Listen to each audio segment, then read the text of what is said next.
Hello? Is this thing on? Hi, friends. How's it going? Oh, hello. It's me. My hair is a fluffy mess, as per usual.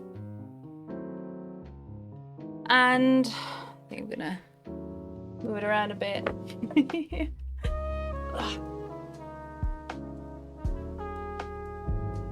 I'm wearing a hat today, so it's not too big of a deal. But it's doing its thing.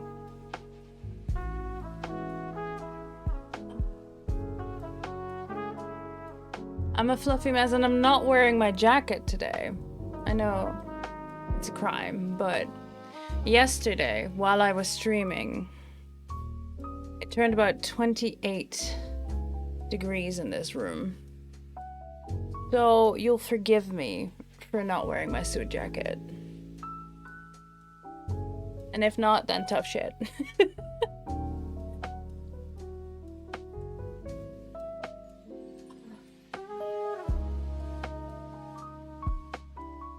I should really make another attempt at straightening my fedora, but it do be like that. No, it is not. Okay. Hello, Hot Hazen. Hi, Giles. Hi, Zabadian. And hi, anyone who's lurking. Hello, friends. Good to see you. Hey, oh, you had the yogurt. Okay, it was odd, but okay as a full drink. But you see what I mean about the aftertaste? Yeah. Yeah. I haven't filled, like, I just cleaned it. I haven't put anything new in. Maybe I should just grab 5. I'm gonna see how brave I am today, friends, as a little disclaimer.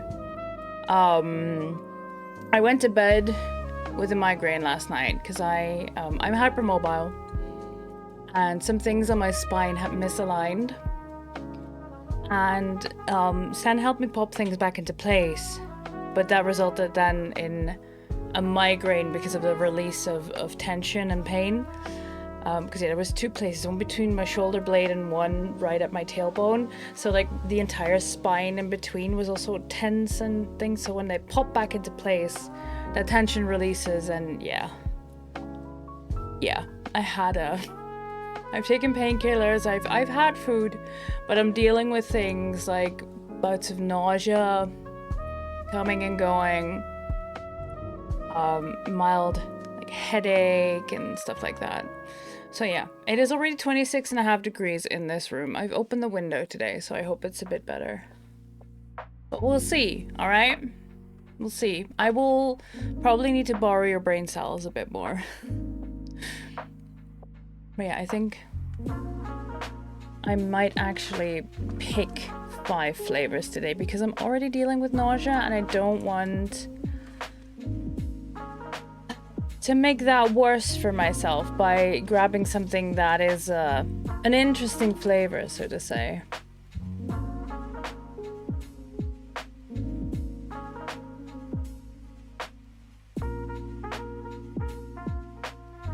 These are all flavors we haven't had yet, so that's fine.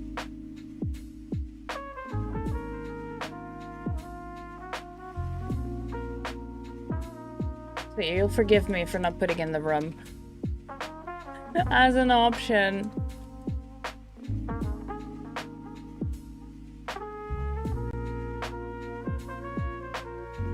I'm curious about the kiwi, but I'm mildly allergic to kiwi, so I'm not sure how I react to it.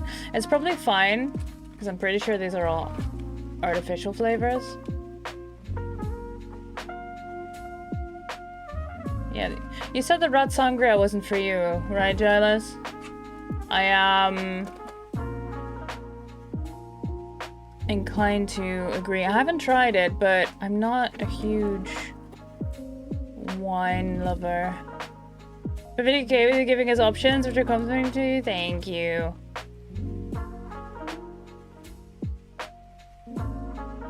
I found 4. What's this?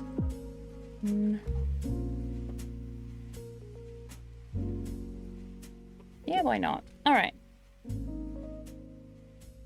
Let's make a poll.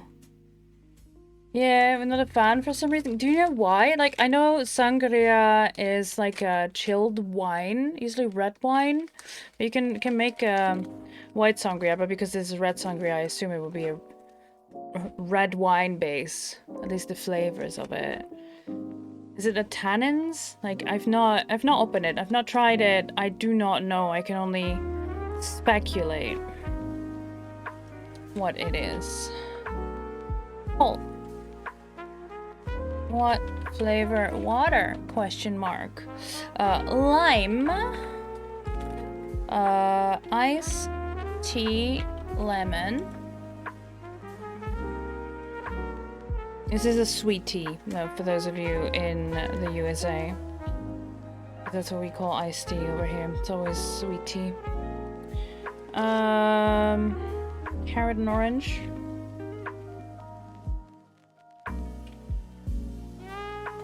Peach or lemonade. Duration 10 minutes. We got time. 10 minutes. There. I won't even grab a cup. Like I won't even grab a cup of water to try it.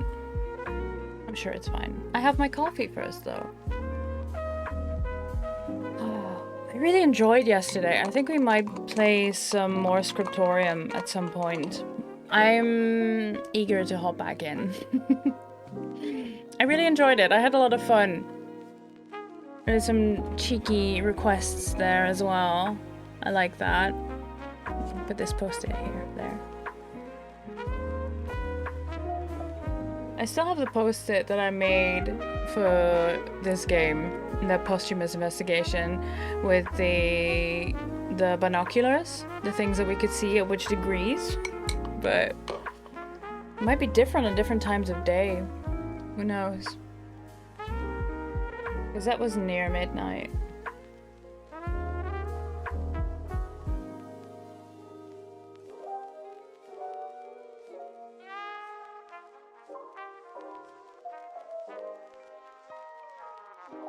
There we go. Yeah, I really had a lot of fun yesterday. I made a shit post. I made an actual shit post after stream. I wasn't brave enough to do it on stream, but I'm not on social media. Except for Tumblr, but Tumblr is its own hell site, affectionately.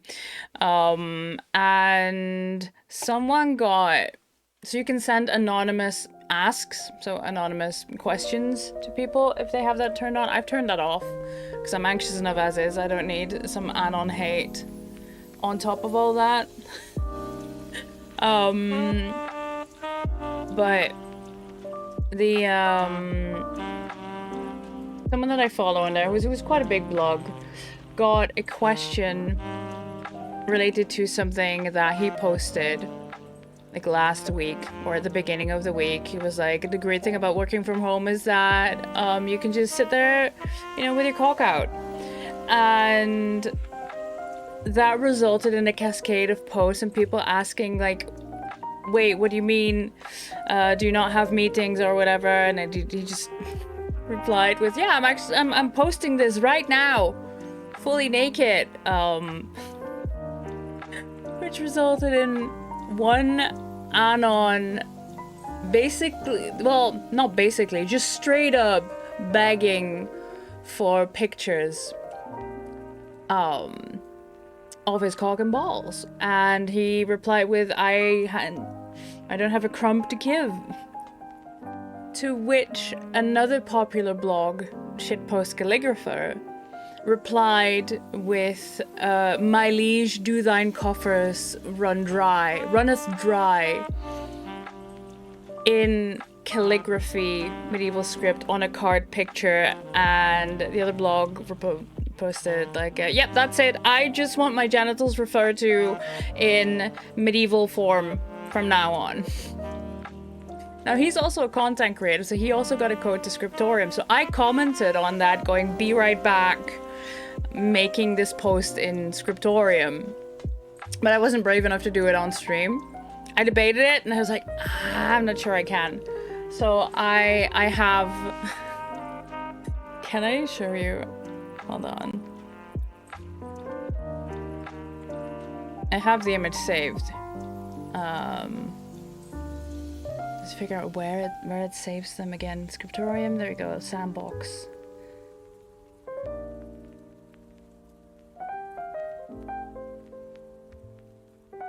Did I show that here? Yes.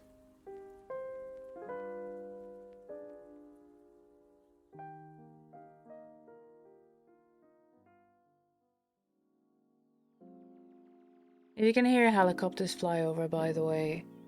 That's just because there's events happening in the area.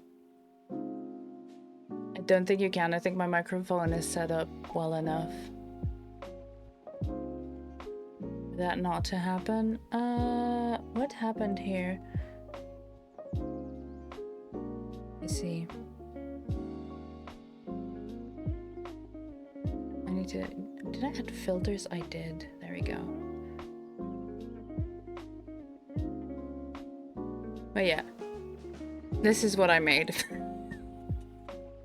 This is what I made in Scriptorium. My liege, prithee, grant a morsel of yon manly bits' picture, good sire, I beseech thee, my lord, and I have not a crumb to give. Yeah, you're lying on your bed at the moment. You made a wrong movement with your lower back. Oh no! Oh no. I hope you feel better soon, Sebastian. That really sucks. That really, really sucks.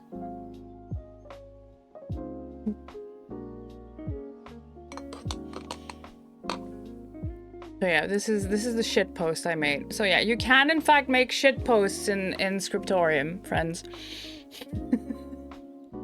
You can make memes and shit posts in Scriptorium. I've been thinking about how to make a Puggle bus meme, but I'm not sure I can because there's no vehicles. It'd have to be with carts.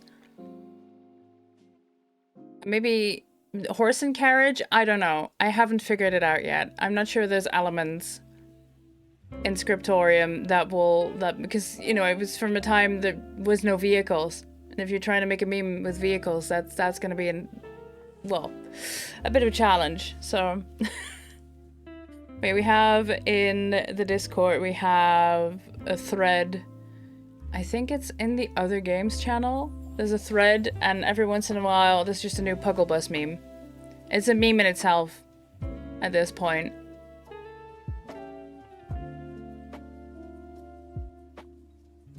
Yeah, I do want to play more Scriptorium.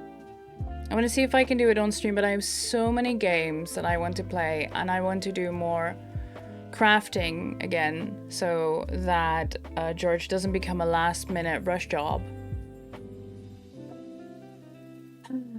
But time and energy and things is a thing. Is a thing. Wait, I do foresee me playing more Scriptorium and maybe even spending more time making memes in there and such, because it's fun. Like, it's a lot of work, but it's fun.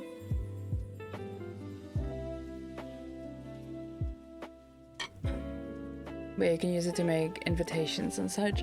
Because right now I saved this image with the background, which is the red and the other like parchments is the background, but it also saves as just the parchment that the drawing is on, which I like. Which I like a lot. So yeah, I posted that to Tumblr, and he he reblogged it and also dropped me a follow. I was like, hell yeah. Hell yeah. Good times.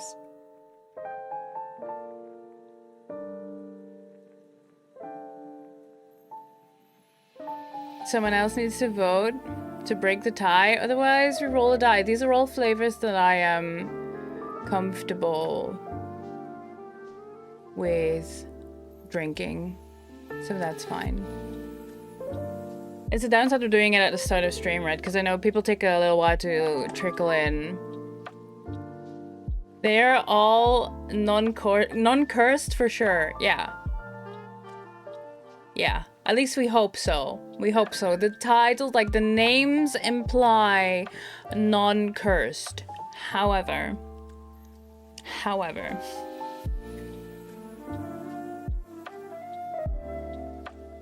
I'm going to add, because I also have a small box of energy drinks that I don't really drink much. So I'm gonna shuffle them and shuffle these in.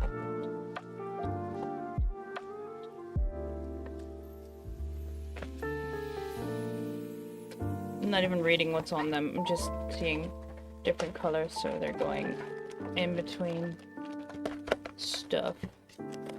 Right, I already did the sport. I have so many sport. There's another sport.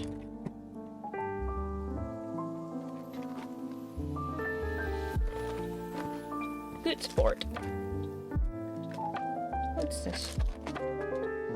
Oh, they have a passion fruit iced tea as well. Energy pineapple. The energy ones are a bit more sour, which I quite enjoy. I like sour. Though I have to say the one energy that had cucumber in it was not it, but that's just because cucumber tastes very strongly to me. All right. Carrot and orange or peach. There you go. And this is all one box. Put these over here. You liked it? Yeah, I've had 1D2. It's peach today. Growing up, we often had these multivitamin drinks of vitamin A, C, and E, and it had carrot and orange in them, among other flavors, but the main were carrot and orange, and I really like that. Peach it is. I know I said yesterday that I should stop sniffing them because it just smells different than what it tastes like, but I'm gonna sniff it. I'm gonna sniff it! Because this is what I do. I like sniffing things. Like, the bout of nausea is now on a low again, so I can risk it. Ooh, this smells like the Haribo peaches. You know, the candies? But there's a bit more hint of sour, which is interesting. But again, it smells different once it's in the water, so we'll see.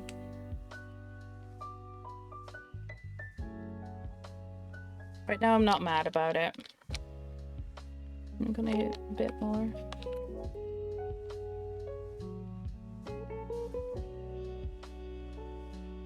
I'm trying to determine, like, how much is left.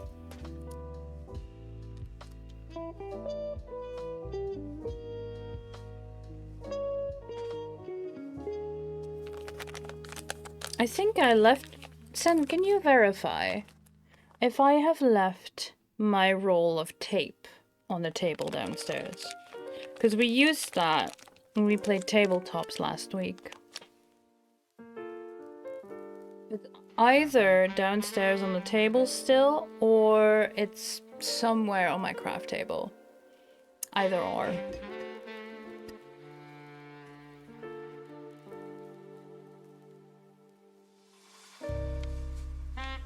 Alright, let's do this.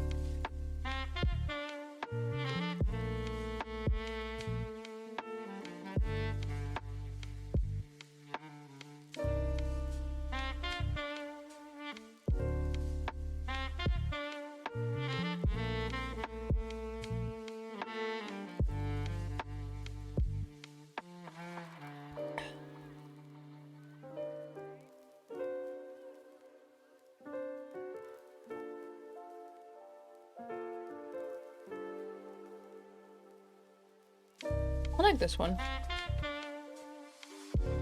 They're quite mild. But I'm afraid if I put more in, it's gonna be too much now.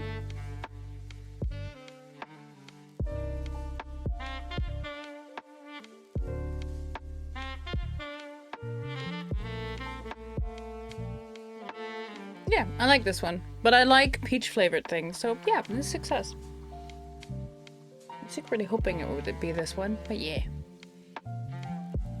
Yeah, alright. Nice. Shall we hop into the game and see where we left off?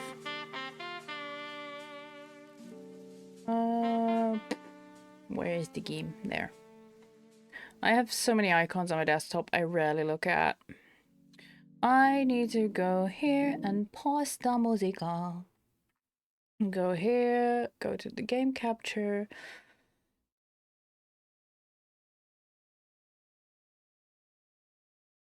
There. There we go.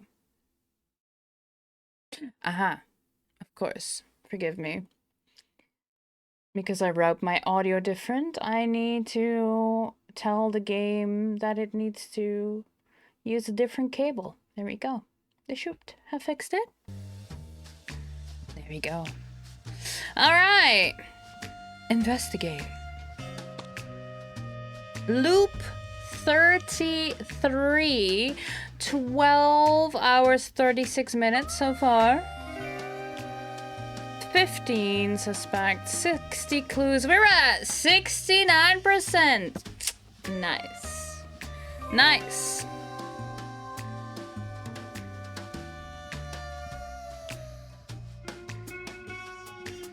$69%. All right. Da, da, da, da, da. Let's see. If I could only fix this chair. Well, let's go. Let's go. So, suspects. We have Sophia. What is Sophia hiding in her dressing room? We've not been able to get in there yet. Capito. We learned a couple things about her, but there's still 2 statements missing. And the doctor. We also still have 2 statements missing, but I'm really struggling to get in contact with the doctor. Ben Santiago. We're also still missing some statements. 3 even. Chris Straw. 2 statements. And I think this half will be about his wife, Sophia, because we haven't really connected that. But then again, staff pass, what are they delivering to the doctor, to the institute? We've wrapped up this storyline, but we can still question her. We've wrapped up this storyline, same thing, we can still question him. And Crispin... surprisingly, even though this is one of the first characters we met, there's still a bunch of statements missing. And, well... 2 statements about Ava, and we don't have any on Sophia yet. I do believe that Quincus is not dead. Unlike what many people believe. I do believe he's in the institute. Casa Verde? Yeah. So, the question is... talking to Sophia about Capito, the powerful group formed by the financial elite of Rio de Janeiro, people with pompous family names and heritage that dates back to colonial times. Seems that certain members of the karaoke elite want this mysterious singer of yesteryear to come back. I think we might have to talk to Capito about this clue. And I want to find the doctor because I want to talk to the doctor about the issue of the buzz. The translation is a lie written down by Cabral. There may be others. Heavy tome containing pages and more pages before an alphabet. It's hard to believe was created entirely by hand. From Hebrew to Greek, I believe. Bakamata capable of reciting it. Yeah, we also need to talk to the doctor about the poem for Ava. And talking to Quincus about... Yeah. It is Quincus. It says up here, found talking to Quincus about the Humanitas Mirror. So it is Quincus in Casa Verde. Who could know the Sage of Rio, the one responsible for announcing Quincus Boba's death? It might... I mean, if he announced the death, then surely Rubiao would know.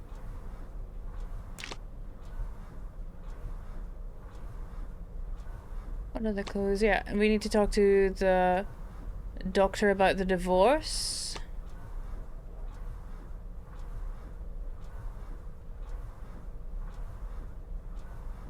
Heartbroken agitator. Maybe we can talk to the doctor about this one too. Was it really a ghost or is Quincus alive? Quincus is alive. Just not in his right mind. Because we know from talking to Quincus. So we do, but we don't know that Quincus is alive. The Bible of Humanity, yeah. I need to talk to Quincus. I need to get Quincus out of the state of mind that he's currently in. I need to get that man off the laudanum.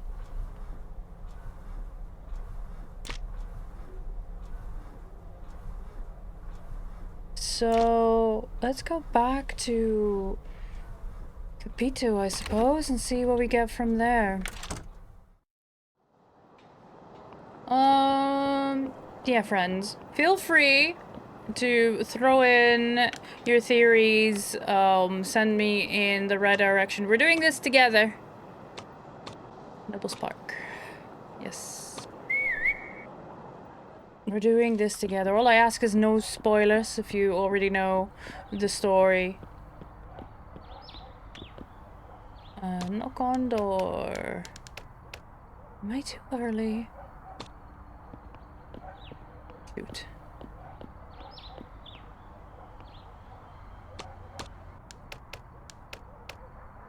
What I could also do first is talk to her husband in the industrial block. We haven't had much chance to talk to him. But he's a lawyer and he has his office there.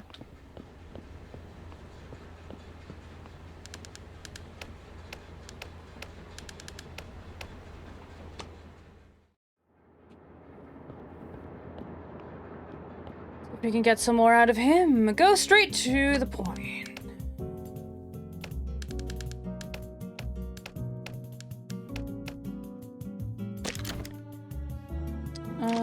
Clues we've already done, but Lobo Neves, Mrs. Santiago, a big shot, well known by many. Would you care to tell me some more about Lobo? Lobo successfully gained more and more power, perhaps the only asset that's still worth anything in this decadent city. Even with such an undeniable power, yes. Even with Lobo's undeniable power, Braz insisted on squaring up to him. Some people just don't realize that greed always wins. That's all you have to say? And that is not even a statement. Disappointing, Ben!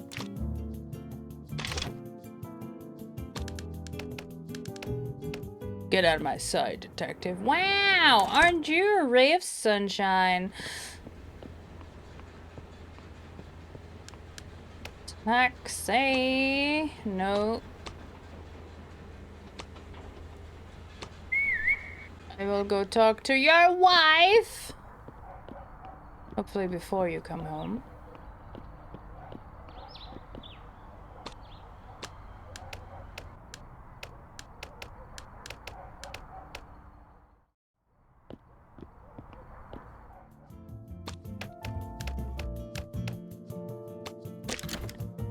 cannot ask about any of these, but I can ask about this.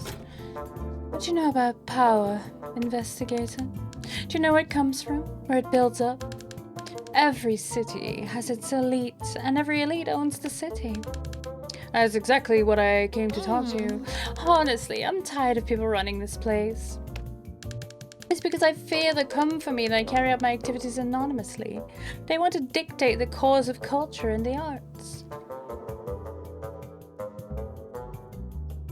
Hi, Air Fries. Hello. You just spent 30 minutes working in the garden, also learning how little your body can handle anymore. Should probably start looking into that gym membership or just, you know, doing more garden work.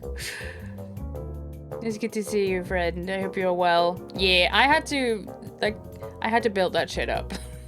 Definitely. Definitely. And I fear I might have been too ambitious with both swimming and pole in a week, but we'll see. I haven't done pole fit this week because my body was protesting. And how Brass, for instance, that irresponsible was behind the troublesome publication of the 4th issue of the Buzz. Ooh, we get another issue of the Buzz? Where have all the real divas gone? I'll use this issue of our much criticized newspaper to draw attention to a subject that's been touching our hearts and affecting our ears. I'm tired of turning on the radio and being forced to listen to singers that sound like dying cats. Enough! The melancholy of a present needs to be accompanied by a voice that fills our soul. It brings us some soothing during ashen days, such as the singers of yesteryear used to do. This editor Bags, please come back. He was capable of infuriating even the kindest of souls. I remember how Sophia, my pupil at the time, was completely enraged. Sophia go, furious? That article was a low blow. Sophia had never heard such scathing criticism before. Sophia, however, is a strong woman. She knows how to defend herself. She acted quickly in reprisal to such nonsense. Aha! Our first statement on Miss Straw. You're all I've seen a tiny my garden is 2 afternoons of work and it's done until winter. Yeah. I mean, you know where I live. You're free to come over and help me out in my garden. You can say that Sophia never backs down when she's disrespected. So you were the mysterious diva. I've always been a woman of many mysteries, wherever I went to and whoever I was with. Yes, I was the mysterious diva. From that nickname, I chose to keep the adjective only. And why did you abandon your career? Being a music star was never the life I wanted for myself. I chose a normal life, although Bra's insistence that I should return to the stage was always a nuisance. The freedom to walk the streets of my city without being recognized and bothered is priceless, investigator. I know it well. Even so, I must confess, lately I've gotten a feeling that I'm being spied on. Is she trying to give me a hint? Maybe I should let it go.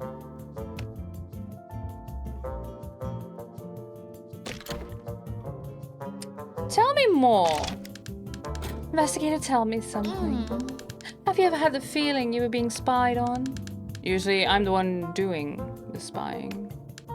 However, I'm eager to know what it's like being on the other side of this story. I have this strange feeling that I'm being constantly watched. It's as if with every step I take, someone, somewhere, for some reason, is watching my every move. Am I being paranoid? When I begin to think of something of the sort, I always resort to this logic. Who would be so interested in me, following me everywhere I go, even though I'm always at the exact same places? Who would want to listen to every conversation I have, and at times they are the same, or read and reread my personal documents? Who in their right mind would have the energy to do that? I mean, your husband has been very possessive. You don't have to tell me. I can see it in your eyes. We should talk about the newspaper, The Buzz. Am I right? Yeah, the 4th issue. The 4th issue of The Buzz is a joke. But all the other ones were good? As if the nonsense from the 3rd issue weren't enough, perhaps it to be a scoundrel and attack Sophia this time. He was cautious and omitted the actual names of the people involved, but it's obvious he's talking about Sophia. Is it? Alright, I guess that'll be all. I don't have any items. A conversation ends here, detective. I agree. So, you got a statement on Sophia. We got who's.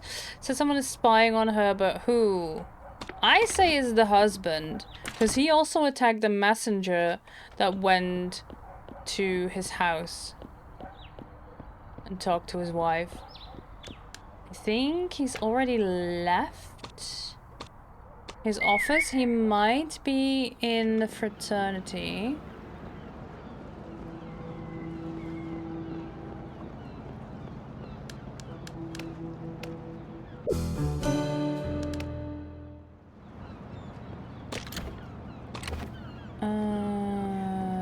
Can I talk to you about something? I can. Chris, I'd like to... Mr. Chris Straw, detective. Sure. Mr. Chris Straw, I'd like to talk to you about issue number 4 of the Buzz. The newspaper Ross Cubis had created. I'm sure you know which one I'm referring to. Detective, are you really provoking an alpha such as myself? Oh, God. Baby girl, you're many things. But not that. Regardless of your intention, I can tell you that whatever the content, it's all BS in a fair little newspaper. If I was the one managing that crap, it would definitely be a success. With all due respect, this issue is supposedly about your wife, Sophia Straw. No, that was very bien detective. Supposedly that was about Sophia. And since nothing has been proven, I don't have to lower myself to gossip. I have business to attend to. Including with Brass Cubis himself, isn't it? Obviously, Brass Cubis were capable of coming up with an idea that interested me. There'd be no reason to say no. Sophia not being happy about it is a good reason to let une bonne opportunité pass by.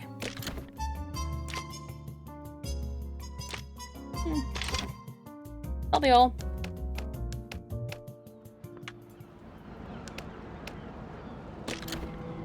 I'll wear the fez. You're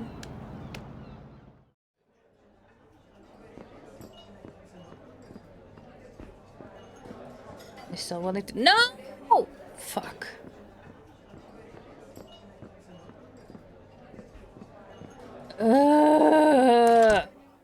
Fine. Where the fuck are you going?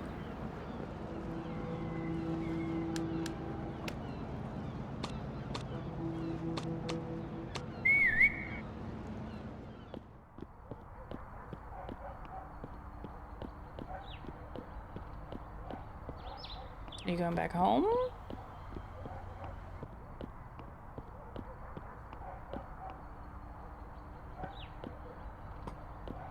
Okay, fine. I'll talk to you tomorrow, but maybe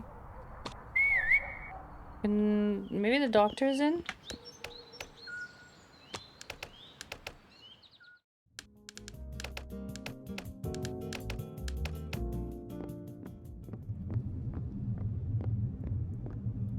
It's you talking to Ava.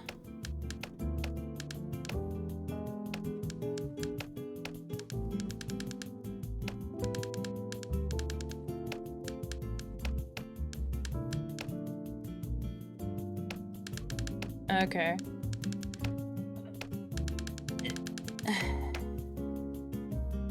The sun is a firefly from the age of dinosaurs.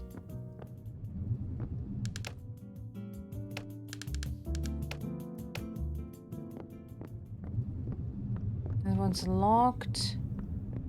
The doctor's not here.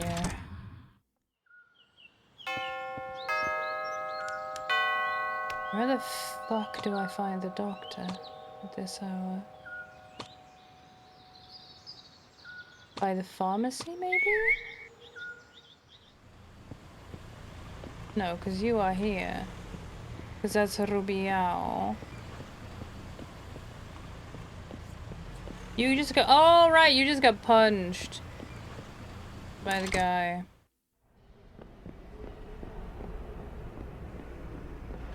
I talk to you about something. Nope. Wow, that was bad enough to make the music stop. I'm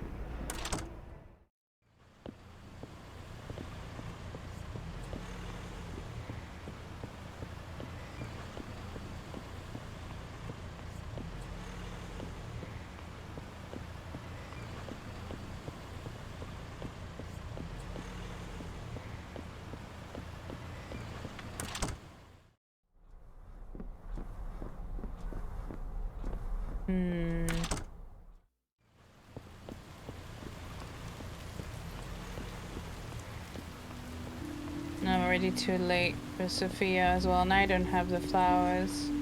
And I didn't talk to any of them, so they won't want to talk to me in there.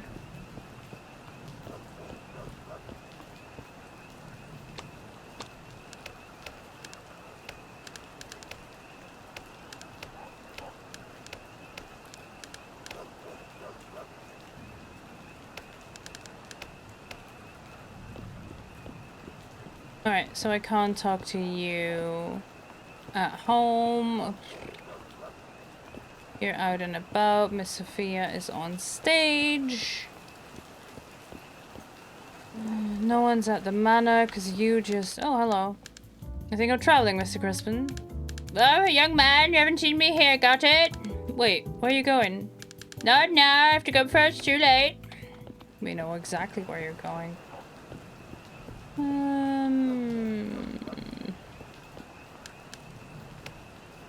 Can go to the harbor one more time just to go to the fraternity and see if there's anything interesting. And then we'll just wait until the day is done.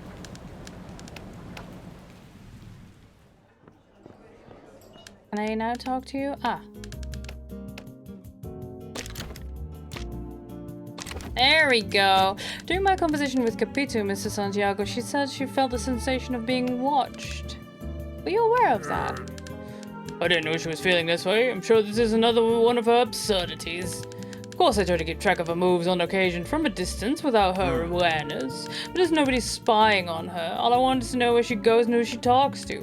That's the definition of spying, my dude. But why did you decide to start this investigation of yours? It's impossible to trust someone with so many secrets. She's hiding something from me. I can feel it. Ooh. For instance, early last night, she was seen leaving the brass QS's house. Oh. When she realized she was being watched, she smashed this damn record on the floor. Look! That's where the record went. Did she break it out of anger, or was she just trying to get rid of some evidence? Because we found the record sleeve, but not the record itself. We all have secrets, detective. But if this is not suspicious behavior, I don't know what is. Oh. But I can't talk to her now. Get out of my sight, detective. Fine. I can't talk to her now at the club, but I can talk to her about that tomorrow. Well, we got 2 new statements, at least. So that's something. Huh.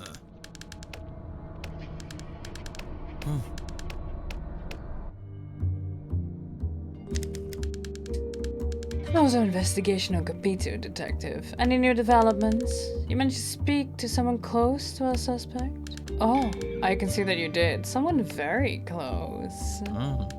And what did Capito's husband have to say about his own wife? It's impossible to trust someone with so many secrets. She's hiding something from me. I can feel it. Bob Ben Santiago. Join the club. Capito hides many things from practically everyone. It doesn't surprise me that even her husband is not immune to her sphere of mystery. For marriage, however, it should be guided by principles such as truth and transparency between husband and wife.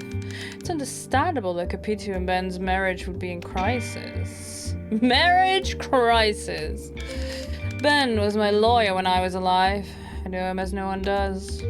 Precisely because I know him, when we discovered that Capito felt she was being spied on, I already had my suspect in mind. Ben himself. I know exactly how the jealousy he feels for his wife consumes him.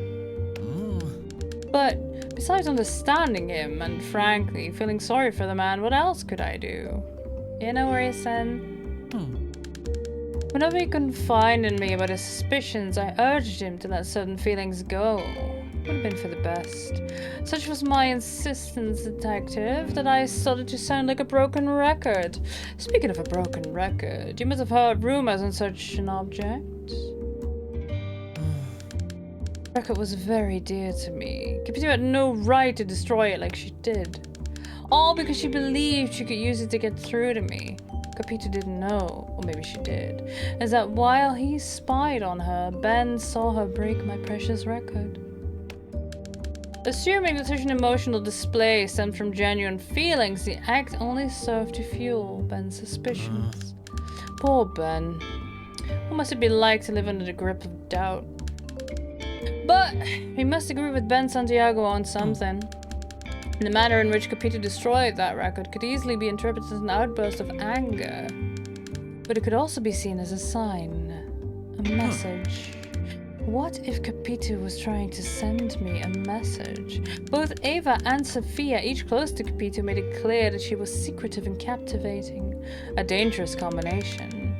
And if Capito was capable of concealing things from Ben, her own husband, why shouldn't we suspect that she played a role in the crime committed against me?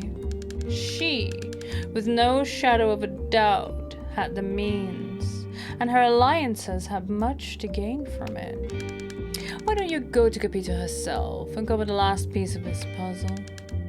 Only she can put an end to this mystery. And what about this other fact? For ordinary people, having an interest in the life of the city's shiniest star is almost mandatory. Investigating Sophia is a hobby. Obviously, our invective against her begins with Capito, Sophia's eternal mentor. It's common for the student to turn against their master, but concerning Sophia and Capito, their friendship survived. In any case, let us get down to business. In your last conversation with Capito, she said the following. We can say that Sophia never backs down when she's disrespected. With this insinuation from Capito, however, we finally have something more concrete to work with. But we need, as always, to be careful about Capito, detective. She is incredibly smart, and for associating me with our city's elite, she's gotten used to seeing me as an enemy. And, like the honest man I am, I must say that Capito has her motives to think like that. You're many things, but I don't think an honest man is the right description there, my dude. I don't think that is the right description. For example, in what concerns that issue of the buzz in which I criticized Sophia, little did I know I was stirring up a hornet's nest.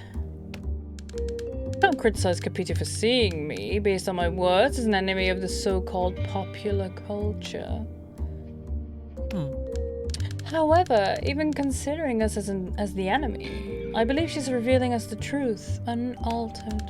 And, if Capito is telling the truth, Diva, Sophia, could very well hold a grudge against me still. A grudge that, if it wasn't extinguished when my newspaper did, could have motivated her to a more violent reprisal. We must further investigate Sophia, detective. No one is above suspicion, much less the city sweetheart, Diva Sophia. Ooh. My good detective, you need to visit Casa Verde again because there are unsolved matters we must attend to. The divorce between Ava and her husband must be clarified. You see, I don't want to meddle in other people's business. No, sir. No, that's why you made a newspaper called The Buzz, full of gossip.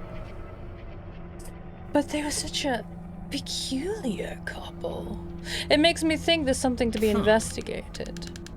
Talk to that oddball, Dr. Bacamarte, about the divorce and see what you can get out of him. I've been trying to get a hold of him, but I don't know where to find him when. Because it doesn't feel like he's in the same place. Huh. Nothing but this goes. Go make your fee worthwhile, which we still haven't discussed.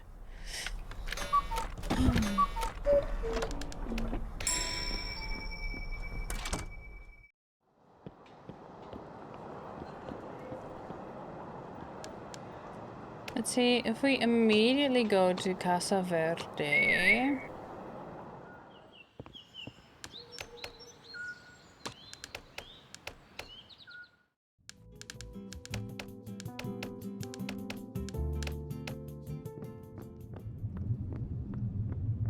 He's not here.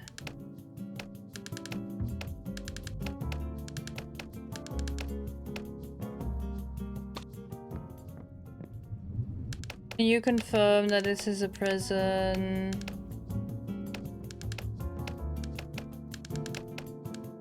And no one stands up to him. Locked, something important must be kept here.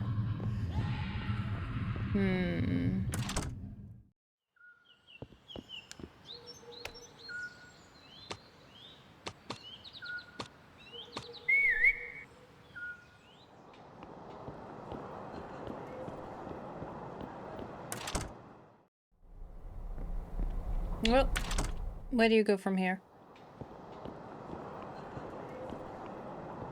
I cannot talk to you here. Do you now go back to Casa Verde?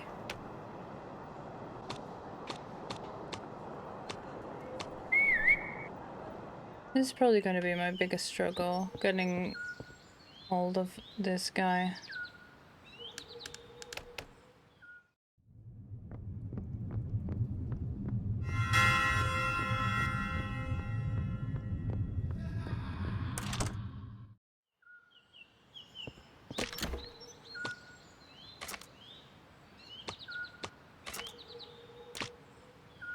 We got the record, was trying to get rid of evidence. We can still talk to Capito, but I am desperately trying to get a hold of the doctor, and it's so far unsuccessful.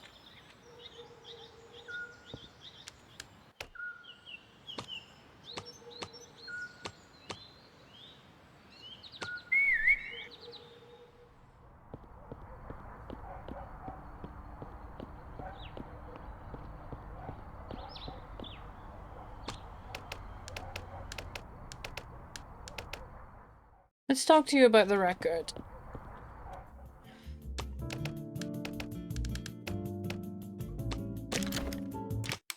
I can see you've got a strong hand to play. Well, start dealing. Ma'am, Mrs. Capito, you were seen leaving Brass's house with one of his belongings. As you know, he's my client and the victim of a crime. The belonging was a vinyl record. Yes, exactly. It seems that as soon as you realized you were being watched, you smashed the record on the ground. Some might call it an attempt to destroy evidence.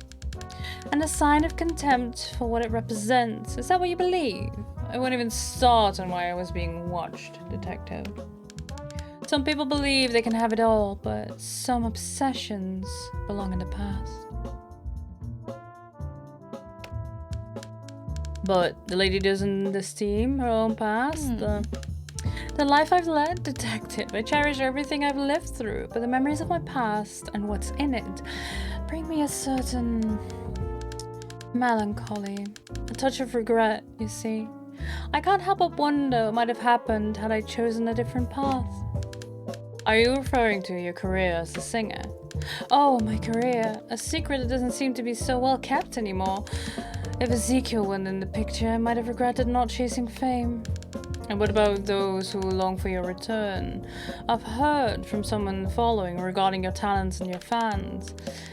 She had indeed a charming voice, and I don't condemn those who long for her return. I trust it was Sophia. I'm very proud of my former student for carrying out my ideals in her own art. I, however, never quite knew how to handle those who, clinging to the past, kept insisting I should return. Especially the financial elite of Rio de Janeiro. Brass was part of it, wasn't he? There weren't many among them who insisted, detective. What matters is that I found new ways to make myself known in the hearts and minds of the people. There are many ways to change the world, Mr. Detective. Good has been your path toward the labor strike movement. I had to mingle with the movement to get to you. I know your ties to them are significant. Why don't you open up about it? I know your cause is noble, but know this. If this information ever becomes public, I'll retaliate accordingly. No, you don't have to worry, Mrs. Capito. I don't intend to coerce you. I only want to confirm the information. After all, for someone of your social status, being involved with such cause is very unusual. However, key members of the movement spoke highly of you, saying, for instance, she supports us anonymously to protect herself against elite big shots like Brass. Ava, who's certainly the one who said it, is sharp and brave. It's a shame our paths didn't cross sooner. High society, detective, has its means of self-preservation, with the sole goal of keeping their own privileges. For its members, however, I would always be seen as a traitor. Which isn't entirely untrue. What do you mean? Detective, are you sure you don't wish to follow a different line of thought?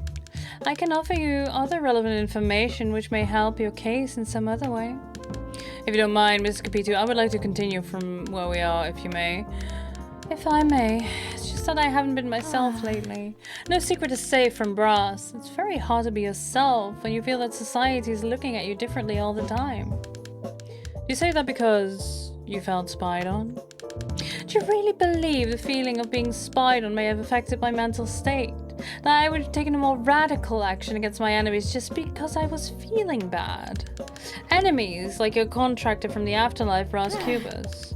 My instincts don't fail me, detective. They never have. I know I'm being watched. Could you be in on it? No, Mrs. Capito. I mean, I'm an investigator, not a spy. The one behind it is your husband, Ben. He was driven to do it by jealousy. Oh, Bentinho. Detective, we mentioned many characters in the conversation so far, and Bentinho, my own husband, only appeared now. Yet another sign of distance between us and of our crumbling marriage. You're still a great mystery to him, Mrs. Capito. In Ben's own words, it's impossible to trust someone with so many secrets. She's hiding something from me. I can feel it. And do you believe that hiding from him is a crime, Mr. Detective? Is that the case, Mrs. Capito? Are you Brass Cubas' murderer? Bentinho, like any lawyer, has a cynical conspiratorial mind. He never even trusted the woman he chose to spend his life with, and he's jealous of his own son.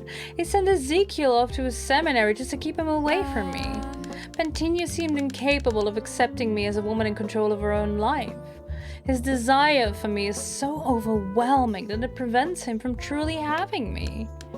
As for Brass, they're both oppressors. Brass threatened to expose my involvement in the strike and my identity as the mysterious diva if I didn't return to that role. There's only so much a woman can endure, detective. Smashing a record to the floor almost seems like a remarkably controlled counterattack, doesn't it? And how will I know that a broken vinyl is all the defense you carried out? You might never know, detective. I admit that Bra's death has brought me some relief. I feel that now I can be myself. Shame that this shall happen behind bars. No matter how closely you watch, there's always a surprise waiting, investigator.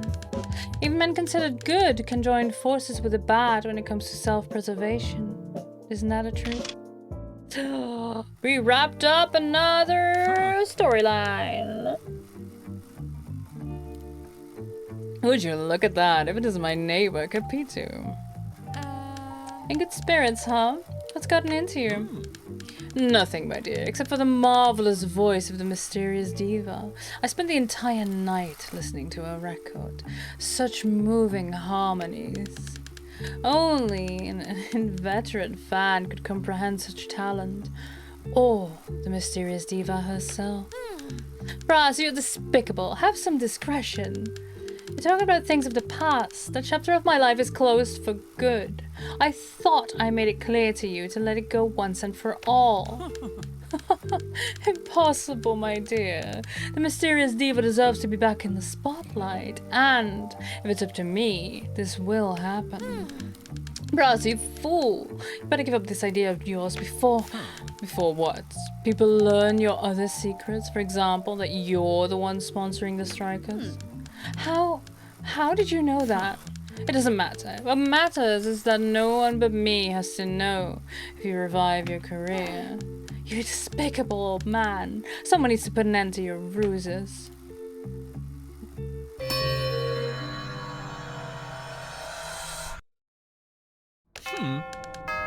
So you're back with news? Let's talk about it.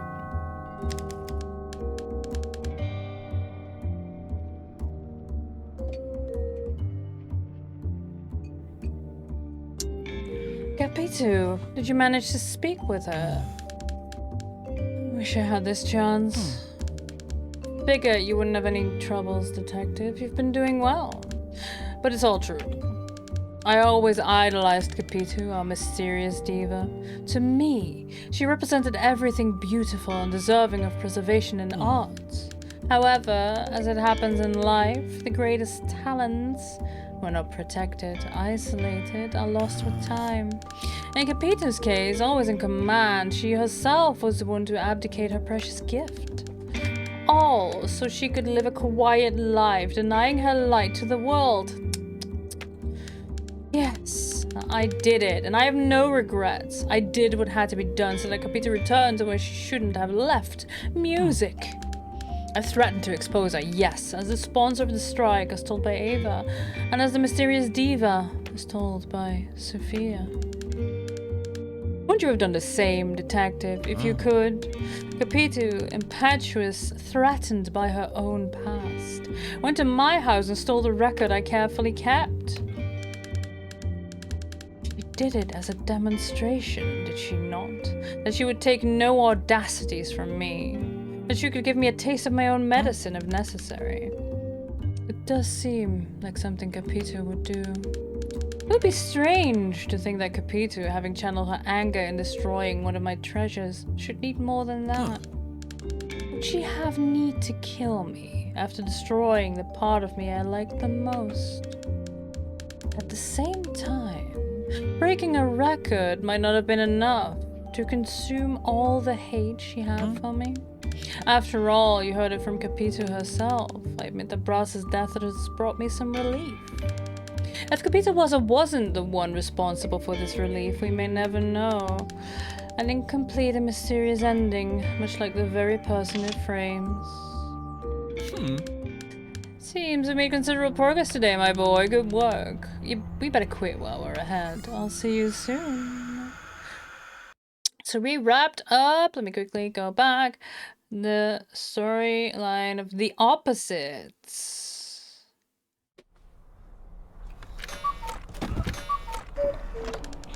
It's nothing like one day after another, except there isn't another day. Well. Okay, so we have you at 10 a.m. Your sister's in your manor. 11, you decide to pay your neighbor a visit. 12, you're at the cafe. 1, you're downtown. Then there's 1, 2, 3, 4, 5. Almost 6 hours unaccounted for, but then you're suddenly at the harbor fighting your brother-in-law. 8, you're back home fighting... well, breaking up with your girlfriend, or your girlfriend breaking up with you, it seems. 9 is a mystery. Although we knew, like, at the very start of the game, we heard that he was at the bar, at the club. but that's not filled in. 10, you're drunk downtown running into Rubiel. 11, you're murdered. This is probably the last one we'll solve. And then at midnight, you are found in the alley. We wrapped up all the statements from Capito. We need to get a hold of this fucking doctor. It's starting to get frustrating that I cannot get a hold of this man. He goes to the pharmacy, but after that, just vanishes. And I cannot talk to him. I don't think I can talk to him at the pharmacy or before that because he's already here. I can eavesdrop, but I cannot. Maybe we can find some clues here on where he's going. Greetings, I have some orders for tonight. Hi, sir, doctor. You're stuttering again. Besides, your skin is paler and your sweating doesn't match today's fine weather. I can find you a spot in my institution. Don't worry, doctor, I'm fine. Just moving here in the alley has been messing up my routine. How many orders today? Of course, but this is what matters. I'll take a smaller order tonight. I'm using an experimental drug. But doctor, you're my primary client. We had a deal. Didn't we? As a businessman, you must know that the competition strengthens the economy. This is the free market. I'll be back tonight to get my order, as usual. You should improve your sunlight intake. Your lack of vitamin D is perceptible. We have a wing in my institution for those who are vitamin D phobics. If you can't improve, we'll have to take new measures. I'll see you soon. It's okay. That's just an order for tonight, but...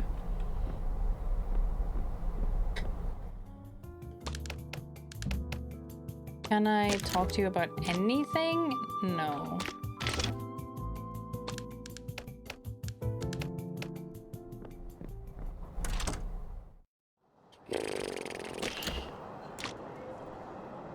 Oh, the buzz. We can talk to Sophia. There's a poem we got from Ava. Let's talk to Rubial. Let's see if we can get some more information about the sage. Sage of Rio. You are home now.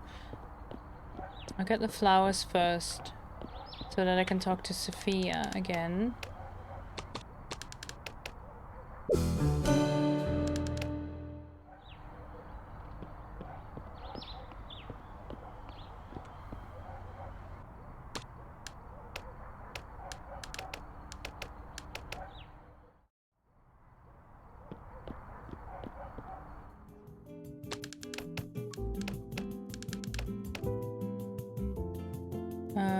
No, I don't need the mirror. I want to interrogate you.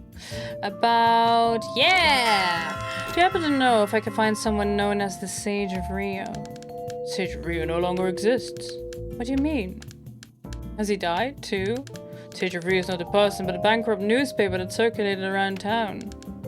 Bought it a while ago. It's hardly going through a hard time. Worst thing I've ever done. I had a huge loss. Should realize it'd bring me bad luck. Why bad luck? Newspaper bludgeoned Mr. Bulba's obituary was signed by Lobo Neves, Secretary of State. Such a sad day, my goodness. It is with great sadness that I bring you the news of the death of a member of our city, Mr. Quincus Bulba. The philosopher threw himself from the pier into the ocean, and apparently he did not know how to swim and was carried away with a strong current. His body has not been found and perhaps never will be. It is a sad loss to our community, but at this moment we need to keep our heads up and move on. Written by Lobo Neves. You put him in the institute as well! Oh no! Can you tell me more about the 4th issue of the Buzz? Ah, no doubt about it. At the time Mr. Cubas made those scathing comments, I saw that to tremble with anger. Why, Mr. Rubio? You seem to be a good-natured person. Can be good-natured, officer, when it comes to someone like that. If someone we care for is attacked, we may hit the roof, right? Reason is that Mr. Cubas implied he was talking about Sophia and a defamatory issue of the Buzz. Oh, I see. Was the reason why the newspaper closed down? Yes, I couldn't let Mr. Cubas carry on attacking everyone left and right like that. It's not only the newspaper that came to an end. Mr. Cubas never apologized for doing what he did, and we never spoke to each other again. At least not as far as I remember. Anyway, I wish things hadn't ended this way.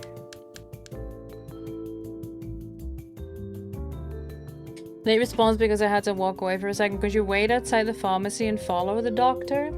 I tried, but he walks off screen, and I cannot walk off screen, so I have no clue where he goes from there.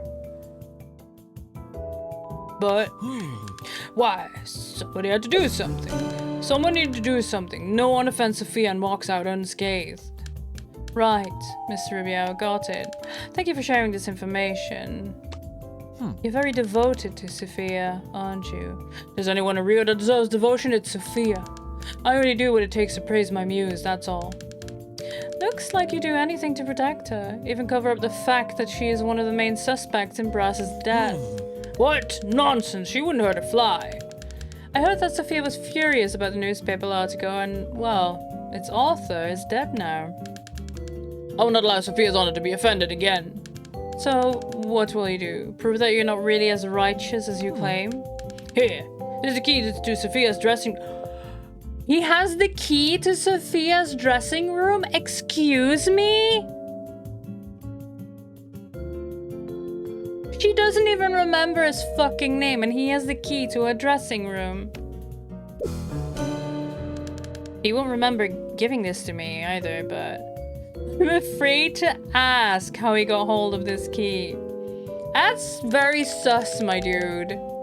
Go in when she's not there and see with your own eyes that my muse is nothing to hide from your investigation. Oh, well, at least we can follow that trail now. This is all. Thank you for your help, Mr. Rubio.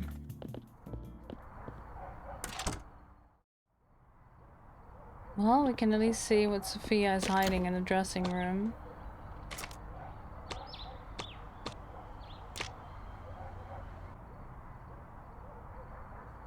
Why would Lumidiverse think Winka's Borba's obituary? Yes, why? He's probably no longer in... Oh, he might be in the fraternity now. Or he's on his way to the industrial block.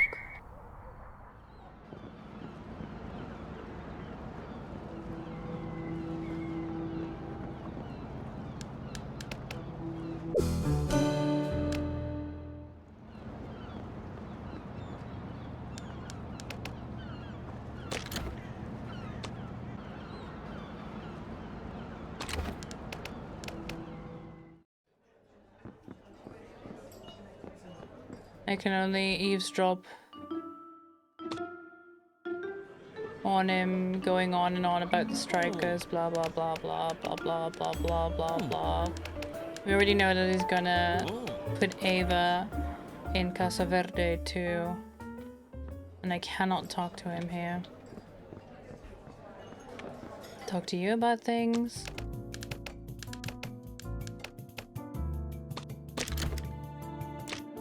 No.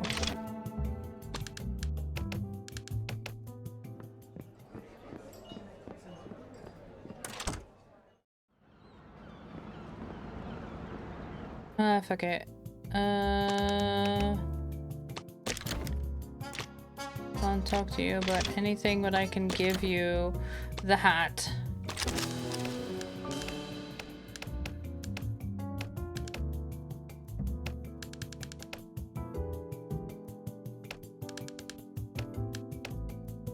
You already did this.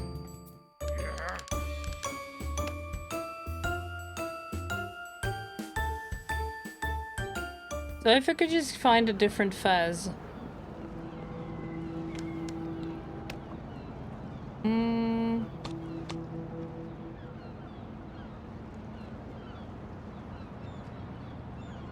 I might as well try Casa Verde again. He's going to be there when she's admitted, no?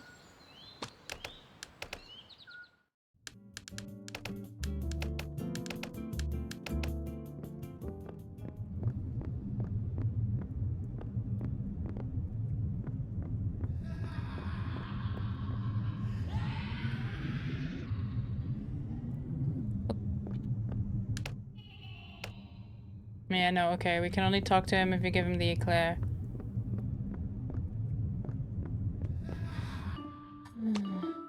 We already did this as well. Oh.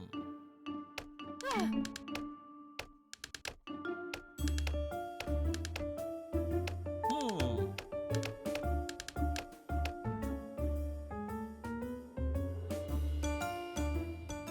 The doctor himself is not. Hey, Brooke, sorry, but I was buried, so if you'll excuse me, yeah, okay. We need to give him the eclair. But where is the fucking doctor? Well, it's time to go downtown anyway.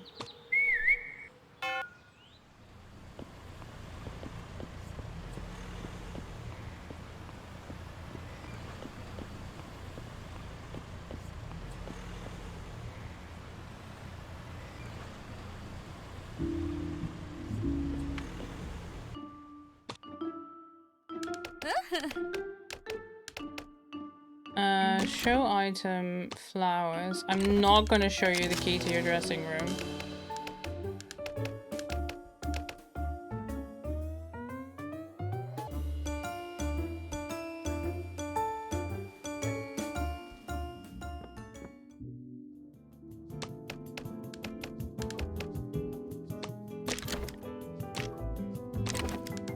We're talking about the 4th issue of the newspaper The Buzz. Oh, honey, finally asking the right question. That rag achieved its goal, created a lot of buzz. Even its name is annoying. Ross probably was attached to old memories and couldn't recognize the many greatnesses of our time. For example, moi. You're not modest at all, huh? Don't be naive, detective. You need to know your value. That's what my singing teacher used to say. You had classes. It's sad that your talent is natural. A gem like me, even with all its inner glow, needs to be lapidated to reach perfection. That's why I saw classes with the greatest artists of our time. About these memories of Brass. Whom do you think he was referring to when he praised the singers of yesteryear? He was more your friend than he was mine, Mr. Detective. You should pay more attention. Actually, I never met him when he was alive. In any case, after this issue, the newspaper was discontinued. There are still well-intentioned people willing to aid a demoiselle. Well-intentioned? To whom do you refer? Just connect the dots, mon cher. Can't talk to you about anything else, okay. Well, that's all. It was a pleasure, Mr. Detective. What was that we got? A new clue? No. Here.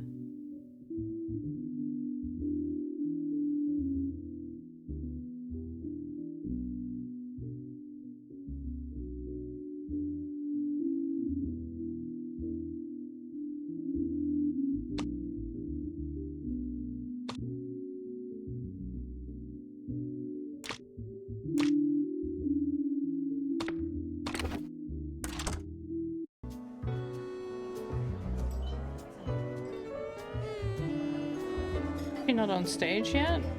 Not until 10? So far, where have you been able to catch the doctor? I've been able to catch the doctor at the pharmacy in the morning. And I've been able to catch him at some point in the institute, but I cannot remember the time. I think it was the first time I got in.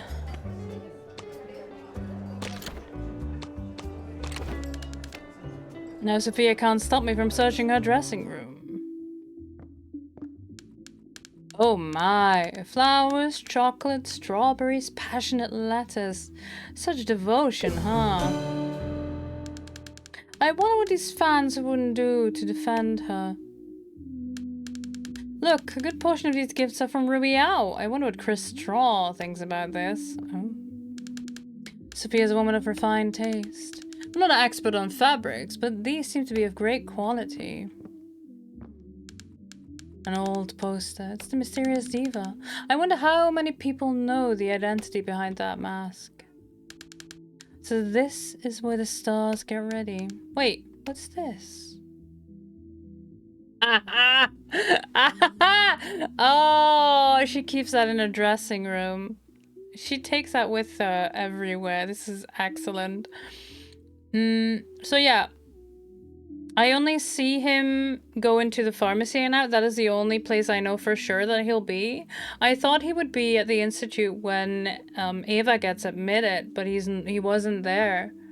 So I'm at a loss. I don't know. Genuinely. I've seen him in the evenings outside the pharmacy, but I don't know what the conditions for that are. Like how to make that happen. Because he's not always there, but he does talk about delivery in the evening, or at least an order from the pharmacist, but the pharmacist is also very busy getting the suitcase ready for his cousin for her to flee the country, it seems. So I don't know. I do not know.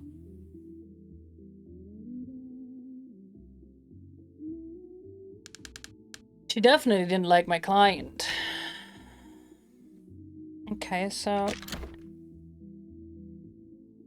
when you caught him at Casa Verde, do you remember doing anything before, or did you go there first? I don't remember. It's been it's been maybe 2 weeks because yeah, there's been some time between streams.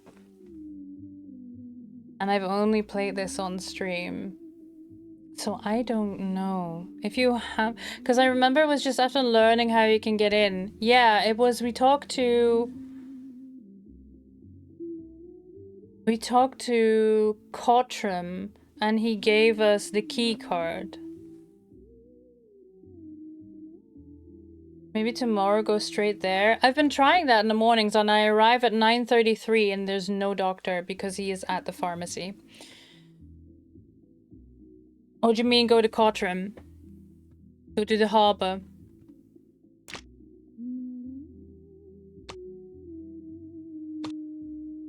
But what I need to do tomorrow morning is get an eclair and talk to Lobo about the obituary of Quincas Borba. Yeah, then I arrive at 9:33 at Casa Verde and he's not there. I mean, we can try, but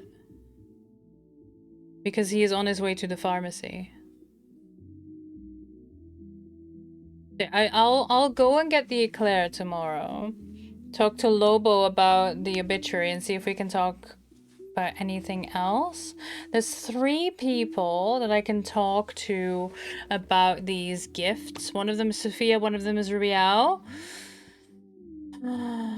What people around Sophia think about her fans' devotion, and maybe Capitu as well. Or no, Chris. Actually, makes sense. Yeah. So I've also seen, wait, I do not know the time, but I've also seen the doctor talk to Lobo, the big shot, the bigwig, the Secretary of State, outside the fraternity in the harbor. So,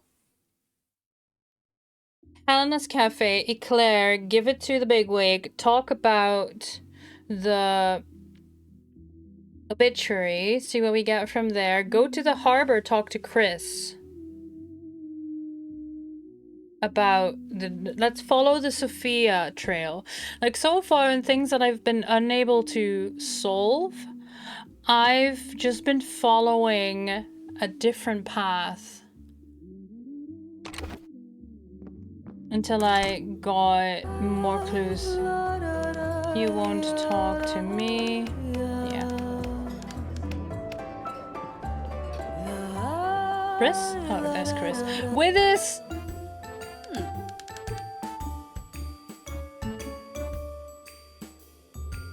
Wait, what is this?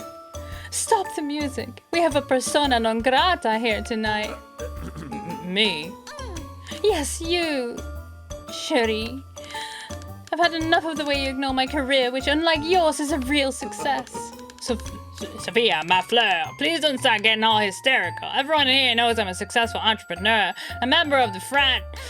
Enough! You're not going to spoil my performance again. Please take him out of here. Merci. No, no, no! Oh. Okay. Yo, Chris! Let me in this instant. I'm Sophia's husband. I have the right to be inside.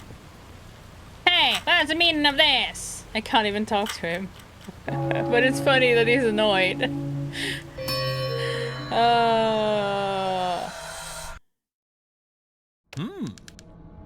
Look, what isn't my esteemed employee? Yeah. A statement from Rubiel regarding the captivating Sophia. Why am I not surprised? But let's hear it. It's not like I could do much from where I'm standing. I mean, where I stand. Someone needed to do something. No one offends Sophia and walks out unscathed. Rubiel said that. Peaceful, sweet Rubiel.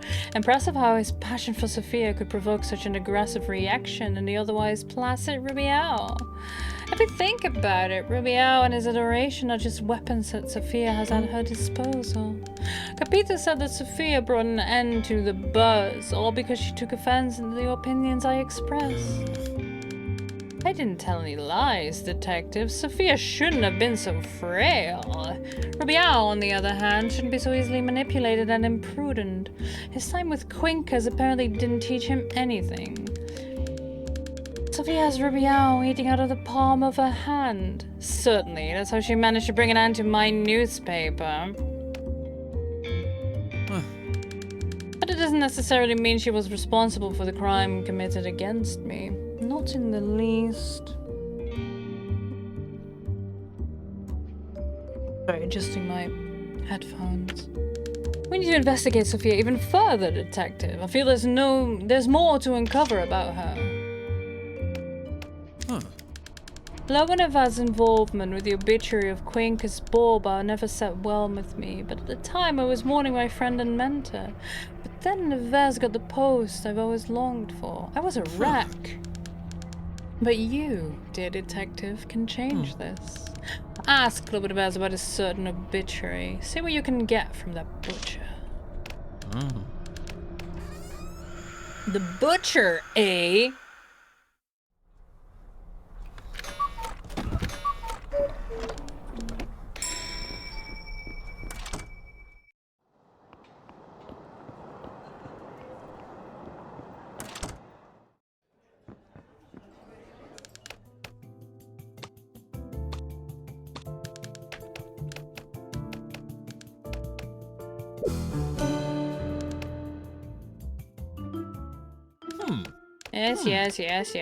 Yes. Give. Oh. What? Sure, thank you. Yeah, no. Talk to him now. Well, wait. Why wait?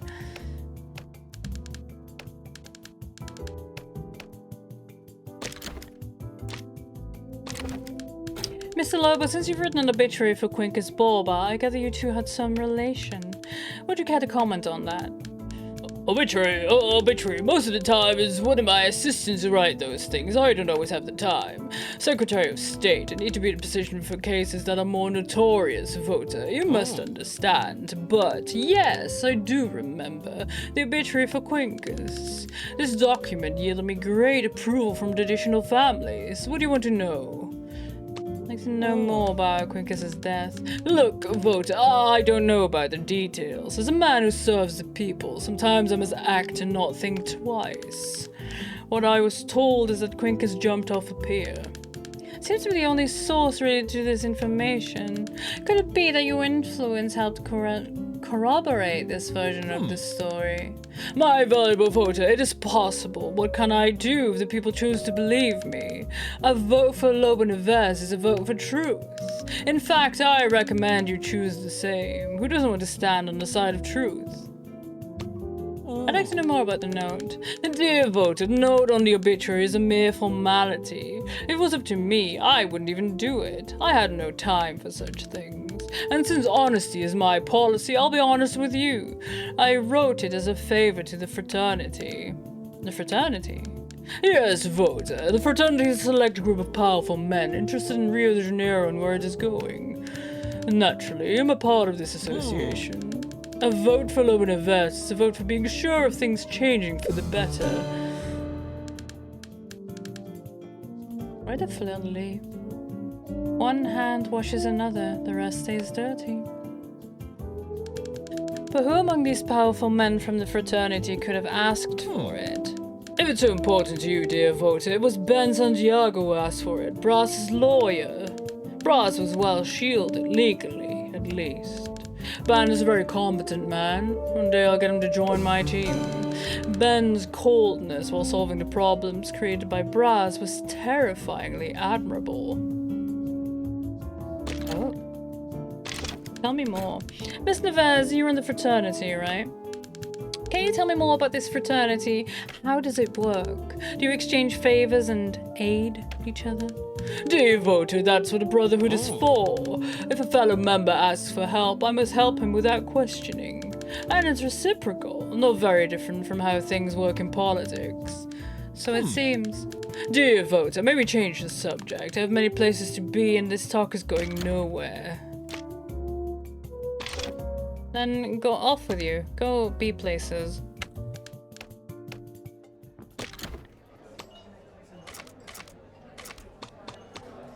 So... talk... Maybe talk to Ben as well?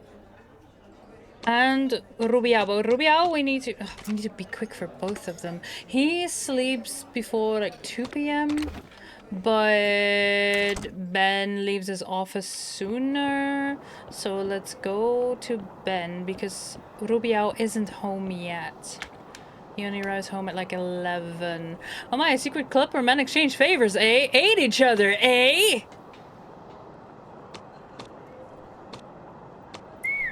Yeah.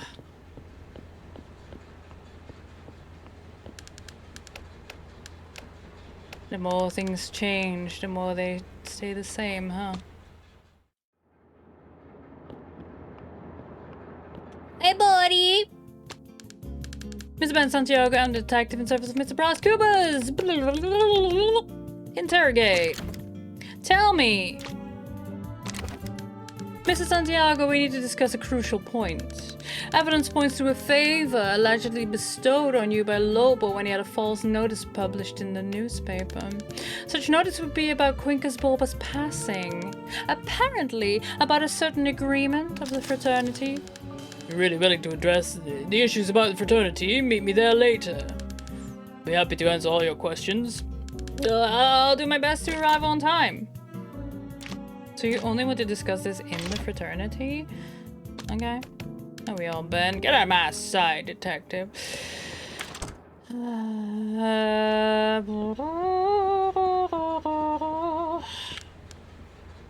Rubio isn't home yet, so the harbor isn't far. Hope I am still on time, but let's do this. There's a doctor. Are you going to the fraternity? No, you'll be waiting for Lobo, and I cannot interact with him. I cannot talk to you, but 11 a.m. at the harbor. 11 something a.m. Yeah. Blah, blah, blah, blah, blah. Get a hat. Fine. Go talk to Chris. Yeah, I cannot talk to you because you talked to Lobo there. It's an annoying thing about the doctor. And, hey, buddy! How do you feel about the gifts your wife gets? I visited your wife Sophia's dressing room and I couldn't help but notice the amount of gifts she receives. Does that bother you? Detective, my wife is the light of Rio de Janeiro's eyes. So, as you and everyone knows. I'm not bothered by the devotion for Sophia's fans to her hobby. If I were to open about her fans... But if I were to worry about how her fans and the press are always on top of her, I wouldn't do anything else with my life. Of course, there are times when they cross a line. Do they? How? Fans have nothing in their heads. Crazy people. They complain about everything. If I'm in the pictures with them, I'm an opportunist. If I'm not, it's because I don't pay her attention. See? Crazy. Last night, there was a commotion at the Midnight Club. I don't really know what happened, since I have my own business to attend to. But from what I've heard, the fans wanted to end the man. What happened? Look, I didn't quite see what. I was worried about more important things. Je suis only one.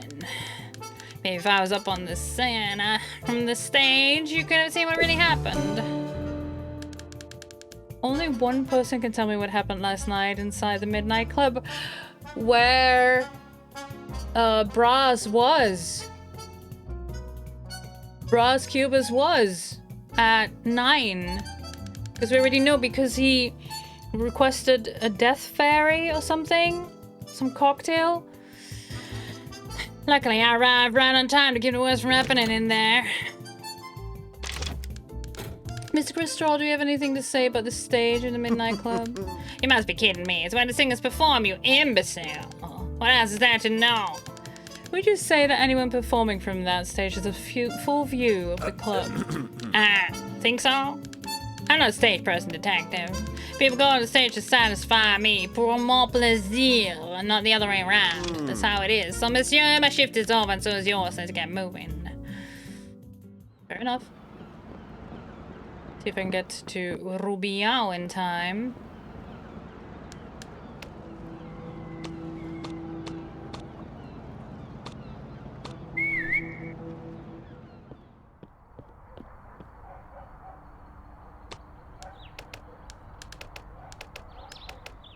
I can. Okay, good.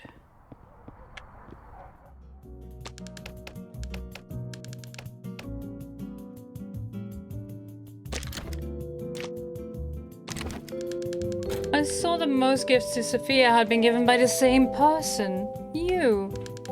Care to tell me more about it, or I need to dig into it? Oh, there's nothing to say, officer. Everyone that likes to give and get chocolate, flowers, jewelry. I mean, gifts that can make them happy. Sophia needed some joy of that bloody article. I feel that she was taken aback somehow. You mean Brass's article on the buzz? Yes, you can't treat a lady that way, especially someone so special like Sophia. That's all you have to...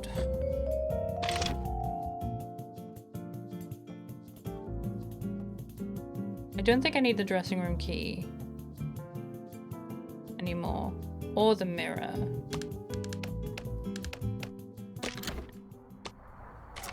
So we have another statement on Sophia. No, but it's at the fraternity. Okay.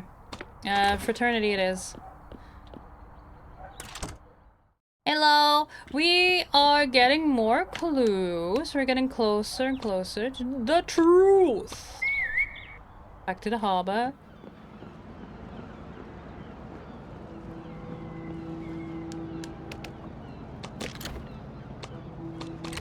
Wearing the hat.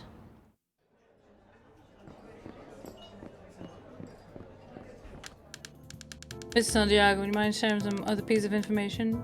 You think it can be of any help?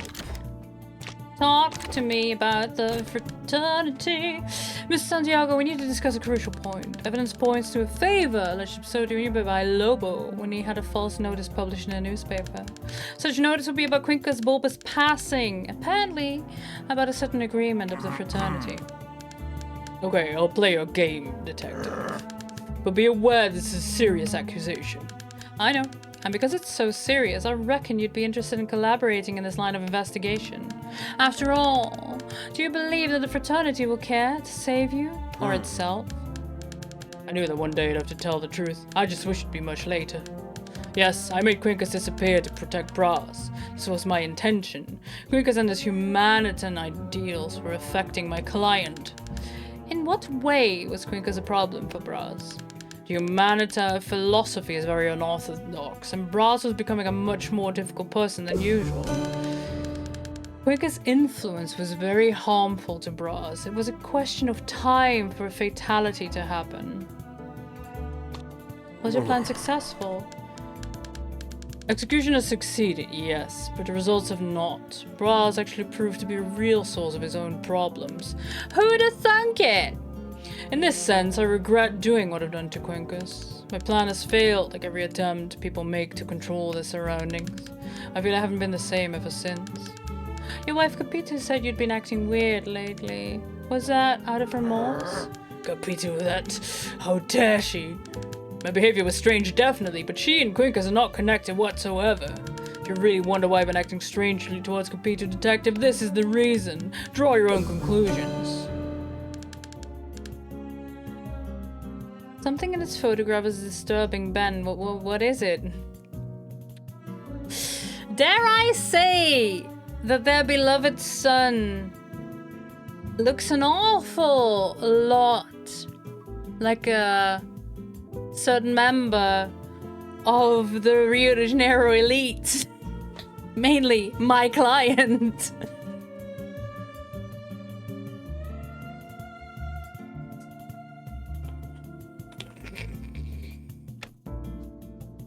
Yikes. Yeah, see, so this is something I don't understand. We can ask, did you kill Quincus Borba? But in the clue, one of the clues that we got said that we got that clue from talking to Quincus about the mirror of Humanita. Like, why are we not putting those two? Did you kill Quincus Borba? Detective, the man is a despicable creature and I'm not any different. But murdering someone is not something I could possibly do. Not for such a reason.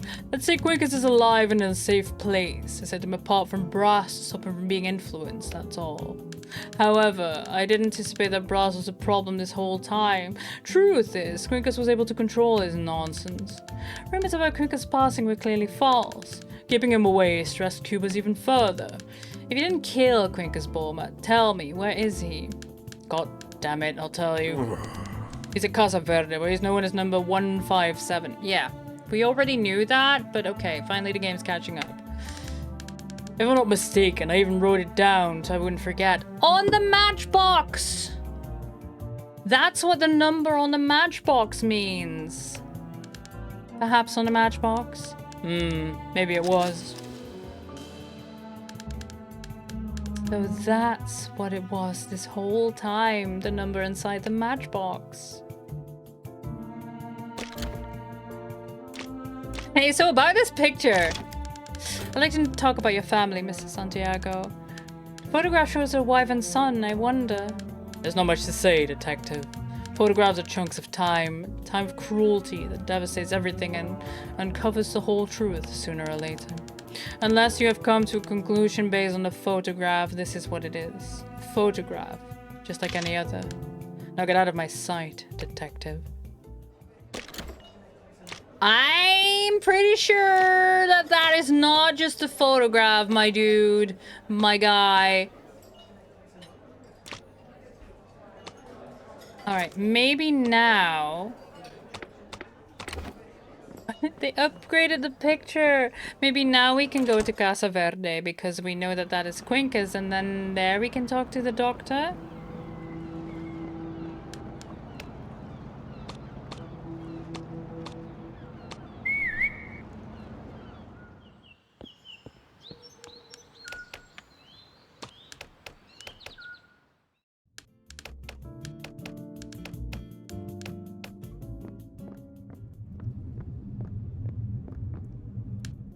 Hello, sir. Can we talk? I have reason to believe I know who you are. A man can't even know himself? What a pretentious thing to believe he knows who others are! Tell me, aren't you Quincus Borba? I have the honor of being Quincus Borba. Quincus Borba is none other than me, the most important person on this planet. Together we created humanitism, and since that moment we've carried the weight of this truly insuperable work. However, you, of course, undoubtedly know of my grand legacy. I've come across your teachings here and there during my investigation. I'm a private investigator. I'm investigating Bras Cubas's death, which happened last night. There is no death! Shit, you hear that? Hear what? There's a voice talking to me, getting inside my head. It speaks of a detective, and there's an investigation. Yes, that must be my voice, Mr. Quincus. Truly, they do sound alike. But don't mind these voices. Ignore them and they soon go away. Like that madman who confined me to this place. He never showed up here again.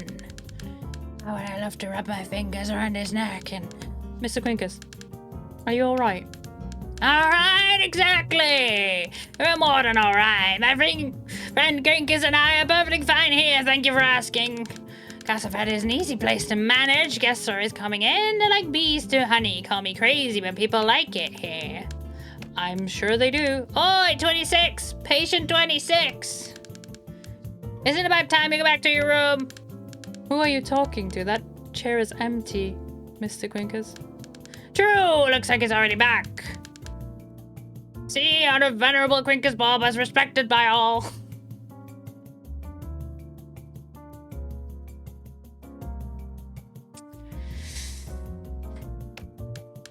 I see. Do you mind if I ask Quincus a few questions? Quincus Bob is a fountain of knowledge, and you know no one should be denied water. Ask away, detective. Let's see what Quincus has to say. Ah, bless him. Can finally talk to you about everyone and everything. Where do we start? Let's talk about the Bible of Humanitism. I'm not a religious man, but what can you tell me about the Bible of Humanitism?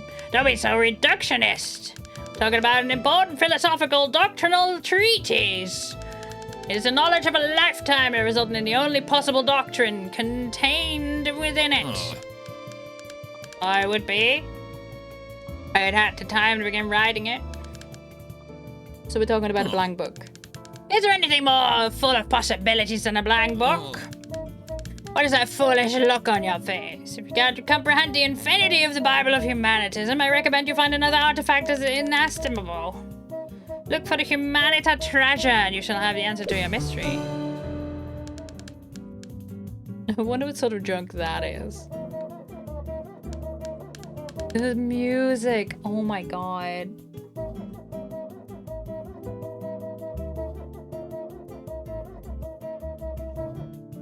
Someone had a lot of fun with this piece of music.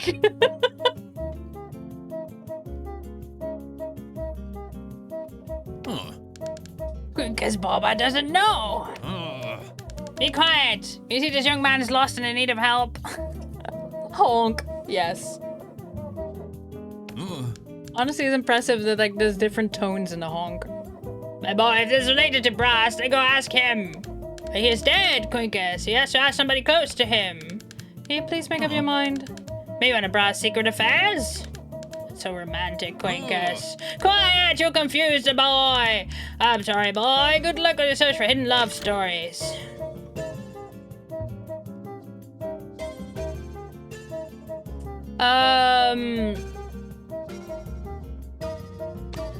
Speaking of hidden love stories, Mr. Quincus is one missing piece in Ben's puzzle.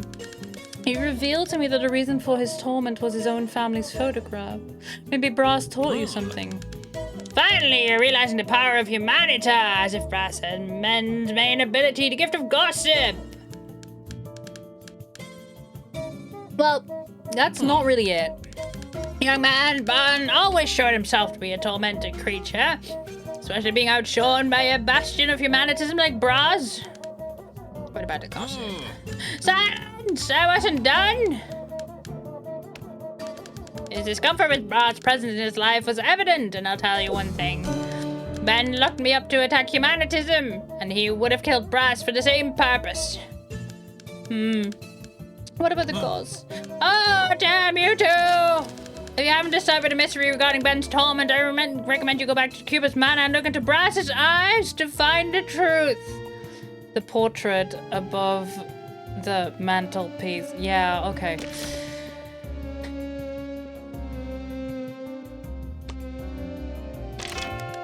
Mr. Quincus, there are some people in Rio de Janeiro claiming to have seen your ghost wandering about town. What can you tell me about that? The ghost of Quincus? That's logically impossible. Quincus Bob is alive, thus his spirit, trapped inside his body, couldn't be wandering around Rio de Janeiro. Hence, it couldn't have been seen by anyone in Rio de Janeiro. Thus, the ghost of Quincus has never been seen. That's another typical case of Rotenborgs. Rotenborgs? Yes, a word I invented when a detective says something stupid. It's a mathematical term. And how does your logic explain this? Rubiao says he saw Quincus wandering downtown. Poor Rubiao. I mean, not so poor now, but impressible. He may still be. He must have been frightened by the brightness of the lights within the pharmacy on Quincus's face. That was it. Lights? Rays of light projected into Quincus's face must have caused some awful effect. So, Quincus was really there. I mean you. Rubiao believes he only saw Quincus in his dream, but apparently that was not the case, was it? On that, Quincus and I cannot say anything, my boy. After all, maybe Rubiao had, in fact, dreamed of me that night. Maybe you are a dream of mine, and I'm a dream of yours. Have you thought about that? If I wake up, you'll go poof. Lights? Do you mean Crispin was at the pharmacy? The miserable old man won't stop lying. Okay, so yeah, we had to follow the story. We had to follow the leads that we had to take us to Quincus, and Quincus will take us further down the storyline to the doctor. Because now I believe we'll get the clues we need to figure out that the doctor's at the pharmacy at night. But to follow this rabbit hole, I'll give you something valuable. There were 2 people at the pharmacy that night, and one of them seemed important. Rabbit? Oh.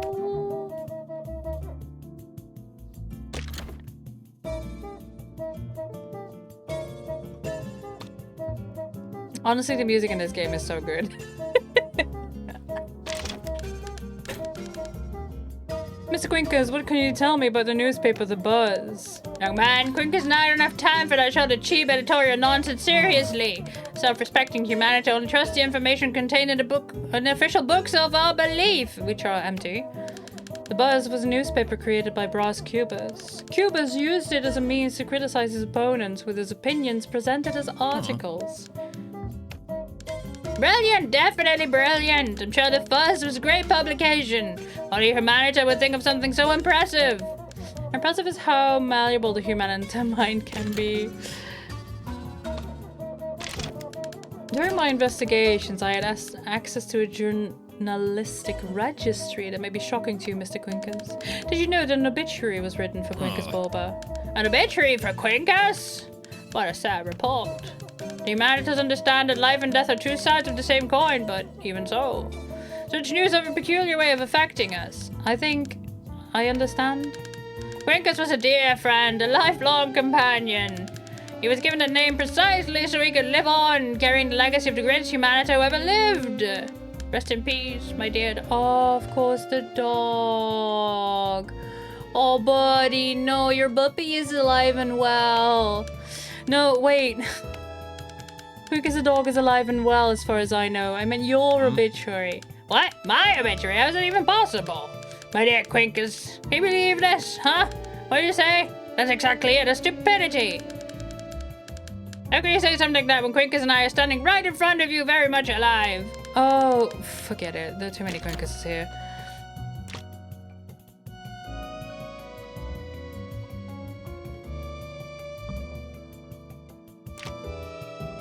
I want to know more about this. About these lights within the pharmacy, Mr. Quincus, what can you tell me? A bright light in the dark will attract many insects, detective. From an insignificant beetle that has made its way home, has made it his home, to a dying fly mistaking that very light for one at the end of the tunnel. Perhaps a know-it-all arachnid weaving its web, waiting for its next unsuspecting victim. I'm not sure I follow, Mr. Quincus. I do. You're just describing the people that were there.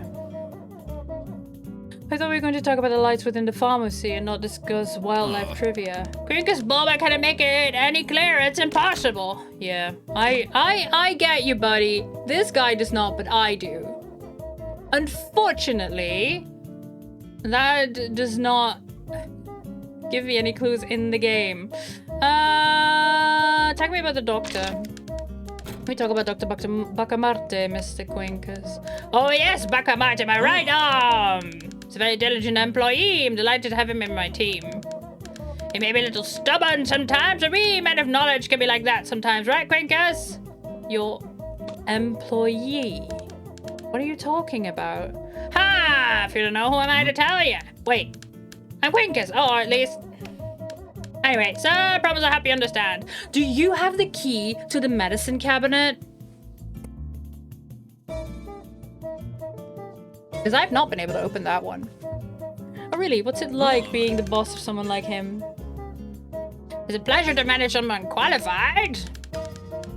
There's no one more prepared than Bacamarte for this role. Although I must confess, Bacamarte's bad health, Quincus here just told me he's been acquiring medicine of dubious quality. If a clever investigator or detective looks into this, they'll definitely find something. If you know any, let me know. You have what I need.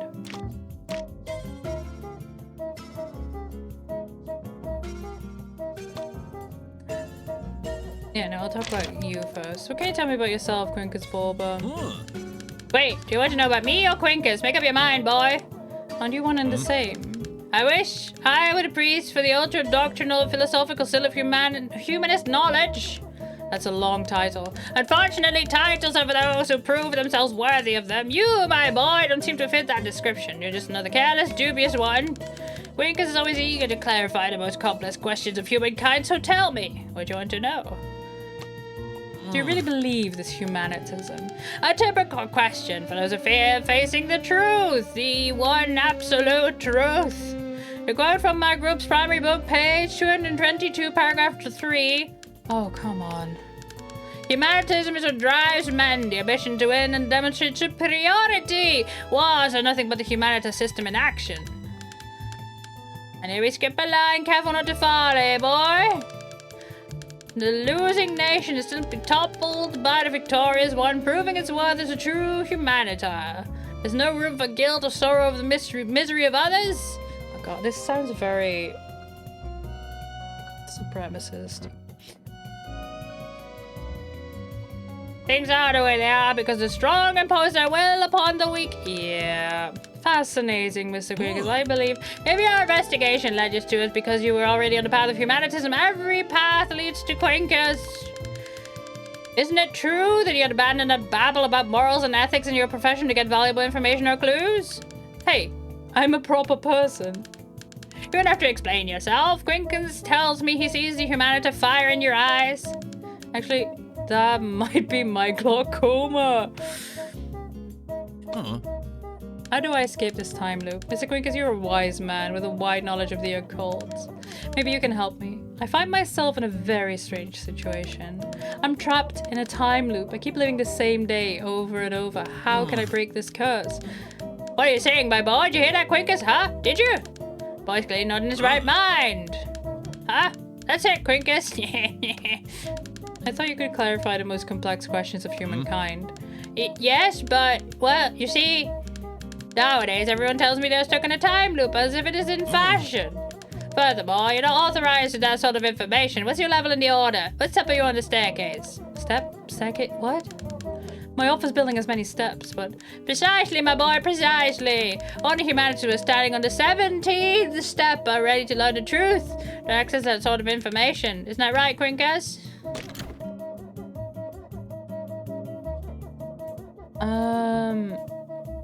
I think I'm just gonna exhaust this storyline here.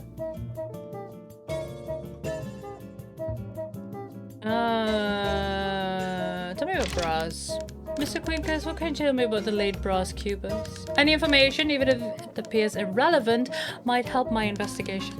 Don't look anywhere else, detective. I'm the one responsible for Bras's death. Fate had me be Bras Cubus's executioner. Not just a wheel, a mere pawn, but a driving force capable of bringing down castles like a storm after a burning hot day. Storms don't usually bring down castles, Mr. Quincus. Really? So you've never seen a sand castle? Do you hear that, Quincus? Can you believe that? Huh? Well, I never. Mr. Quincus, how can you be the one responsible for Brass's demise if you were confined to Casa Verde all this time? This question might not make any sense for a patient in Casa Verde, but anyway, where were you last night? My boy, think I'm crazy? Been shut up inside the walls of my fortress, and this siege seems to have no way out.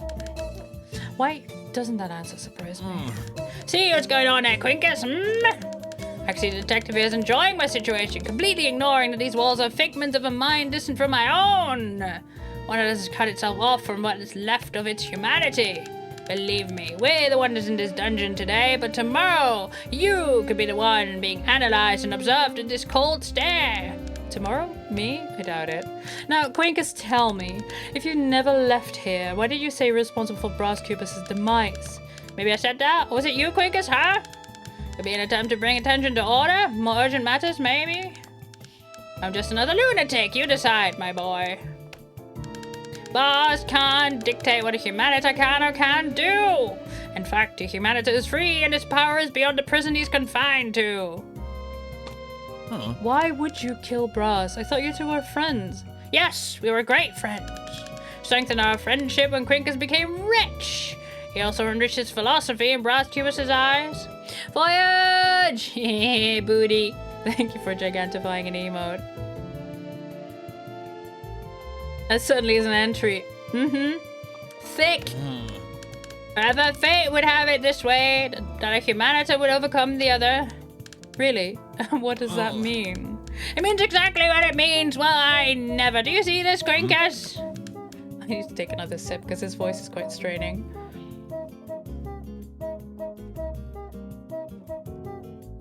Oh, is that Quincus, really? Quincus is saying that Brass was a humanita of the highest level when he began a dispute with the Doctrine's Grand Master. He knew what the consequences were and would suffer them with open arms.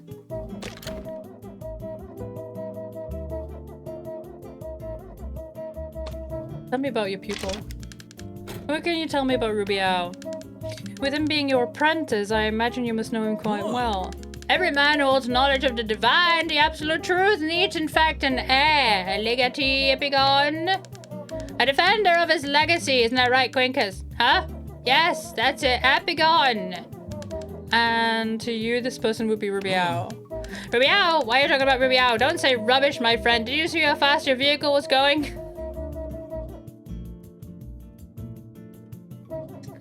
Oh my god. Vehicle. Vehicle? I thought we were talking about Rubiao.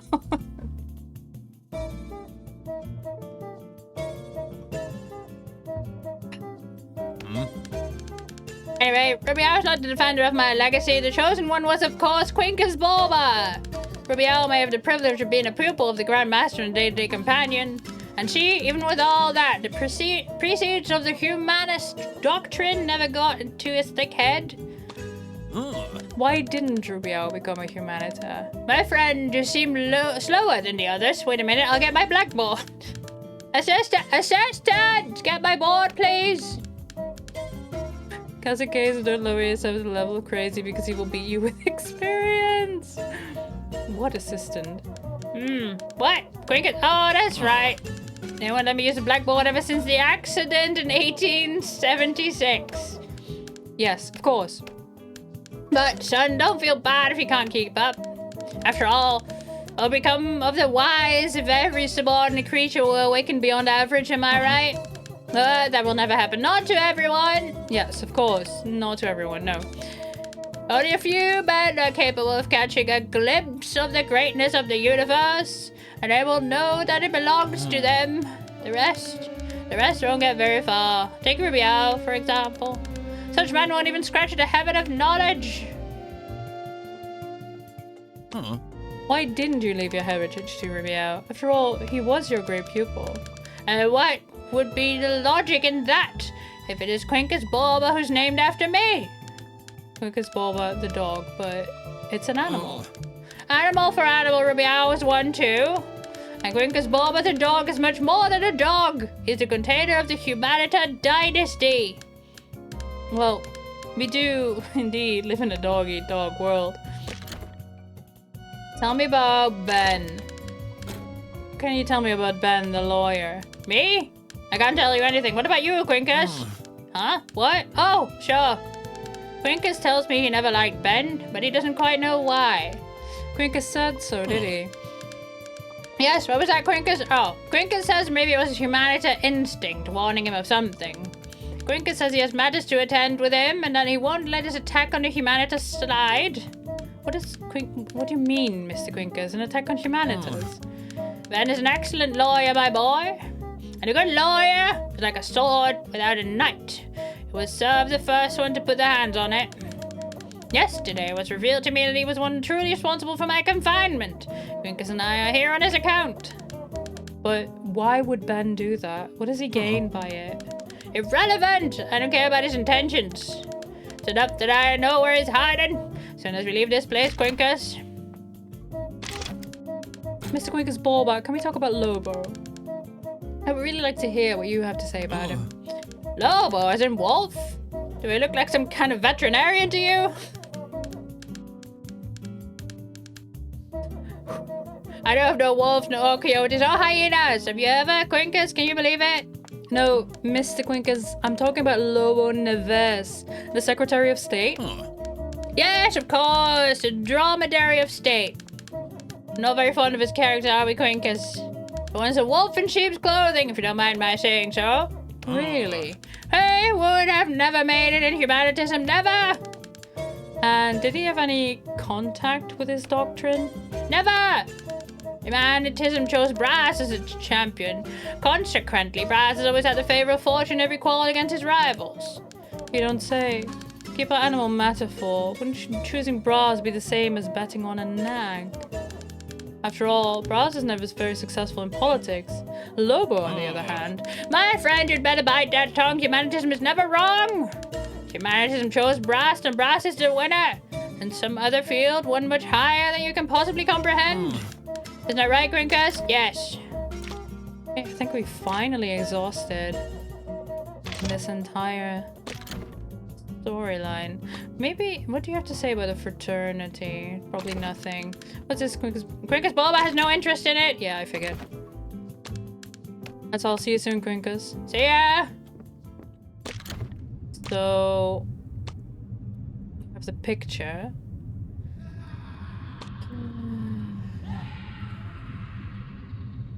Who was Braz Cube's love and interest that could know about the treasure?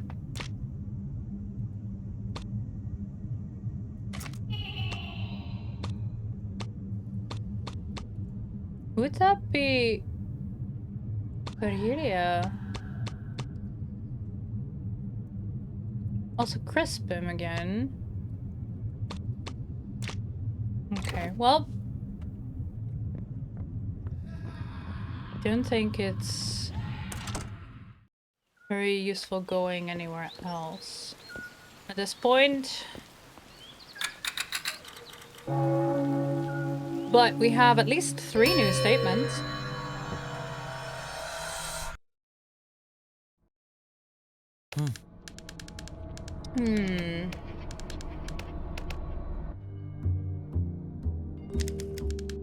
More information, detective. Fresh clues for Ben's file. Can't wait to see who helped you advance this case with this time.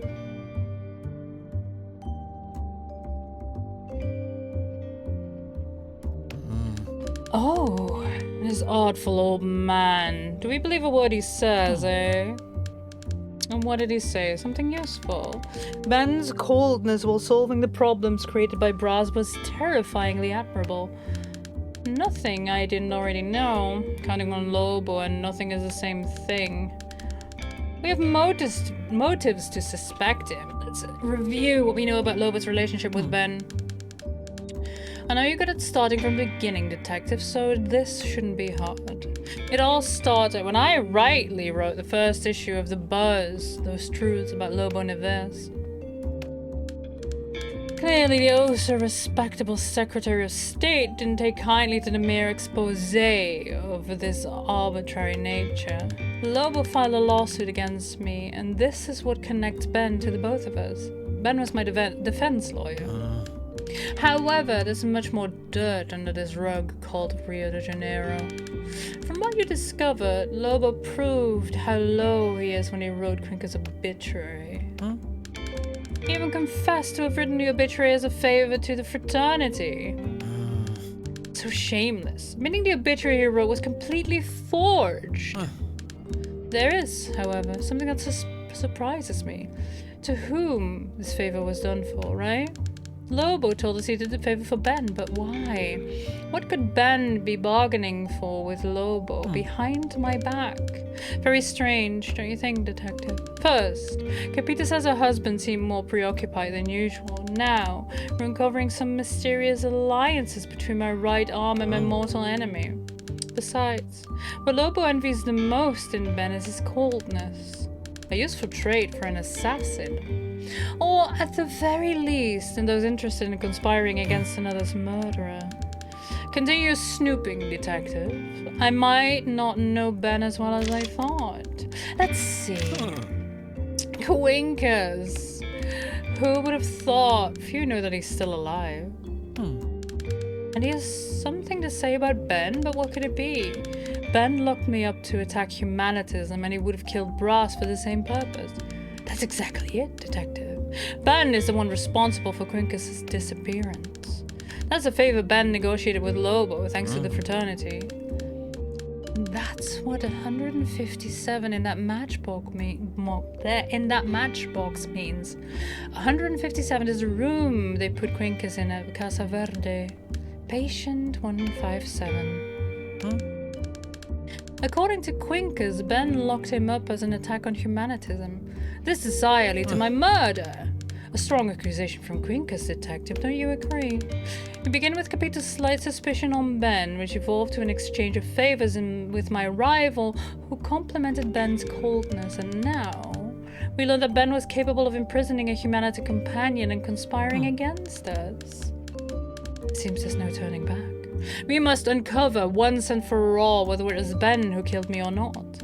As a lawyer, he can be a very good liar, but truth is on our side. And if not truth, insistence, then. Quincus mentioned we would find an answer about Ben's family in my residence. What was the old man thinking? Keep up the pace, leave nothing unchecked. Close, I can feel it. Of course, proceed. A new statement for Quincus Bulbous file. What did you uncover now, Detective? As if it wasn't enough that I'm turning in my own grave. You're making Quincus do the same. I hope you're at peace with your conscience. And the information comes from Ben this time. Very well.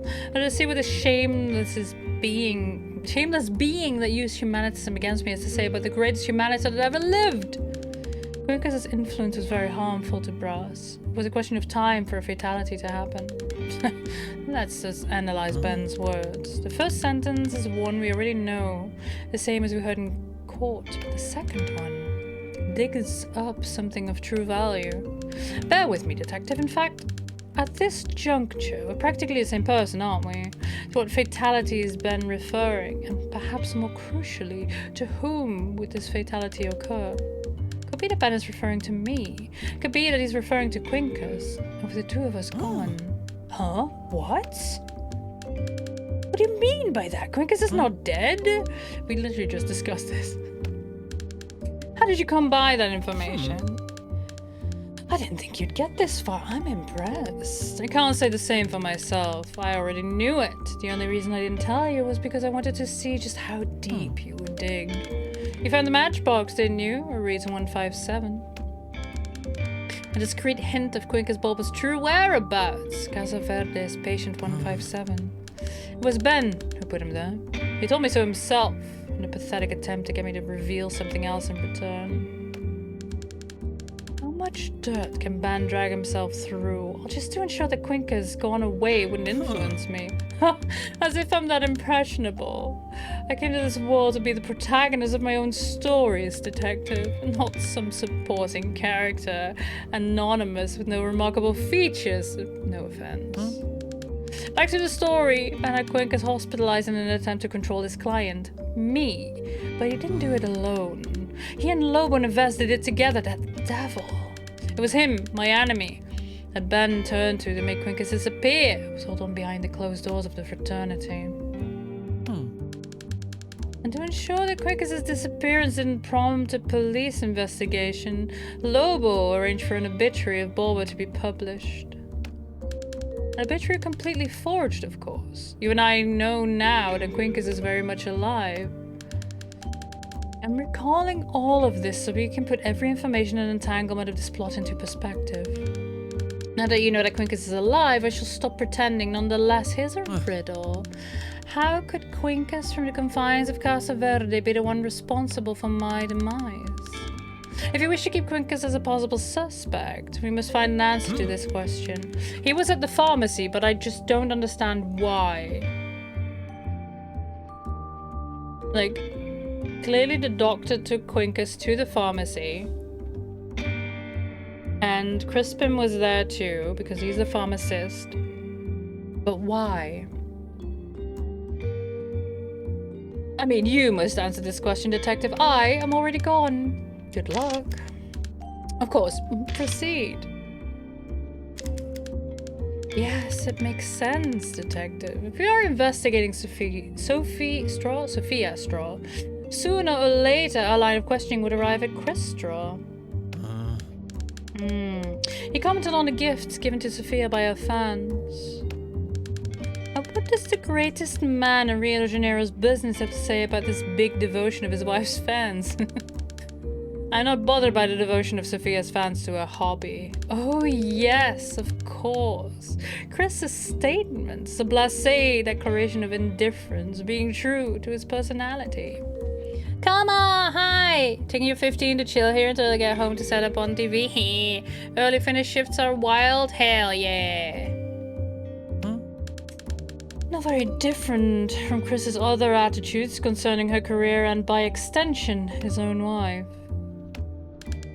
Curious indifference out of Chris's when we remember that his wife is one of the city's most wanted women, for whatever reason.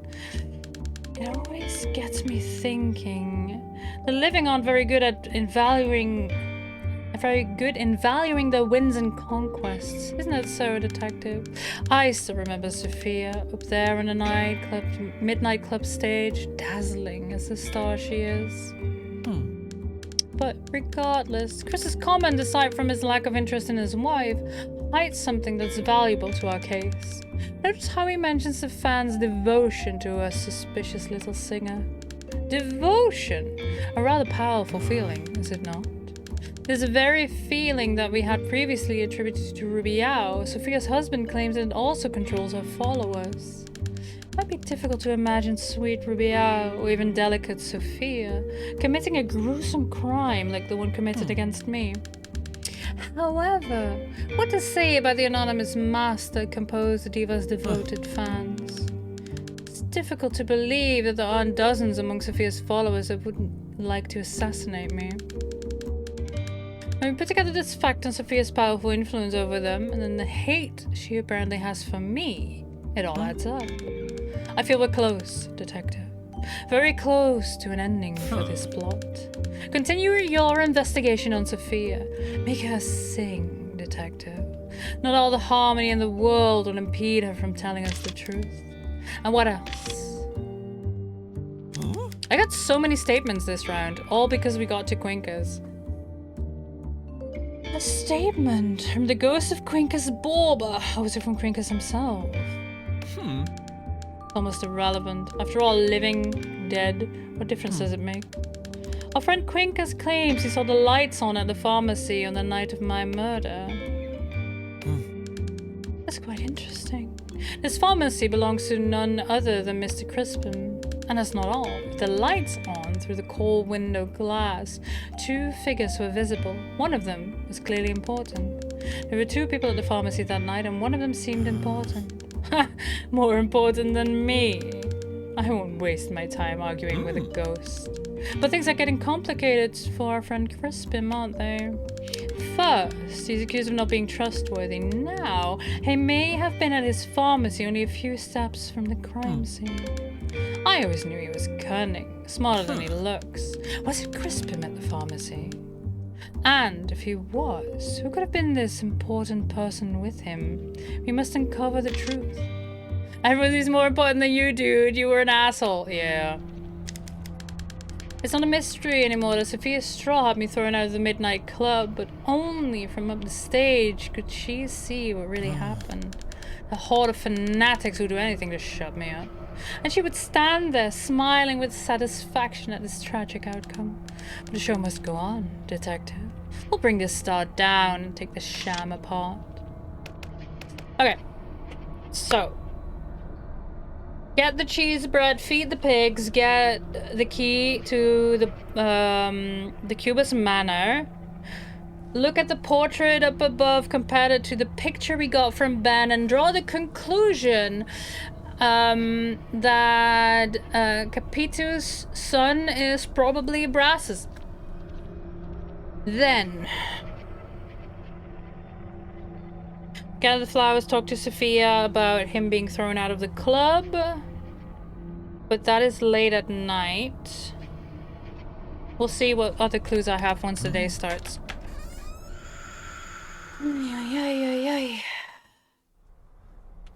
The sick do sure be plotting.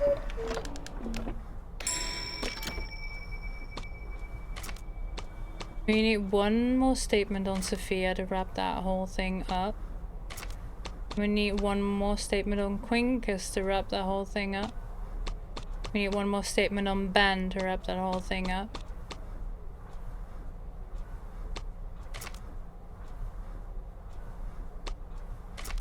We need 2 more statements on Ava, but I need access to the doctor before that can happen.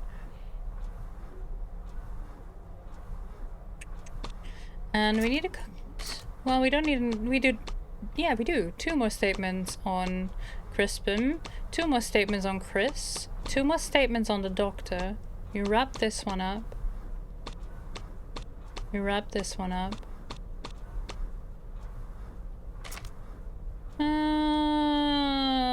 Let's look at the timeline.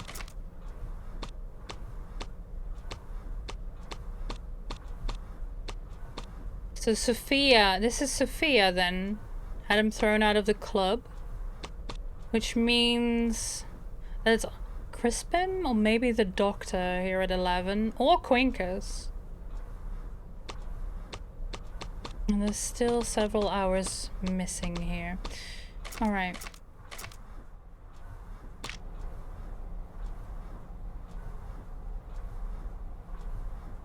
Who is Bras Cubus's love interest mentioned by Quincus that didn't know about the treasure?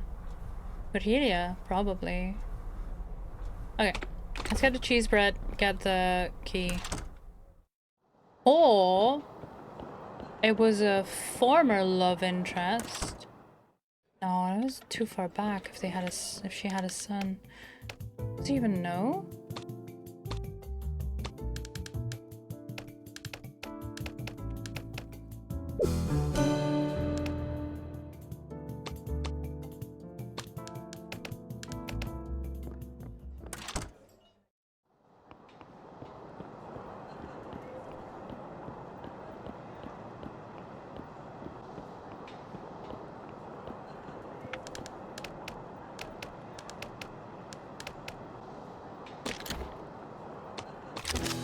Yes, yes, yes, yes, yes, yes. Got the key.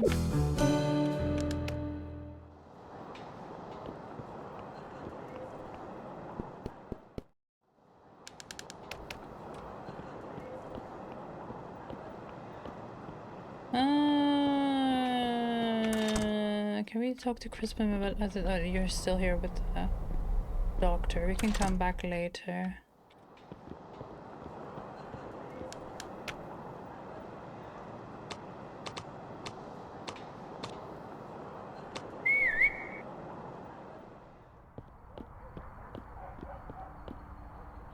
Try to open with a key. And look here. Those eyes once again. Quincus told me that the answer for Ben's torment could be found here. Let's see. What did he mean? What could he possibly mean, chat? Riddle me fucking this!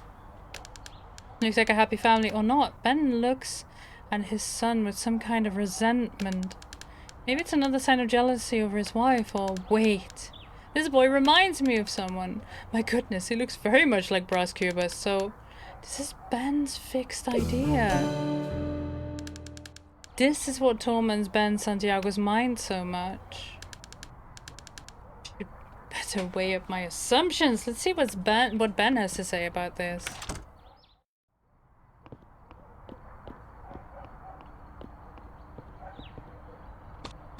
Are you home yet? Nobody's answering. Okay.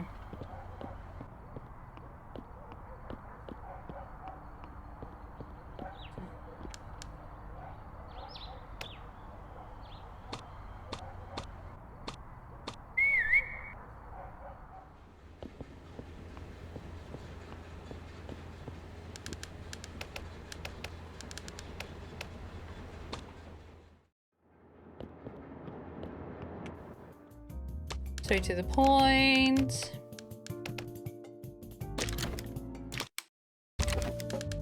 Family is everything, isn't it, Mrs. Santiago? Certainly a father like yourself would agree. Even soon. Are you insinuating my son is one of the suspects? Of course not. I just wonder what his relationship with Brass Cubus was like. Ezekiel is fine. He's following in my footsteps at the seminary, far away from all this. Your wife Capita said that you've been acting weird lately. Ben has been acting weird. Seems he's been worrying about something these last few days. What's causing you to worry? Your son? Capito. Nothing escapes her eyes. Have you noticed the look in her eyes, detective? Oblique and sly, like that of a gypsy. Mrs. Santiago, you're the one under investigation. Your behavior only confirms what Capito said. You seem to be much bitter than usual. Why would that be? Has Brass gotten himself into more trouble that you have to solve? For instance, we had to defend him in a case of the buzz. That's the name of the job, damn it. Keep Brass out of legal trouble as part of my routine. Now it's a sudden interest in my feelings. Besides, I wasn't aware that you were close to my wife. Maybe I should worry about you and your cheap tricks instead. Calm down, Mrs. Santiago. I only have eyes for one maiden, the truth. Ace Icon! Your emotional and passionate nature actually startles me, especially considering how the Secretary of State himself, Lomodeves, described you. Ben's coldness while solving the problems created by Brass was terrifyingly admirable. Lobo would not lie about you, so what's behind such intensity? Detective, there's no Ben, the lawyer, may not recognize Ben, the husband. The latter hates people snooping into his private life. Yeah, you're shaking the bread. Oh, get your cheese bread, Karma. Do it. I guess I gave you more credit than you deserve, Detective. The use of investigating me. Mind you, yesterday Brass terminated his contract with me early in the morning. When he died, he had no legal representative. I was discarded like a rag. I'm well aware of that. Having said that, I find it odd that Brass severed ties with such a loyal employee. You ain't on a secret, Detective. In return, we'll part our own ways. How does that sound? I'm not fond of making promises to people in my list of suspects. Brass didn't take well to what happened to Quincus. Hardly anyone can remain unaffected by this sort of tragedy. A tragedy, you say? Submitting a fake obituary is not what I'd call a tragedy.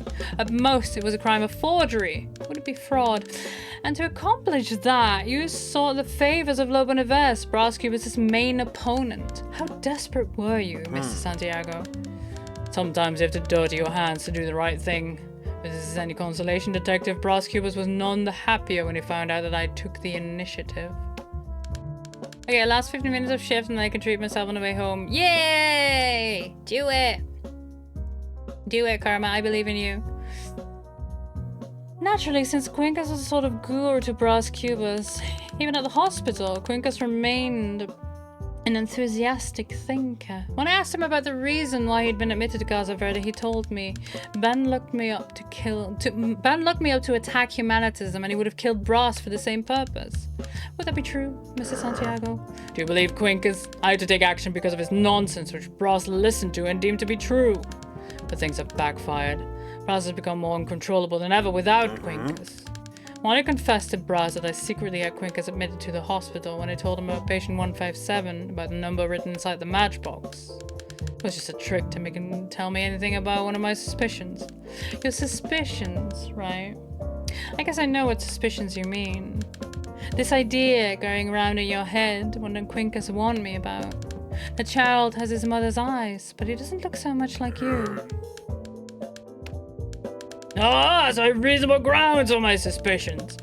You'd certainly have plenty of reasons to murder Brass, Mr. Santiago. Having been discarded like a rag, and the chance that he may have damaged the holiness of your marriage, how do you defend yourself? I don't care what you think, detective. I don't care what anyone in this bloody world thinks. Brass refused to tell me the truth, and after his death, I'll never find the answer to my restlessness. You wanted the truth. Why didn't you ask Capito herself, whether or not she was unfaithful to you? I'd never pluck up the courage to ask her this question, detective. It's her eyes, detective. Try she might to convince me with words, her eyes wouldn't cover the truth. They're what I fear the most. Now that you know about fear, do you think I would have killed him without knowing the truth? Here's what I think, Mr. Santiago. I believe your well-known cowardice enables you to commit acts that are in line with your lowliness. Truth was never your goal. In fact, you're comfortable with not knowing, empowered by your own version of the facts, which leads me to conclude that... Ezekiel grew up quite fast, didn't he? Just look at how little he was in this picture. Yes, the flow of time is inescapable. No more of this gloom, my boy. Ezekiel's a handsome young man. Lucky for him, he's taken after his mother. You know something I don't, Brass? I probably do, my dear man, but about what? Oh, so be it. What I have to lose, right? Brass, I have something to confess. The blame I've been carrying is too much. Quincus Bulba is alive. Are you being funny right now, boy? Stop this nonsense. It's true, the honest truth. Quincus is alive, confined in Casa Verde. He's there by my order. What? But how is that possible? Why should I believe you? If you don't believe me, see it with your own eyes. Here, take this. I wrote this number in this matchbox. Ben, if this is true, I can no longer trust you. Never again. And now, Brass, do you have something to tell me? Confess to a friend? Friend? This betrayal against me is true. We'll be foes forever. Your services aren't required anymore, Mrs. Santiago. Farewell. Even now, you won't confess? Someone will make you pay for your immoralities, Brass Cubus. You will pay. Ooh. Well then. You advanced this plot. Did you manage to press Ben, detective? He told you everything, didn't he? I already knew the truth behind his motivations, the anguishes that he broods over. You did see the picture, didn't you? I believe you too suspected it when you looking at Ezekiel. Ben Santiago is a man tormented by a fixed idea, but the possibility that his wife was unfaithful.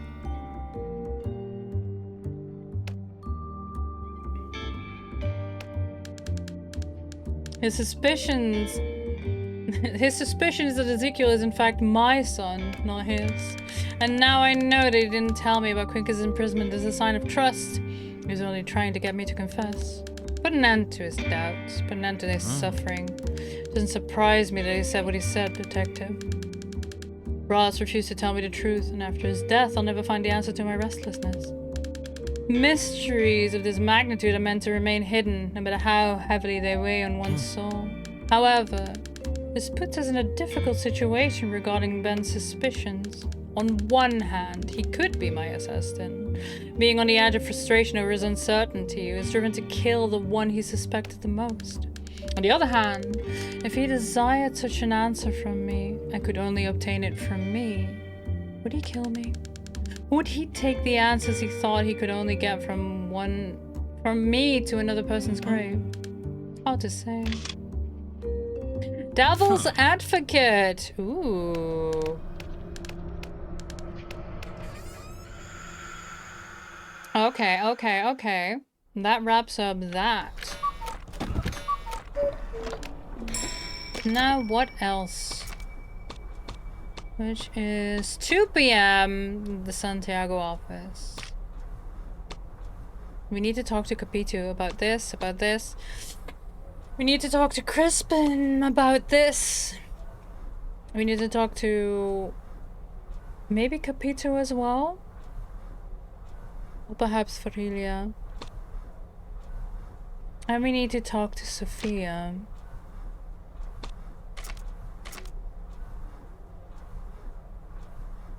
Well, well, well. So... try and get to Capito. Let's go to the pharmacy first, because Crispin is there. Then go to Capito about these two things, maybe this one. And then while we're there, get some flowers for Sophia. If this isn't the end of the plot for Capito, which it already was? Did we already wrap this one up? Hold up. Hold up. We did. We did. Okay, then that is that.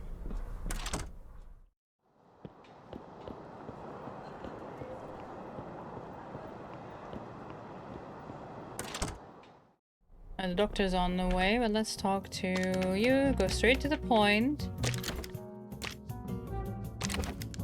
Mr. Crispin, some reports indicate that your pharmacy was open the night of the crime, and it was stated that you were talking to someone else, and that you could be seen through the window. Prosperous reports. I'm a very busy man, lad. I can't waste my time talking to all of my customers.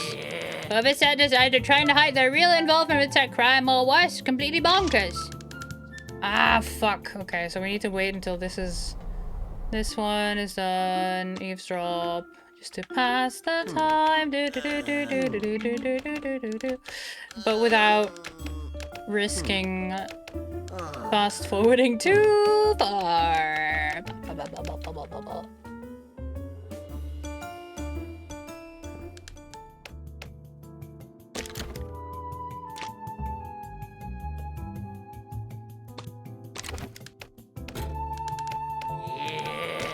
Oh, that was the end of it. Okay, okay, okay.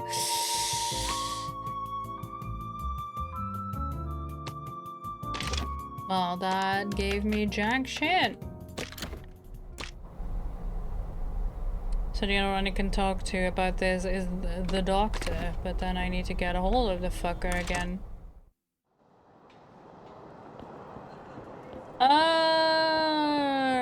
Taxi.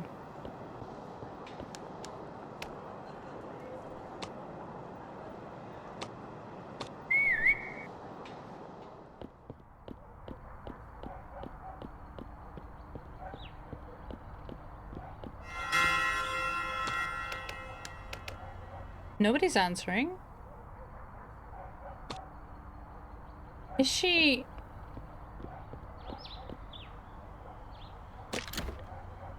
is she going to visit the padre?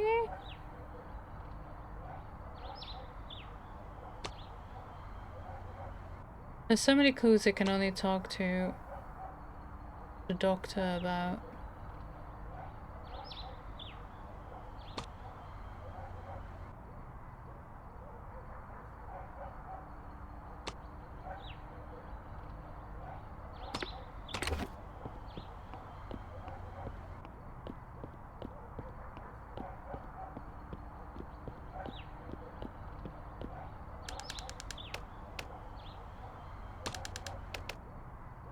It's funny because she just literally left the house. She's right there. I cannot talk to you. Okay. You are going to the cafe.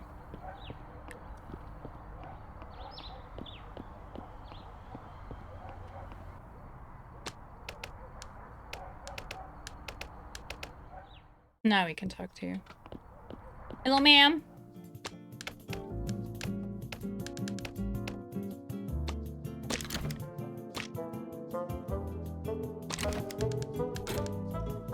You seem very observant.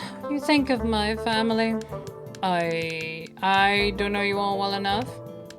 Don't be so serious. You know my husband, you know me, and we have many photos of our child Ezekiel around the house. Considering what you saw, tell me this. Who do you think he takes after? You? We all know that none of this is in fact relevant. Anyway, thank you for your opinion. I know you wouldn't put yourself in this position unless you were comfortable in my presence. I usually do what I can to help in this kind of situation. Speaking of help, investigator, I need yours with a different situation. Something's not right with Bentinho. I don't know what it is. Sometimes I feel he's dying of jealousy over Ezekiel, our own son. But what makes you think so? First of all, I'm a mother. We notice when something is wrong. Besides, Bentinho insisted that our son should go to the same seminary where he spent his childhood. Ezekiel's always been an extroverted boy who liked mimicking our friends, making us laugh at his jokes. I'm worried that the strictness of that place will turn him into someone he's not. Imagine having to deal with two Ben Santiago. Poor woman. I can see you're about to commit an act of indecency. I wonder if you're willing to go all the way with it. Mrs. Capito, my work requires me to do so sometimes, so let's proceed. You already know that Mrs. Santiago seemed to be worried about something, and I believe I have the answer for that. Let's just say your husband has been questioning your son Ezekiel's paternity.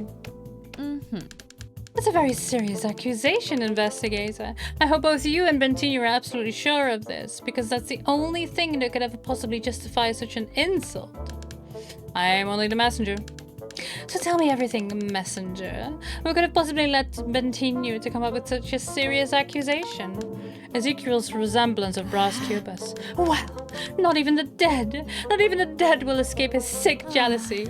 Even after all these years, I feel we've never been truly happy. There's no reason to prolong this fantasy we once called marriage. It's all over. I'm very sorry, Mrs. Capito. Are you really? Get off the fence and tell me, what do you think? Who's the right one in all of this?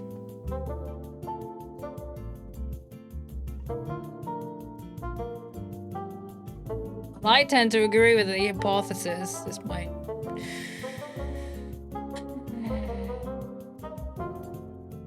You might kick me out of the house for this, but I hope you're satisfied to get this off your chest, but in the end it doesn't even matter.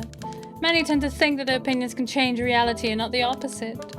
Believe what you will, detective. At some point, who knows, you may see the truth. Oh, come on.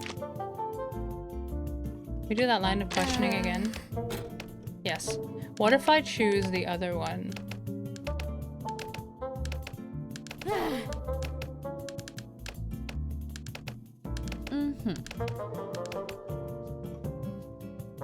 I believe Mrs. Santiago's paranoias can be trusted. I'd be satisfied to get to... Yeah, okay. It doesn't even matter. Well, you gave me absolutely nothing to go on. Thanks.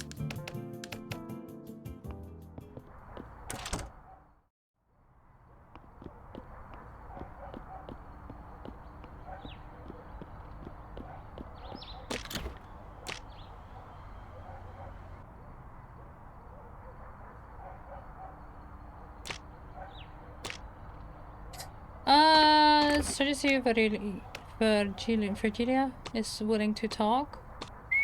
She's still there. Nope, there she goes, back home. Never mind.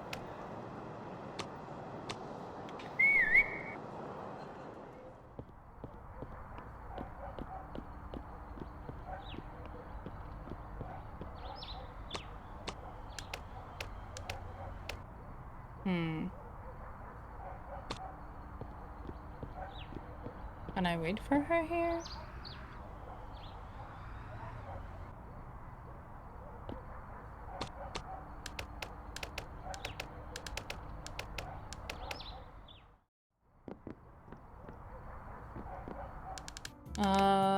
Straight to the point. Interrogate. Aha! Mrs. Neves, this may seem strange, but I would like to know about a treasure. Do you know something by any chance, or did Brass comment about it? A treasure? How curious. You never mentioned anything like that. Yeah, I knew this would take me nowhere. Wait, I don't know if it helps, but I saw him yesterday carrying a box covered in sand. Maybe he had unburied it? At the time I thought they were cigars, but he had stopped smoking. And in which direction did Brass go with his box? Well, from what I remember, he took it to his home. Great. Thank you for the information, Ms. Neves. So the box of cigars on his desk are not in fact cigars.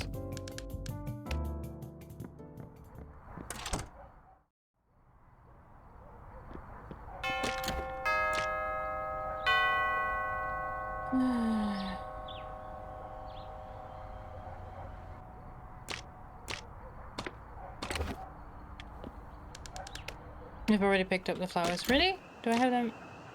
I do. Okay. Now I don't think I can pick up key in time. Now, I need to go downtown anyway.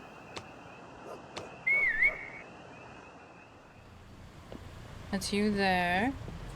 You are still there until 7. I will not have enough time because by the time I got the key and go to the manor, I will have missed Sophia.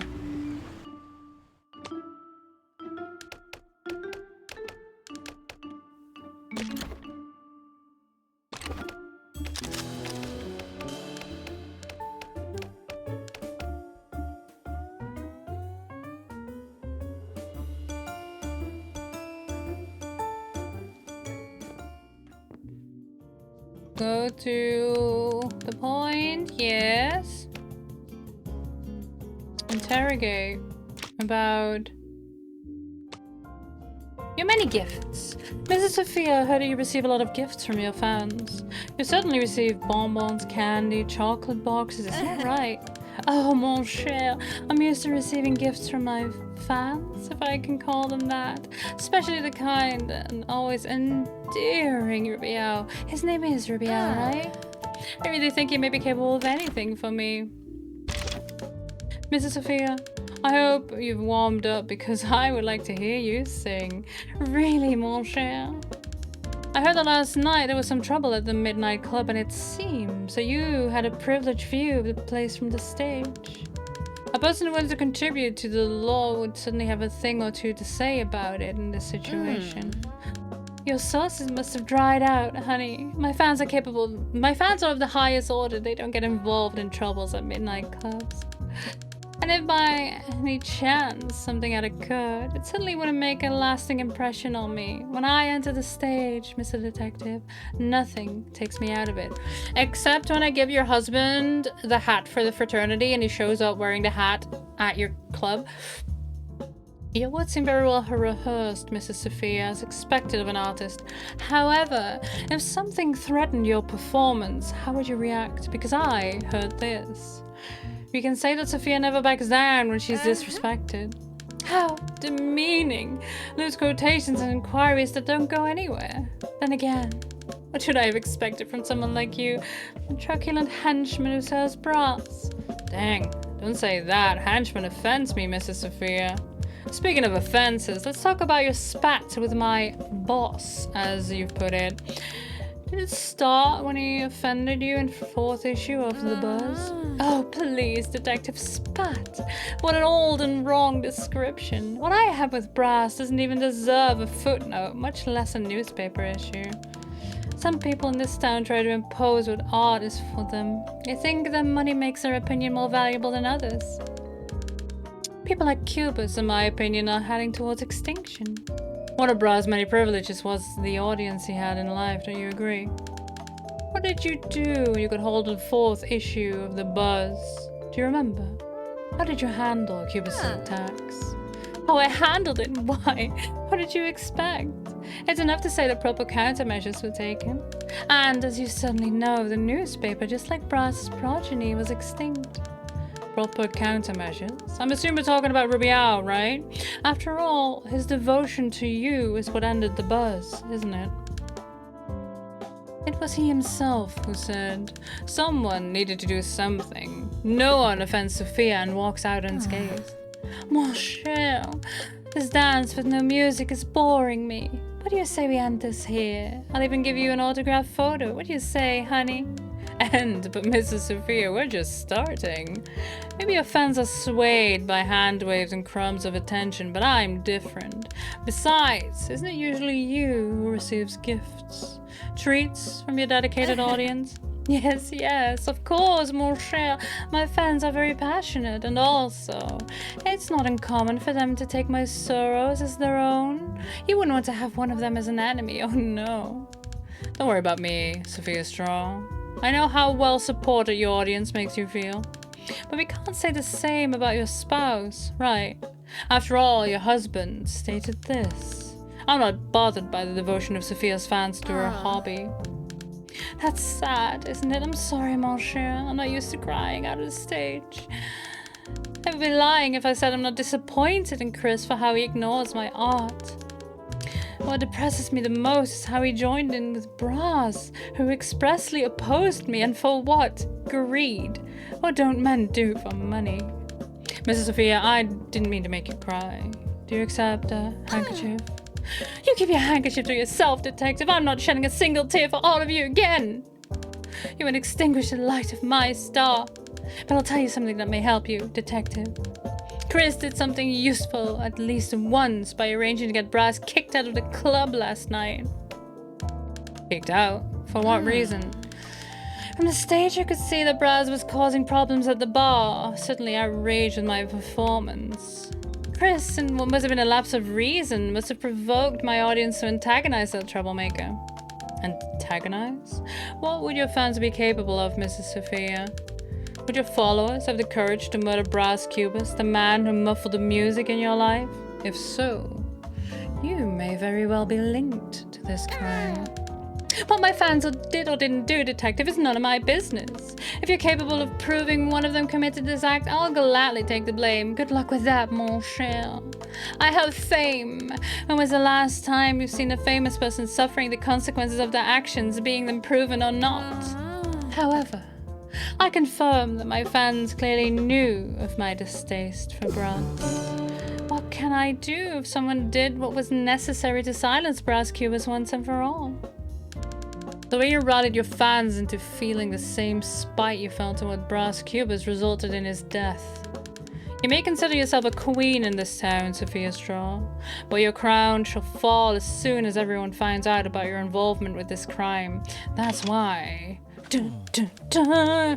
Oi, oi, can you see that? My cup is empty, one more! And now we present Sophia Straw! I can't believe it! 50 minutes of fame and over yet, are they? Good evening, bonsoir, mes chéris. It was an honor for me to perform here in this warm club. Chris was there!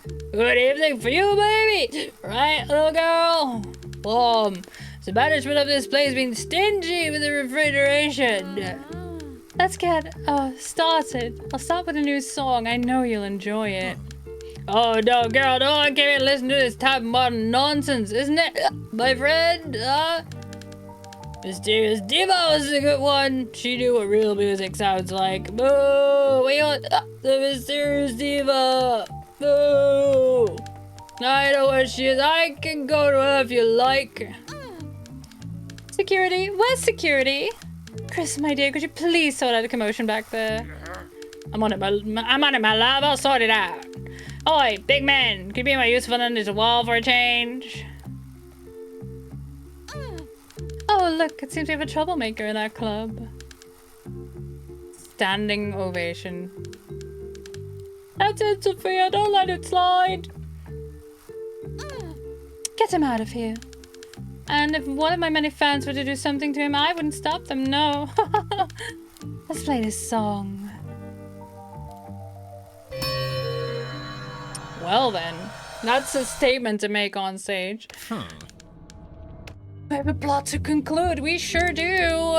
Finally, this opera comes to an end. What did our diva Sophia tell us, detective? What can I do if someone did what was necessary to silence Brass Cubus once and for all? I know Sophia wouldn't have the courage to get revenge on me on her own. I say artists are a courageous lot because of the way they expose their hearts and souls for everyone to see. But I can see that this courage fades right where the spotlight can't reach. She didn't have the guts to make me pay, not on her own, isn't it, Sophia? silencing me once and for all. Oh yes, because in order to be the apple of the city's eye, she must be nothing less than a perfect little girl. Because of my crusade in favor of values of yesteryear, and you've always regarded me as an enemy of the arts. But you're mistaken, dear Sophia. When in life, I was but its staunch defender. Hi, Cogsworth. Good to see you. I hope you're well. That fateful last night when you got me kicked out of the welcoming midnight club, you knew the true reason behind my acts. But it made no difference to you. Farewell, my dear Sophia. You are still alive, and I hope you live much longer. This is the only way you'll see which one of us was right. Well done, detective. The show must go on. Ooh, we concluded the star.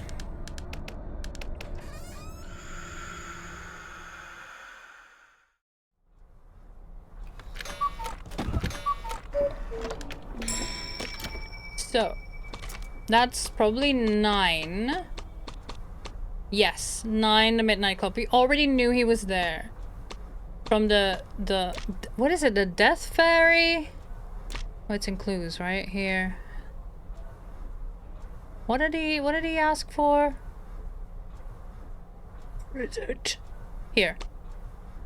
The Death Fairy, yeah.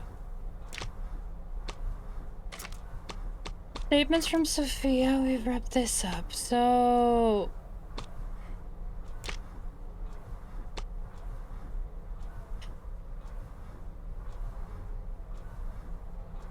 Now we figure out a way to talk to this doctor, who is never at the Institute.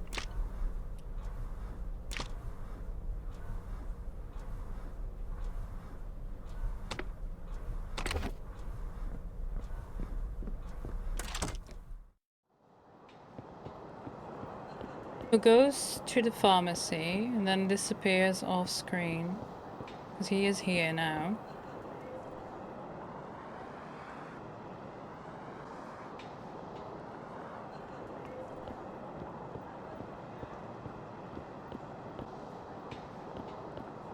See, he goes off screen. We're downtown. I do believe he goes to the harbor. Yes. Okay, we still can't talk to him here.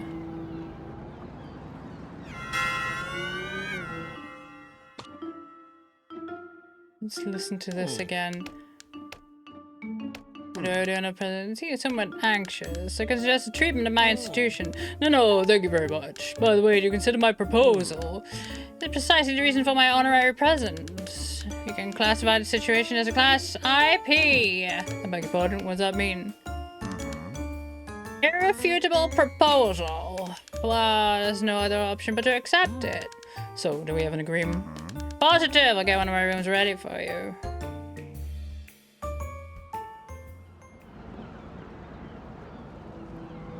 So if he gets one of the rooms ready, does that mean he is then finally at the Casa Verde?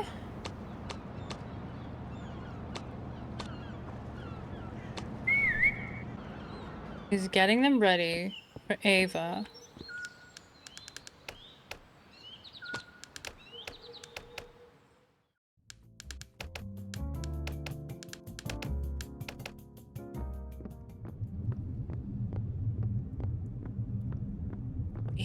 He's not even here.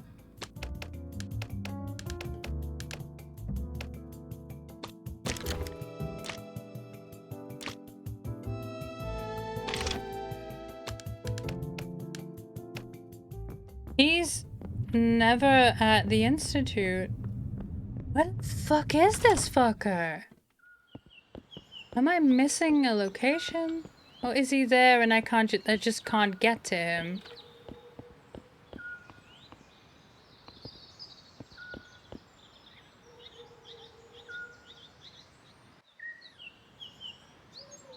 And Eva arrives sometime. That shadow moves, but is back there now. See, that's Ava. No, he definitely doesn't mean a hotel room. See, that's when she's taken in. And you go back there.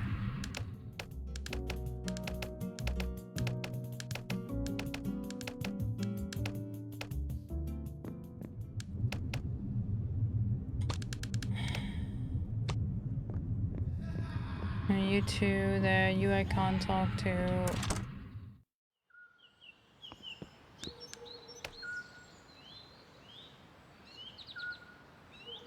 Oh shoot, we should get the, we should go downtown, get the cheese bread, bribe the police while I can.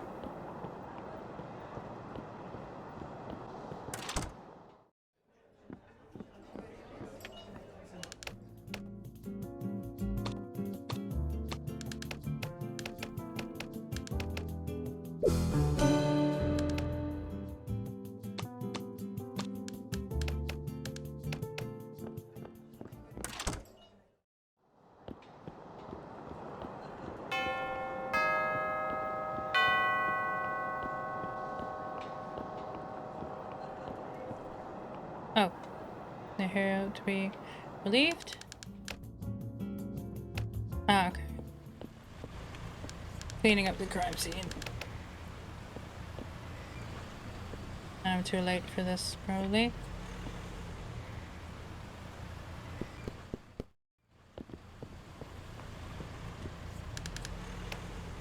Oh no, the key is still here, okay. Grand.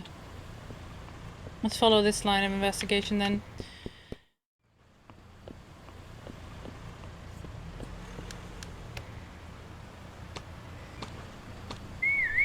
But I think his sister might already be... Yep. Yep, okay. So I need to do that sooner. Didn't get anything today! Annoying!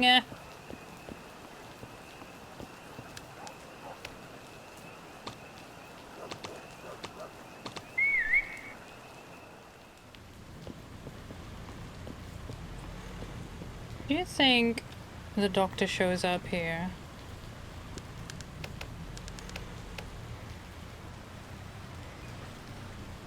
They did have a delivery this evening, but probably not here. Can I talk to you now? Can I talk to you now? Why can I not talk to you? That's it. You done it. You done diddly do it.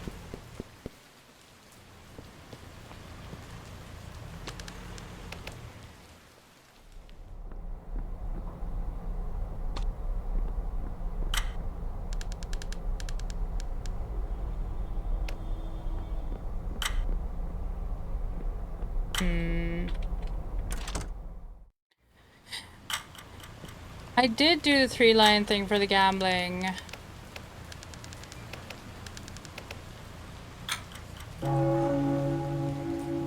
Shit.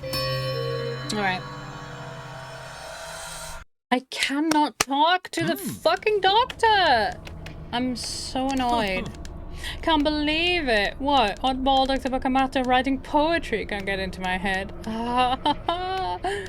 You must see proof. Yes, you will confront Dr. Bakamata once again at Casa Verde. Make him recite the poem or you could inspire him. But he's never there. I cannot talk to him. Okay. Alright. Alright, fine. Cheese bread, feed the pigs, get the key. Check what is in the cigar box.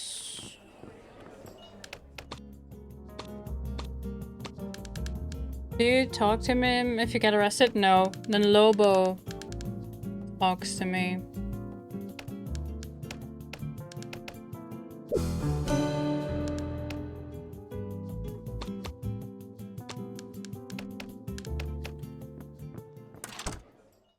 and not the doctor himself. I had one chance to talk to the doctor the first time I got into Casa Verde, which has, and I've not been able, like I got a rough timeline of where the doctor is at different times during the day, but I cannot interact with him. Like, at all.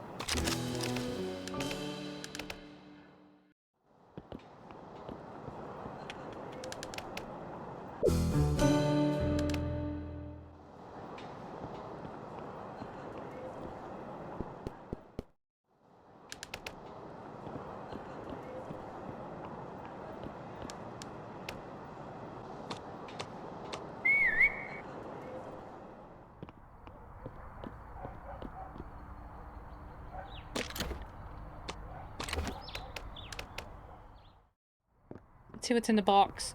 What's in the box? So it wasn't a box of cigars. Should have realized there were remnants of dirt in here. Nothing beats experience when it comes to noticing details more clearly. It's empty. I need to find what was inside this box.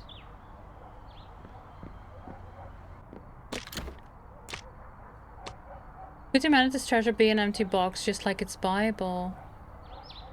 Probably been buried. Judging by this fancy craftsmanship, it held something valuable.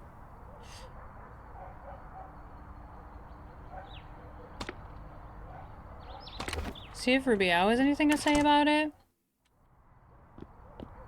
What you did to him to be able to talk to him the first time? Get inside the institute. The first time. Then he was there suddenly and he thought I was a patient, but he's not been there ever since. And even Quincus confirms that he's never there.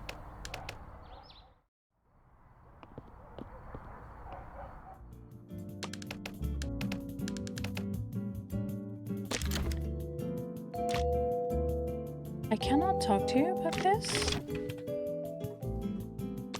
Then I must talk to Quincus. Which is at Casa Verde. Maybe this time it will trigger the doctor to come by again.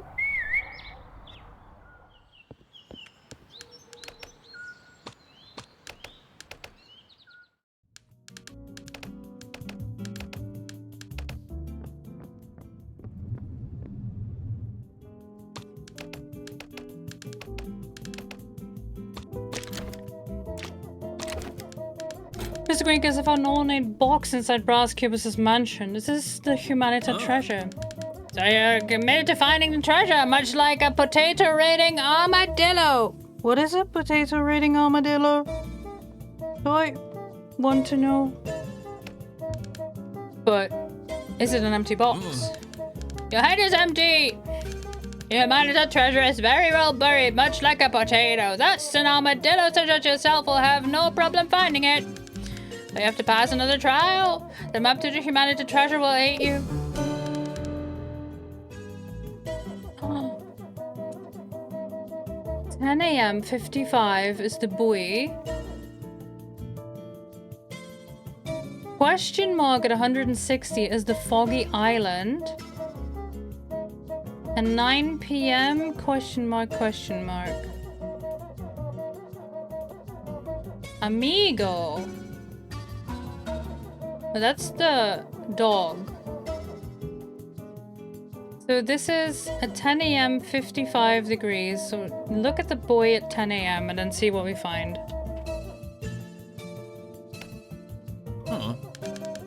Pay attention to following instructions. As you wish. I'm ready. Go to a place where you can look out to the ocean. Follow the coordinates on the map with precision. And, last but not least, none of this can be achieved without the company of Humanita's best friend. Humanita's best friend. Precisely! He's the only one capable of reaching the bottom of this hole. Right. Anything else? If you're successful, I'll be waiting for you here. So we need to get a way to make the dog not aggressive towards us. Before, like right at the start of the day. So before Riao arrives. Yeah. So this... Oh, nope.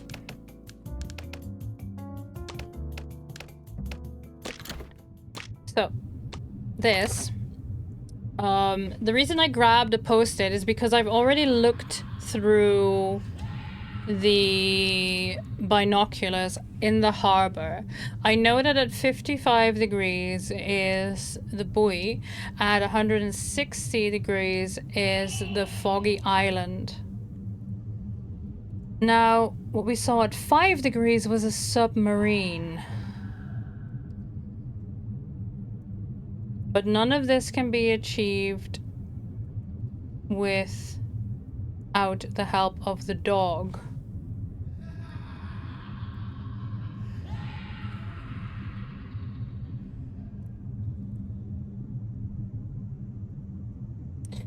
It could also be at 35 degrees, there's another island, the ruins, and at 180, which is probably where this is buried because that's the only place that I can get to that has sand, is the lighthouse. If you look at the lighthouse at 9 p.m, that's probably... Wait, yeah, that's the foggy island at 160 and at 9 p.m. That's probably the lighthouse. Unless there's a new location we're unlocking, and I don't know. So what I need to do now is talk to Rubiao, I think, about dog Quincus. See if there's any way we can convince him to come with us.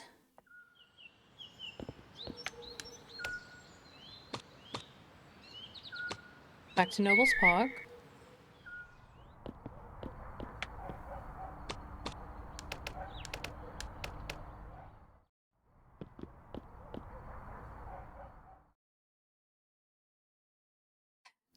Show item? Hold on. Ah, sorry. I thought I pressed the mute, but my stream deck didn't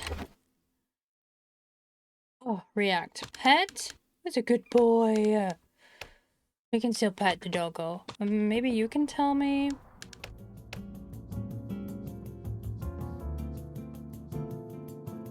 If I take the mirror...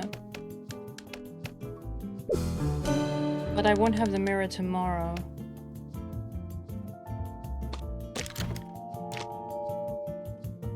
Can't talk to you about anything new. I can show you an item. No, that doesn't work. Okay.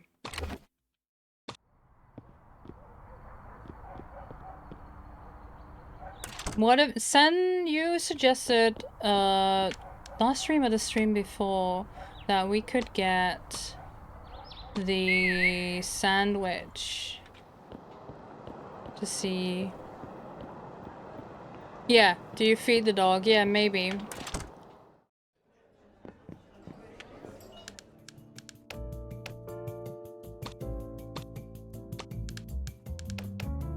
Oh, Mr. Cubus is tab. I think you tried and it did not work. I could because I couldn't at the time, but things have changed now. The conditions have changed.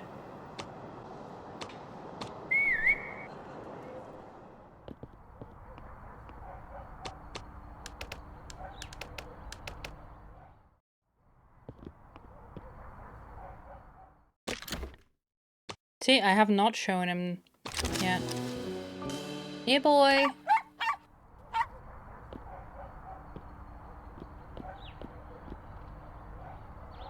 And now he goes with me?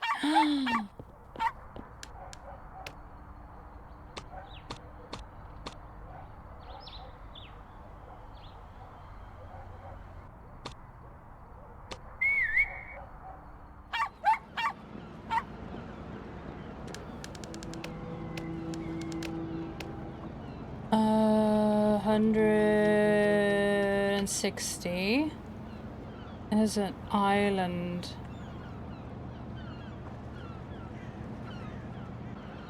But we don't know at what time. And then at 9 p.m. Hold on. 9 p.m. question mark. I suspect it is the lighthouse. So question mark, 160. But the dog will see. 10 a.m. 55. What happens if I look at 55 now?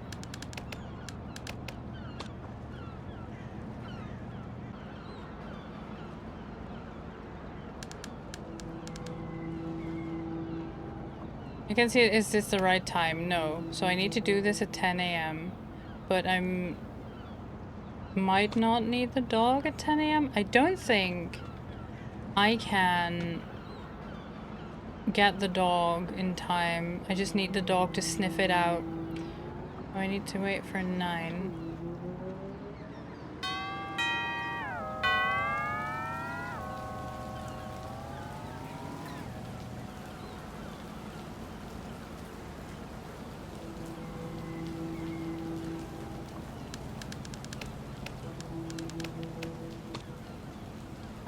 A question mark.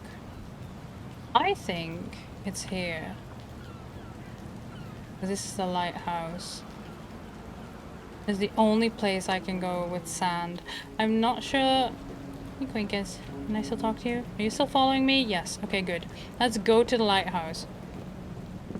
Let's see if I have to follow.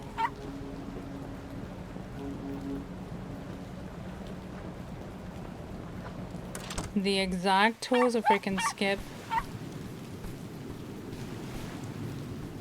No, okay. Okay, so I'll try again tomorrow.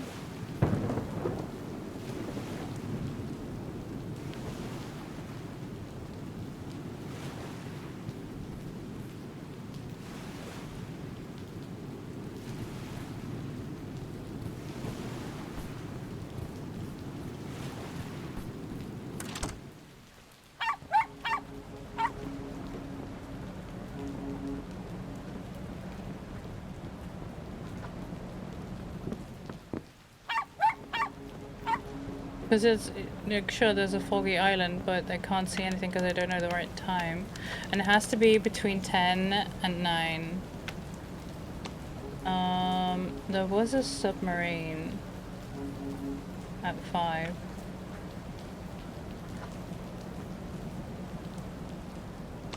And there's a 35 with this one. I forgot to check at 9. But then again, I don't think I can get there. Alright, let's wait for the day to end.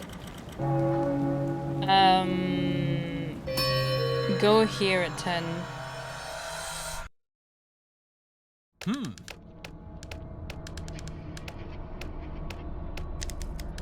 Well, so you became a treasure hunter. Along with the treasure map, Quinkins Bob also provided the following instructions. Look for the company of humanity's best friend. And go to a place where you can look out to the ocean. Can you think of a place where you'll be able to do that? Yeah, I did. I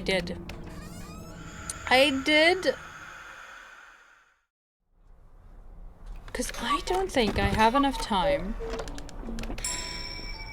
to go to Helena's, go pick up the dog, and then go, like, be at the harbor at 10.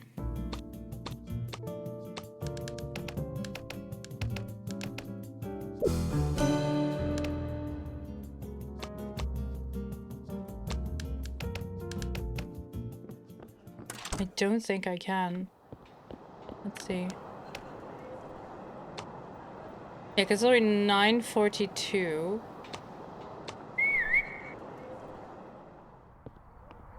And I cannot interact with the dog. See? I cannot interact with the dog at this point. Okay, so taxi, harbor.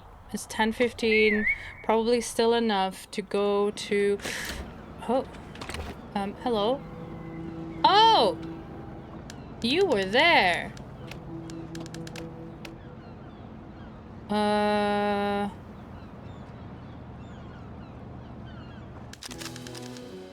Great, exceed number 12 printed on that boy. What's the next step? Look at 160 at noon.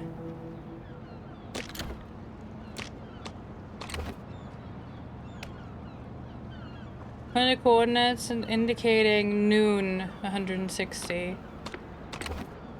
Okay, let's wait.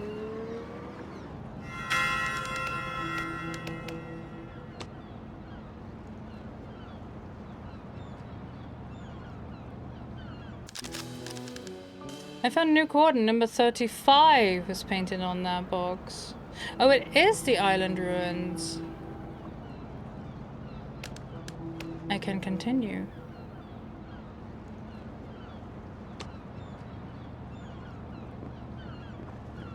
Pick up the dog.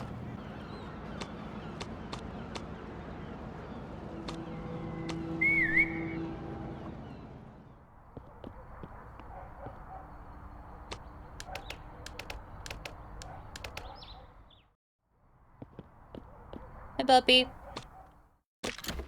Have a sandwich.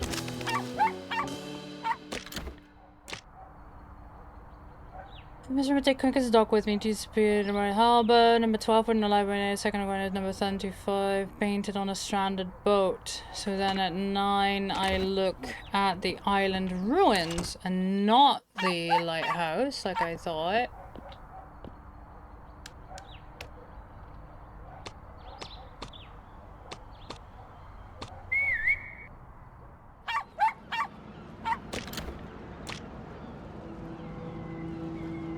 I still can't talk to the doctor, so there's 2 people that I can... The poem. Maybe it's Ava, but I don't know. I might as well.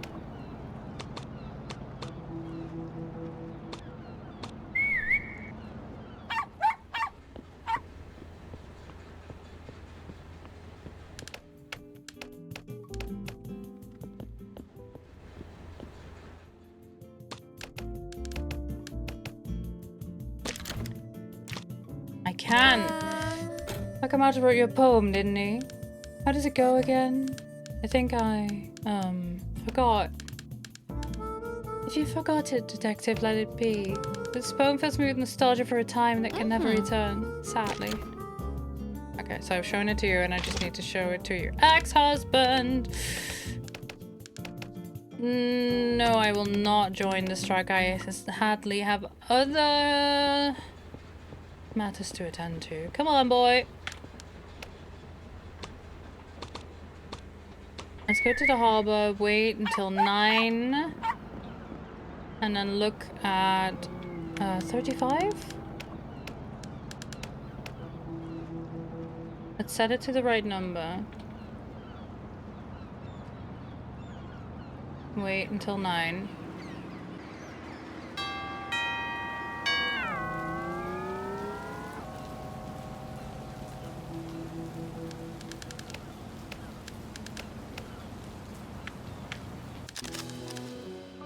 $180. The flag is number 180. I feel like I'm close.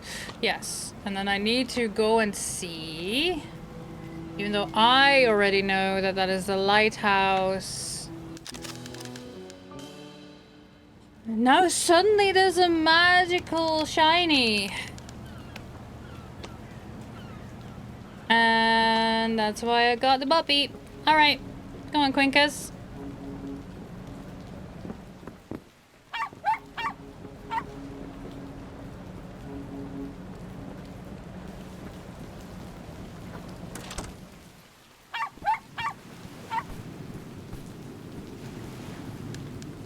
So, is your man to treasure anywhere in this lighthouse? Examine? So much dirt, I don't even know where to start. Okay, said only Human's best friend. Yeah, okay. What exactly? Make him dig for it. I guess your owner told me you'd know what to do, so let's get started, boy!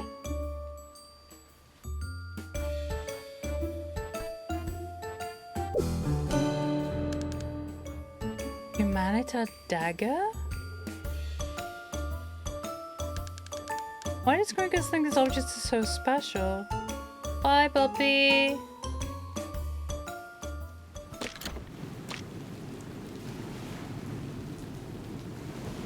Okay. So we done what we needed to do with this one. And now we have the dagger. So now we go to the Casa Verde. Show the dagger to Mr. Quincus.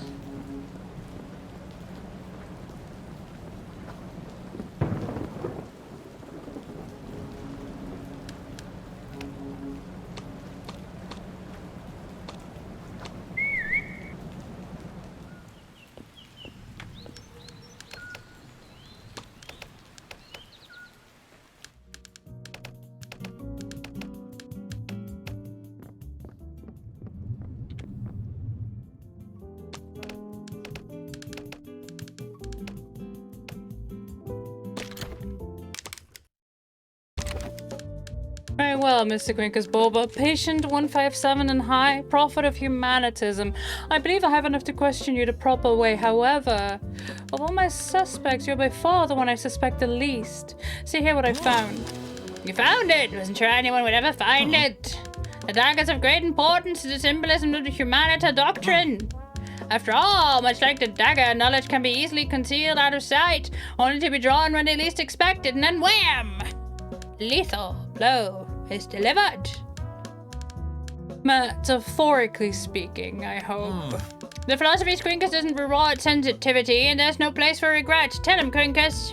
Mr. Quincus, it's because of attitudes like this that humanitism isn't seen in good light. When Braz was prosecuted, it was alleged that it was the doctrine that corrupted him.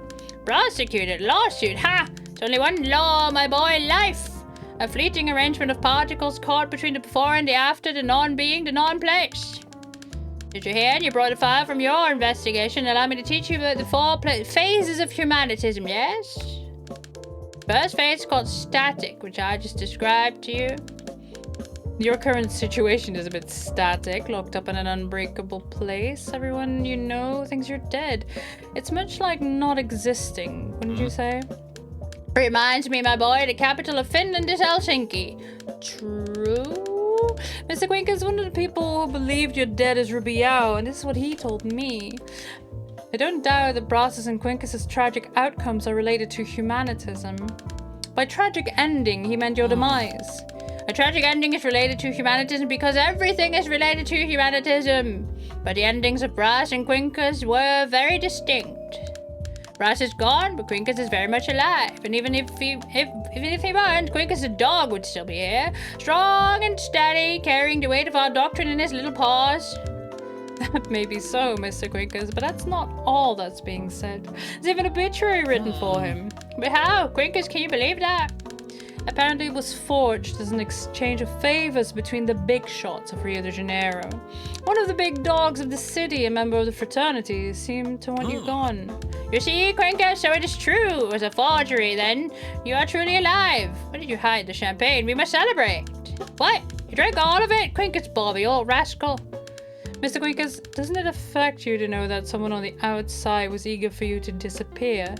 Let's continue our lesson, my boy. As you can see here on the board. As I wrote just here, at first page, the static phase. Quincus, the chalk, please. I feel two things who have benefited from my disappearance. The first one, admiration. After all, what they do to me was nothing more than demonstration of the second phase of humanitism. The expansive phase. Goodness, this is some good chalk. Is he eating it? What is going on? In this phase, one moves from the emptiness of the static phase and finds desire, the need to have something. In this case, the something in question was Ben's desire for me to be dead to the world. You know it was Ben who put you in Casa Verde? How did you come across this information? Brash told me the day he died. Can't wait to personally confront Ben about it. Be a wonderful dispute. Does the drawing on the board look like Ben? Quincus, this chalk is not good and it tastes bad. He is eating it.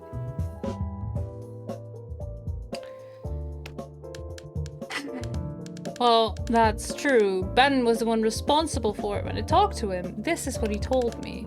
Quincus's influence is very harmful to Braz. It was a question of time for a fatality to happen.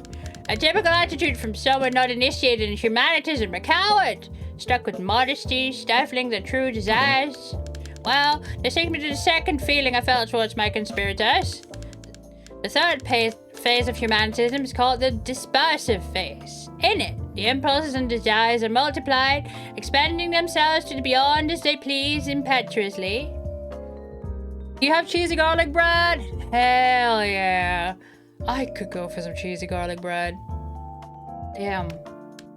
Mr. Quincus, if someone wishes to learn about humanitism and resorts to its primary book, the Bible of Humanitism, what will they find? Nothing but blank pages. How will your knowledge prevail? The power of knowledge, detective, isn't just words, but in actions. Have you ever seen water boiling? The bubbles are made and unmade continuously. Everything, however, is water. We, you, me, Quincus were bubbles. Temporary phenomenon, bubbles of the same liquid. You mentioned that knowledge is an action, not words. What's the meaning behind your actions, Quincus? Why is there a buried treasure? What's the meaning behind the ornate box where the dagger was kept?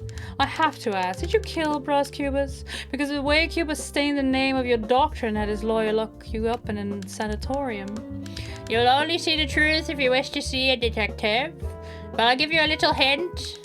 After burying the dagger, I revealed its existence to Brass. Quincus knew that Brass and Rocher agreed would look for the treasure. The message behind the relic will be clear for any self-respecting humanitor. A dagger, like any other weapons, nothing more than a means to overpower your enemies in war. I see, I think. But if Brass is the winner in this story, how could he have been the victim of a crime? Seems to me he was defeated. By whom? Precisely! You've arrived at the last phase of the Humanitar doctrine, my patient student. The shrinking phase. You know, after all is said and done, yeah, it tends to shrink back. As Quincus named it, in this phase, the Humanitar finally assimilates and is assimilated, having had his desires met and being completely consumed by them. Quincus, your statement is very questionable. How could you possibly predict that Brass, once armed with the dagger, would meet his tragic end, that alley? What's more, how would the dagger find its way back to the lighthouse once Brass had won over himself? Perhaps the ending seems like a product of chance to you because you lack vision, young man. Everything happened as it should. About the dagger being back in the lighthouse, the Humanitar treasure found its way back because Brass brought Quincus a lockpick with which he could escape Casa Verde. Quincus was able to go to the alley and retrieve the treasure, saving it from the cruel hands of the police in that dirty, worthless alley. Oh, glorious blade, you are truly the greatest symbol of our philosophy. Humanitar dagger has decreed the end of Brass's existence, which consolidates this cycle that proves that the Humanitar consumes the Humanitar. Very well, I believe you, but if you escaped Casa Verde last night, why are you back in here? What happened? Quincus, you still can't see it. I may be just another crazy man to other people, but I don't mind the burden. Some things must remain hidden until the very last moment. Oi, what are you doing in my room? Can you see I'm busy? I'm sorry, I believe in the wrong room. Quincus. Of course you're in the wrong room. This one's mine. Yours is number 45. No, sir, you must be mistaking me for someone else. The greatest of all Humanitas doesn't make mistakes. What? Go on. My train arrives in 5 minutes. So it is you, Master Quincus. What a deplorable situation. Deplorable? What do you know about deplorable? You nurses know nothing of the matter. You know all about sedatives and veins, but nothing about the heart of men. The ocean, dear man, the ocean. All we need to understand is the heart of men can be learned from the tides. I wish I could understand your words, Master. There's nothing to understand. It's not supposed to be understood. It's supposed to be found. Found? Find what, Quincus? What do you mean, what? The treasure, of course. Treasure? But Master Quincus. The treasure, yes, hidden key for all the knowledge of humanities. The artifact has the power to protect anyone from all evil, from every danger. Oh, yes, you're referring to a metaphorical key, I see. No, only weak without fingers to manipulate the truth. Appeal to metaphors. I abhor metaphors. The key which I refer to as real is buried next to the lighthouse, right there for the taking.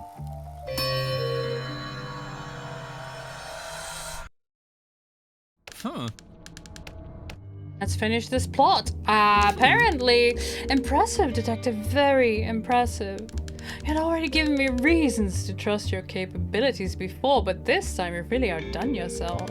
Look at how many things you uncovered, the progresses that you've made. But let's address the evidence. What logic should we use to connect the facts? Quincus, the creator of humanitism, gathered the precepts of his cult in a book. He called it the Bible of Humanitism. Yes, exactly. The true lesson, however, that Quincus hid in his book is the fact that its pages are blank. Am I right?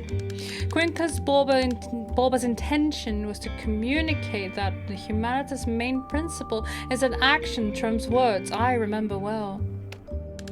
But there's more, isn't there, Detective? Exactly. Although Quincus believed in actions, his faith didn't keep him from possessing secret treasures and relics. There was a tale about the existence of a precious treasure hidden in the city that could unlock doors to the true teachings of our doctrine. That story would remain untold if you hadn't uncovered that Virgilia saw me carrying this precious object. Exactly, Detective. I found it! The Humanita treasure. This little box was nothing less than the ark containing the greatest of all Humanitas treasures, and I had it. Ceremonial dagger, of course. Quincus' final message. A dagger is a weapon with which one may cut open a new way to hurt their opponents. At the same time, much like knowledge, it is light and can be hidden inside one's garment. Who, among the passers-by in a busy street, could tell who's carrying a sharp dagger and who isn't? It's the same with knowledge. Magnificent, Detective. We're very close to finally solving the mystery of my death. What? What did he say? The Humanita dagger has decreed the end of Brass's existence, which consolidates the cycle that proves that the Humanita consumes the Humanita. He believes the Humanita dagger was destined for this end. If Humanita devours Humanita, does it mean I was nothing but a tool to prove the logic of his doctrine? But that's absurd. I'm much more than that. If Quincus thinks I was nothing but a pawn in his chessboard to prove some theory, he's mistaken. I am the protagonist of this story. Humanitas, get all the statements from the plot, the Humanitas. Detective, I confess I'm a bit surprised by this statement. All of our investigations up until now have been little more than an excuse for me to dig up the dirt on the people in my life, rather than uncover anything about my demise. The statement from Quincus, however, you almost found out the truth. I believe we've reached the end of the story, huh? After all, could it be possible that I was murdered by someone other than him? Quincus had the murder weapon, didn't he? So that's it then. Congratulations, my boy, you discovered the murderer. I don't think so. Never thought I would see this day, but it has come. What? Of course we have enough evidence. Believe me, Detective, might have been harsh on your ability to do your work during our many encounters, but I know a finished story when I see one. Thank you for everything, and rest. Yes, rest. And don't investigate further, you hear me?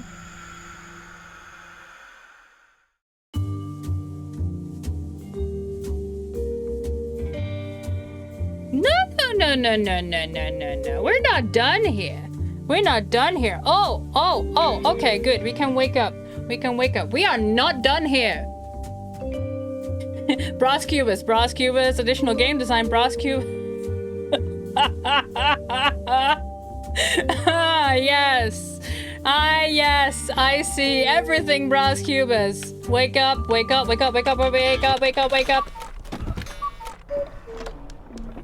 What? Wait, something's not right. That's not what usually happens, and besides, this is very odd. I mean, odder than usual. Is this how it all ends? It can't be. Case not over. There's still suspects for me to interrogate. Something tells me the story isn't the end of the story. Braz is in fucking Casa Verde, isn't he? Ooh, so we haven't figured out what happened at 3. At 3, 5, 6, and 11. No, we're not done here. Get back here!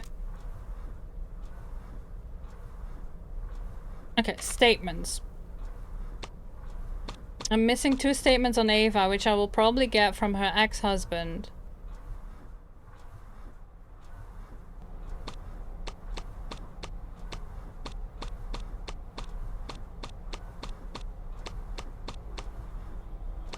We have got all these.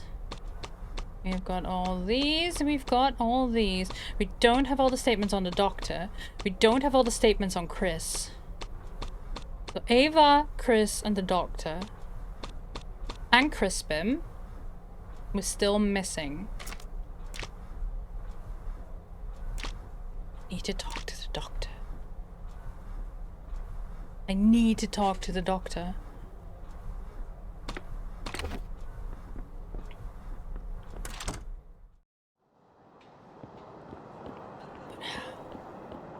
How and where?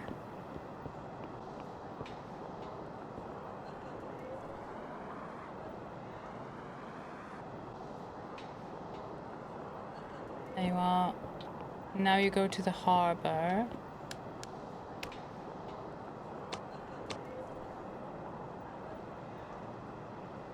Wait. What if I just go here? See what Quincus has to say again.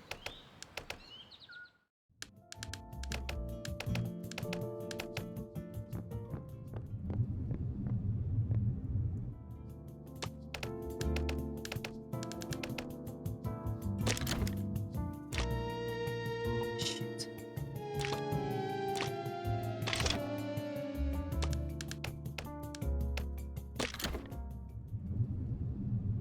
So the doctor goes to the harbor. And then what?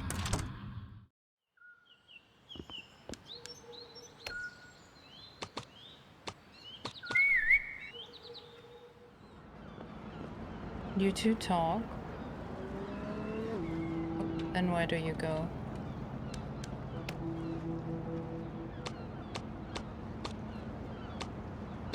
Here, perhaps?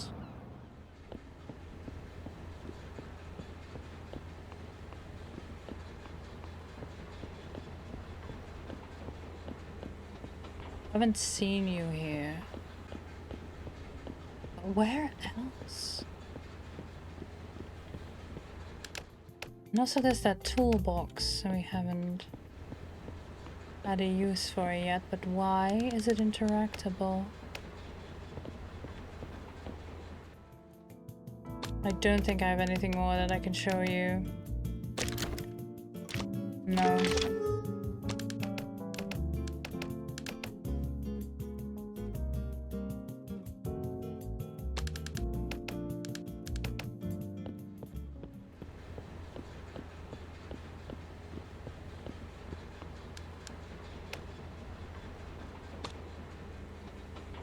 Question, if she knows a traitor, does she then not get admitted? She still does. She still does because she continues the strike. And then I also get admitted.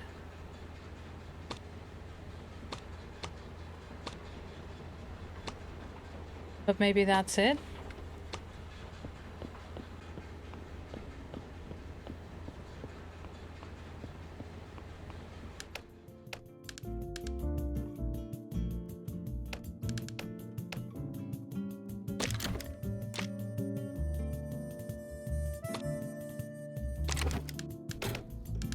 I think it had disrupted the doctrine of the... yeah.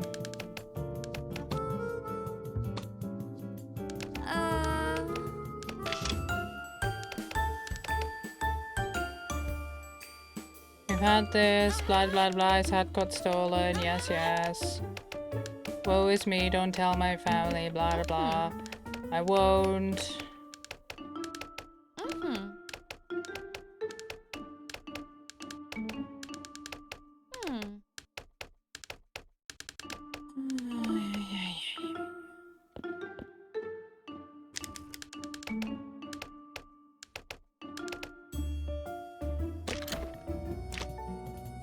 She still knows.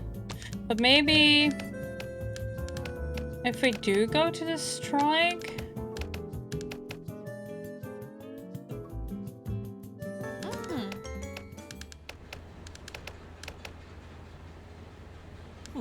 That's he.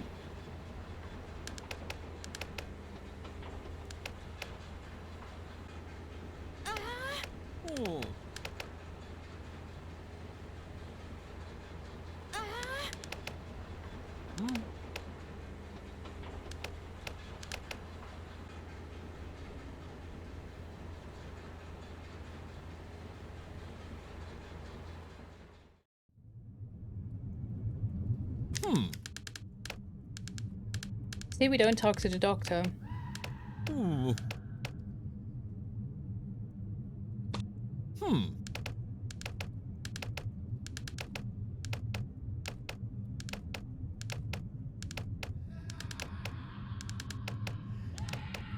Hmm.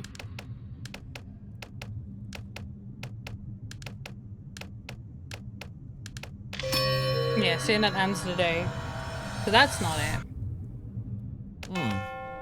You again. Since when do you have to do anything to discuss? Oh yeah? About whom? May I ask? Where else? You've already interrupted my affairs. So I'm questioning must be conducted with much caution, detective, especially if the one in question is Dr. Bacamarte. That oddball's always trying to confine you to Casa Verde. Go talk to him, but be very careful of your answers if you don't have the opportunity to rephrase them. If you have the opportunity to rephrase them, and don't let any clues slip. But I don't know how to talk to him. Let's see what his file says on him. The founder of famous asylum is Casa Verde, target of controversial issue of the bus, which is reason enough for him to antagonize Bras. Bakamoto turns up every time I bother his patients. No, he doesn't. I've been bothering his patients. There's one patient that we bothered last time when he showed up. But that one doesn't get there until the afternoon. I mean, I don't have anywhere else to go. Might as well go.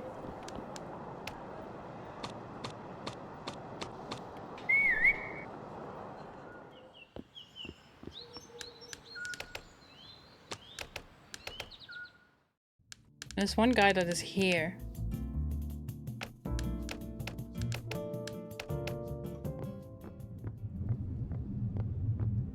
And that's the guy I talked to last time.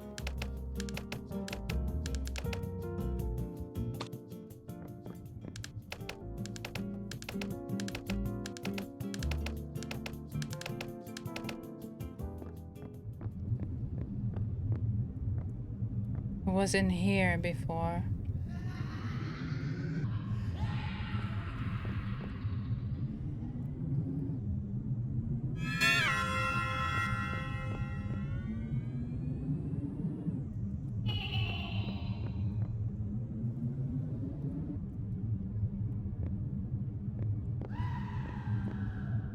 The time traveler, yes.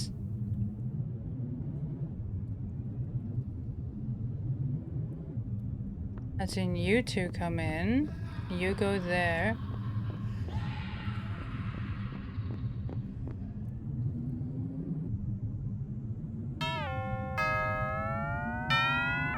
But now you don't show up?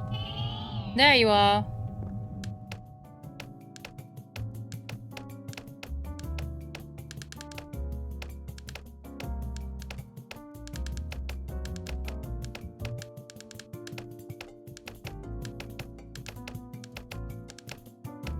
Been erased. Did you come from? I can't remember.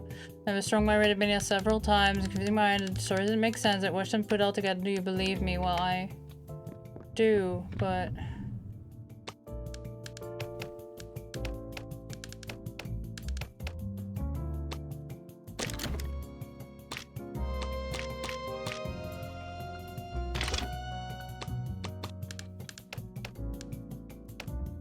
nope.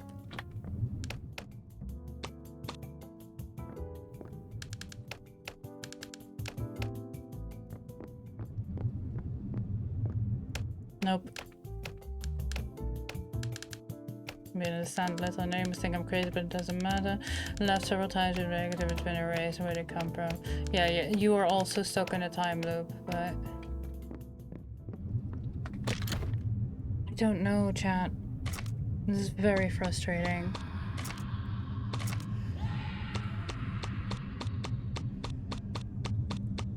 Because I'm stuck until I figure that out, and I have things that I can only discuss with the doctor.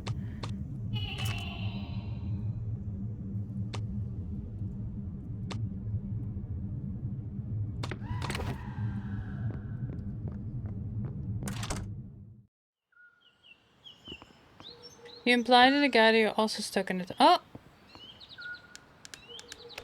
Now you show up. Come on! Come on! Come on, let me talk to you! Not you! Not you! Not you!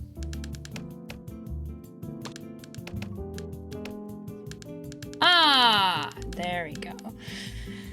Fascinating. So it was a unique experience to observe patients communicating, expressing their rambling thoughts, but I'm not your patient. Maybe not yet. Straight to the point. Fucking finally! Yeah. Interrogate. Clues. Poem. Dr. Bakamoto had access to a poem that, unless my sources are wrong, was written by you for the revolutionary Ava. Oh, what nonsense is this? I'm sure it wasn't a hallucination. Mental note, patient is showing romantic delusions, increased ingestion of vitamin B12. I don't understand much about poetry. Actually, I didn't pay much attention when I heard it. I believe the title was to a lady that asked me poetry. If I'm not mistaken, it was like this. Think of yourself, you'll find more than poems to write. Banana shoes and spide and socks you can't unwind. No, stop, it's all wrong. This is how it goes. Think of yourself, you'll find better poems to write. Vivacity, grace, delight, sweetness, and peace of mind. If I ever gave you a bouquet when younger, the ones I give now are under a melancholy I can't convey. A minute of your time is worth a year of souls long withered. The suns and moons sublime, I believe God made them dear to be in your other lives delivered. Oh. Yes, it's true. I remember it. I was the one who wrote it. It seems like years ago. I loved her so much. Loved? Yes, but this one was just a circumstantial mental disturbance. In general, autistic expressions are emanations of misfit minds. Many of our institution's patients turn to this relief valve. What do you mean? Do you think it... And you think it's worth noting. You think it's worth noting.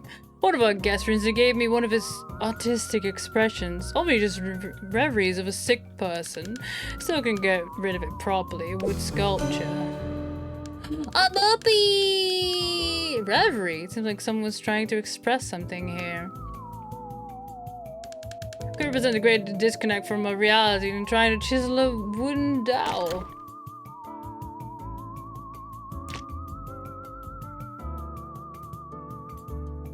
I think I'm gonna start with the clues before anything else. So about your divorce. It can be a delicate subject, doctor, so let me know if you don't wish to talk about it. What can you tell me about how do I say it? The divorce? Divorce. Divorce is nothing but a legal process in which one or two parties present a breakup of their matrimonial relations. Is this defined enough, detective? No. Dr. Bakamoto, I'm referring to your divorce. From Ava, your wife? I see. I should have been more specific. Such non-specificity can be a sign that you have Trunk's tendency to reasonings unilaterally non-specific to knowledge syndrome. No, I don't even know how to swim. But my divorce with Ava, unlike the previous relationship that caused her, let's say, commotions. Do you refer to a relationship with Bras? Precisely, but in our relationship, Ava could unbind herself without any difficulty. Should I be proud of a detective for such a demonstration of emotional distancing? Certainly. Ava's right in emotional distancing, I guess. Distancing, I guess. Correct. Just like I have science, Eva has other passions. Other? I don't know if I understand. Unlike the end of a previous relationship, Eva leaves her current one with no difficulties. Our relationship didn't leave a deep mark like a previous romance did. This can happen sometimes, like Dr. Bacamarte. I'm going to be a detective, and a detective uses methodology based on science. Science, as I well know, it uses tests based on proof. In my sessions with Ava, we carry out several psycho-investigative meetings in which extremely relevant information about a clinical condition were established. Doctor, Ava wasn't a patient, she was your wife. Have you considered that you both could just be talking? No matter what she thought, my role will never be separated from my duty. This way, all our conversations were documented and analyzed. Ugh. Oh, God. Oh, that is... Okay. You know? You know? Ooh, okay. Woo. Yikes. Thanks to this, I made Secretary of State Loeb an advance request possible, presenting him with these evidences. Furthermore, Brass Cubus's death has aggravated the situation. Could she, in a fit of rage, have committed a crime of passion? But, Doctor, doesn't this go against the confidentiality of your patient? Fascinating. Is your sense of ethics stronger than your wish to succeed in your investigation, Detective? A man of results, and then he'll agree. That's what you want to hear. My initial judgment of you might have been mistaken. Don't worry about occasional misconduct, Detective. Consider this information only as a doctor worried about his patient. He's already lost track of who his patients are. Christ.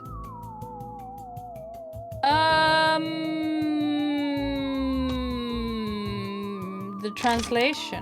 Dr. Bacamarte, would you offer me your official opinion in regard to the translation? Exemplary work. Testament to Casaveda's patient's capability of rehabilitation. Don't you agree? I wouldn't know. I don't know Greek, much less Hebrew.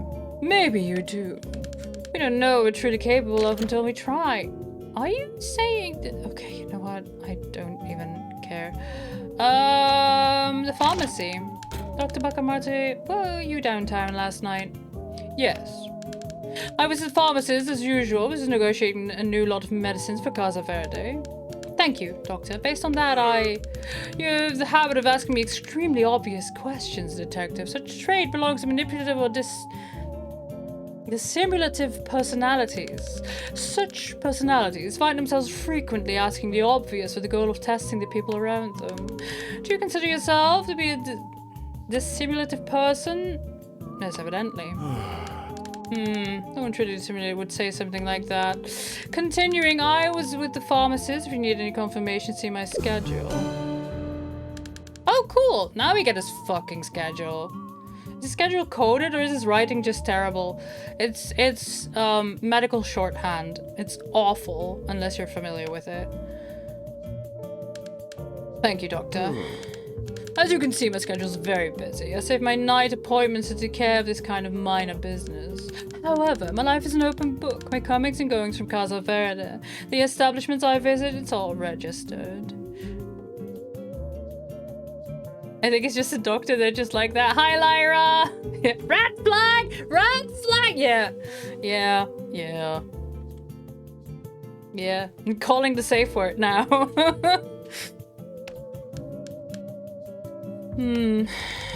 Crispin has been hiding all this time that he was with Bacamarte in the pharmacy. Your deduction, though seemingly a daydream, is based on facts. It doesn't surprise me that guilt has made Crispin act this way after all. The person who makes use of lies is seeking self-preservation. So he lied all along. All that's left is to check this up. Ruminating over there, Detective. Lost in thought, daydreams are the loss of control of a sedentary mind. Do you daydream frequently? No, I'm a person with little imagination.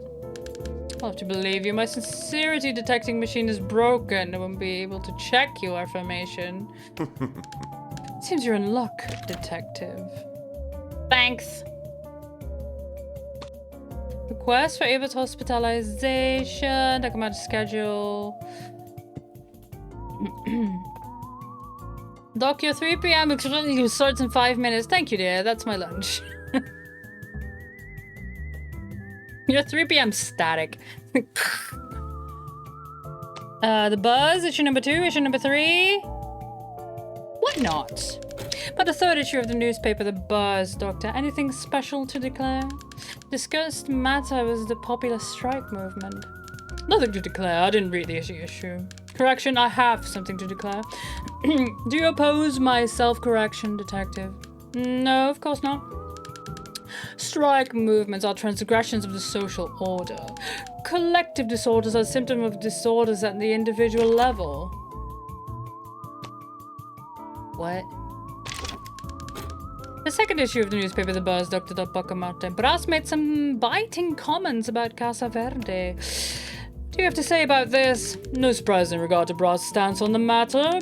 Our institution has always been widely supported by its political rivals, after all. So it would be illogical of Brass Cubans to have any other attitude. If you were Brass, detective, would you agree?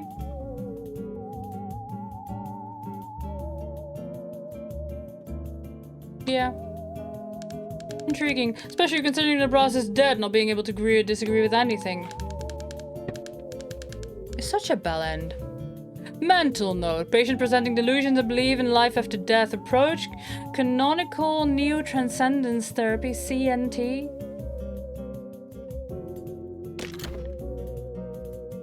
This sculpture? Doctor, what can you share about the wooden sculpture? Considering it isn't confidential information. Don't worry about what information you can or cannot receive. Worry about what your curiosity says about you. About me? Can we kill the doctor? Not yet. About you and also the statue.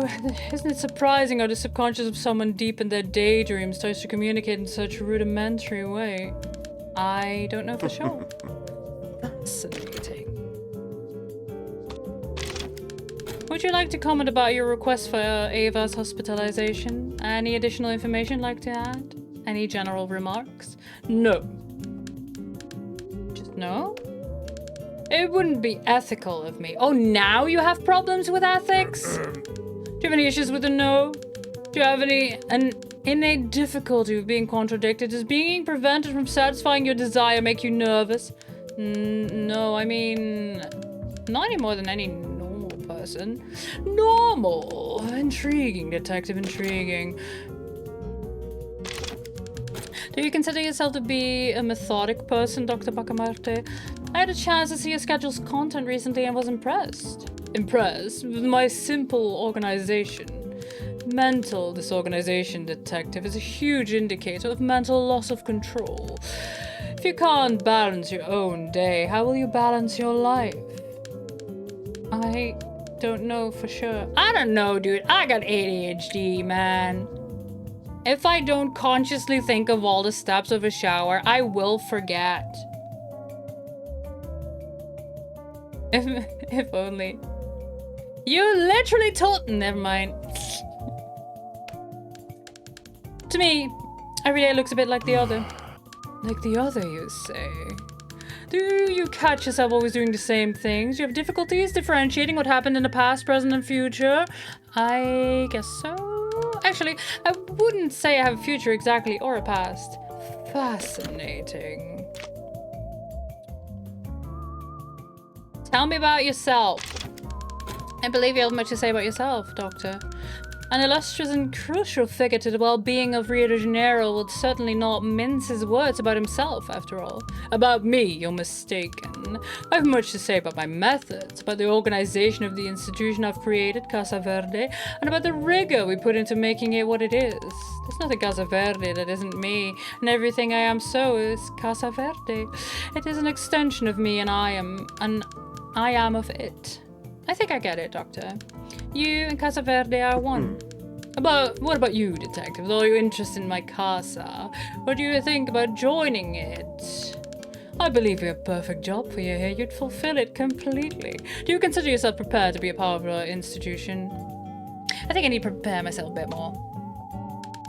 This Prudence caught me off guard. Very well, it seems you're not completely lost. Yet. Let's continue. I need to be so careful what I tell this guy or he will lock me up.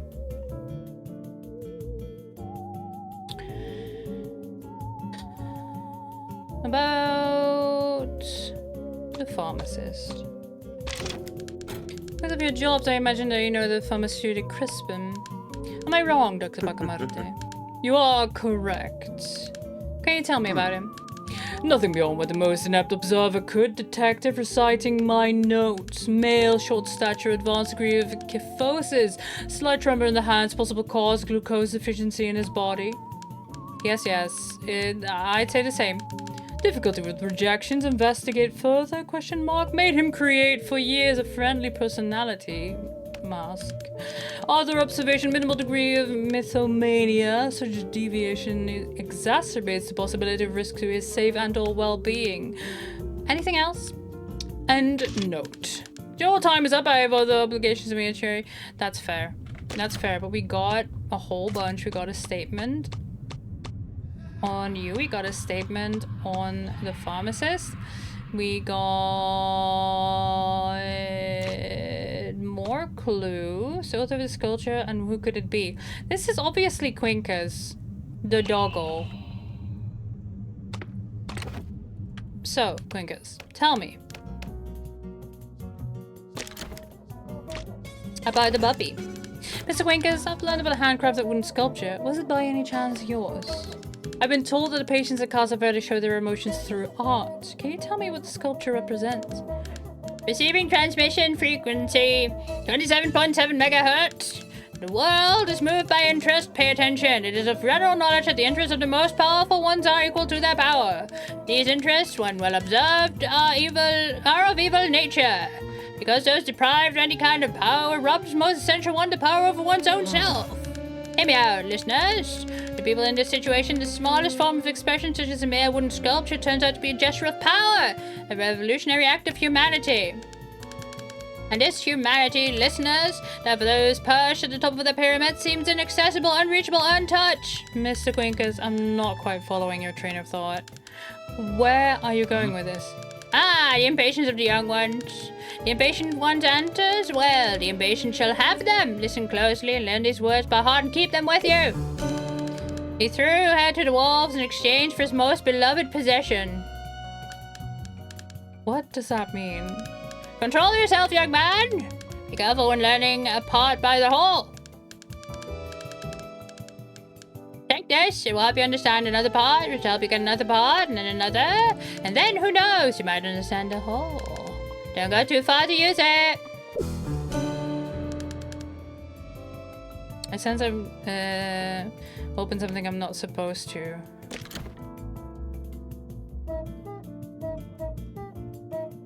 The haircut, the fit, the self-confidence, the Columbo have had a field day with that doctor. The doctor gets to keep the institute for now. For now. Can we break Ava out?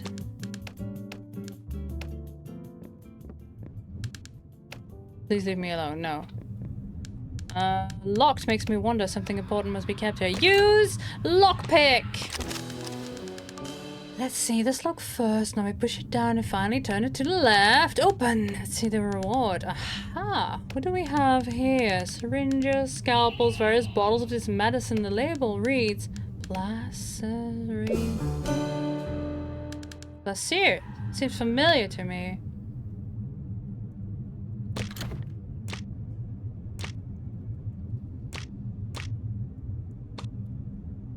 Yeah. It's possible to open a medicine cupboard that contains a drug labeled Placer. Which I could ask the pharmacist about, but at this point the pharmacist is probably on his way to the harbor. Can I talk to you about it?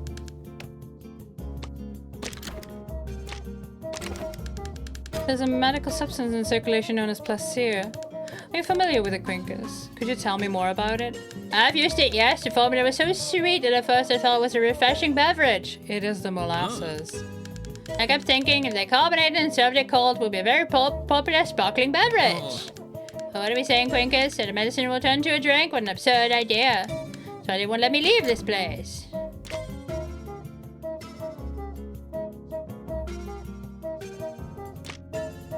The music in this part is still so good.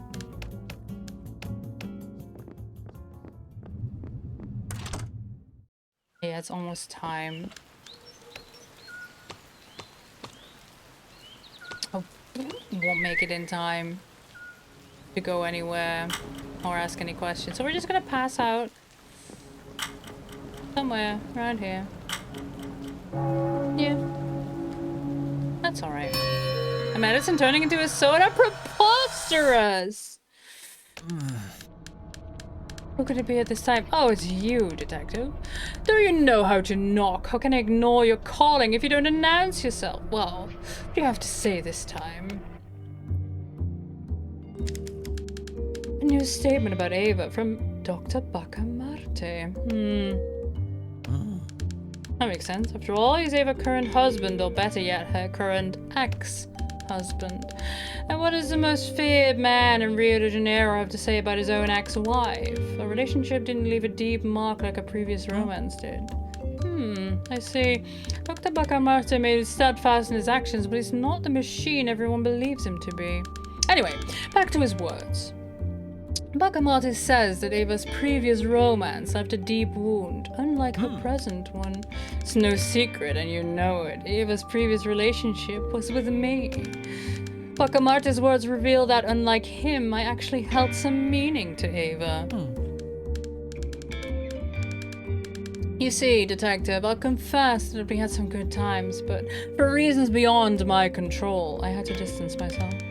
She should be more resentful of her uncle than of me, after all. It was he who persuaded me to distance myself from his niece. But what matters are her motives. We begin with Loba's insinuation about Ava's involvement, followed by Capito's statement of his provocation. And now her husband claims that her previous romance with me left her with a deep wound. Not to mention that maniac Bacamarte signed an order of hospitalization for Ava. Could it be another insanity of his? Or was he motivated by the mark I left in Ava's heart? Oh, could she be so eager to get revenge? Is her involvement with the strikers just a means to plot against me? I began this investigation not really believing the possibility of Eva being my assassin, and now I'm seriously considering it. There's only one way to find out, once and for all. Go to Ava, detective. She's the only one who can extricate herself, or finally take the blame for my demise. What about this other fact?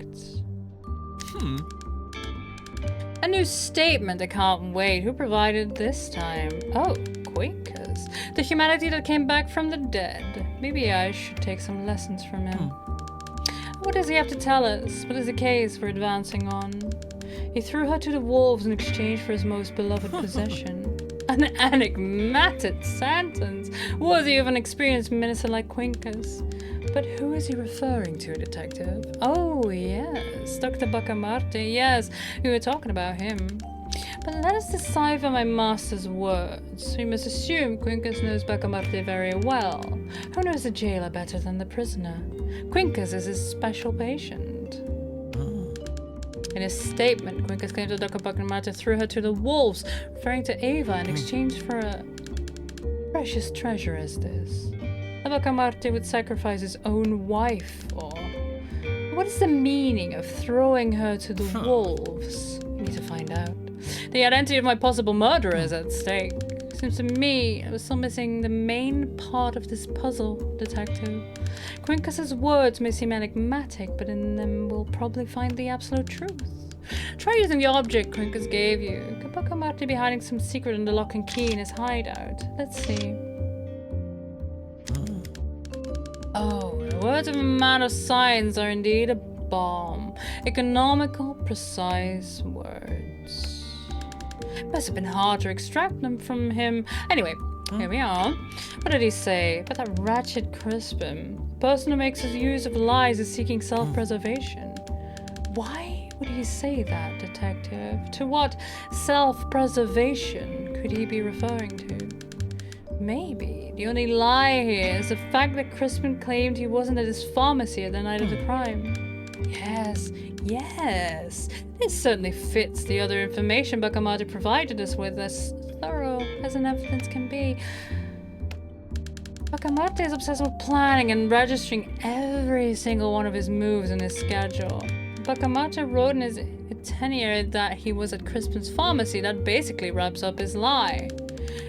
If it is registered in Bacamarte's schedule that he was with Crispin at the pharmacy, it means Crispin lied about not being there. The circle is closing in on you, my dear snake oil dealer. Just a little longer. We now know it was Crispin and Bacamarte at the pharmacy the night of the crime. We must push the old man a bit further. The medication you found at Casa Verde, what's it called? Placer, that's right. Do you notice it looks like another medicine? No, it can't be, can it? Anyway, you must check it out. Go to Chris Straw and see what he knows of this Placer. Oh, I thought we needed to go to the pharmacist, but we can, yeah, we can talk to Chris about this too. It was him who provided the shipment after all. But there's a pharmacy's right here. Could also confront him.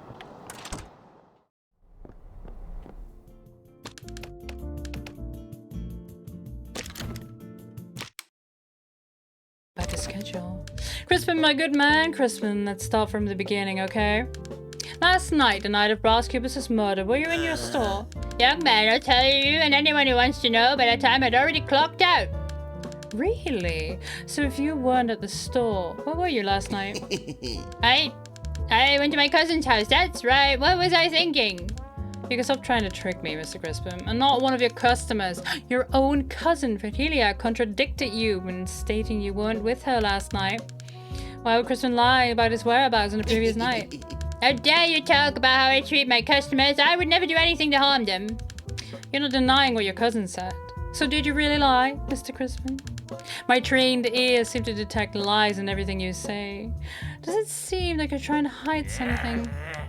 Hide? My boy, my business, crystal clear, over wraps. Although I'm a senior man, I still have confidence in myself. I have nothing to fear.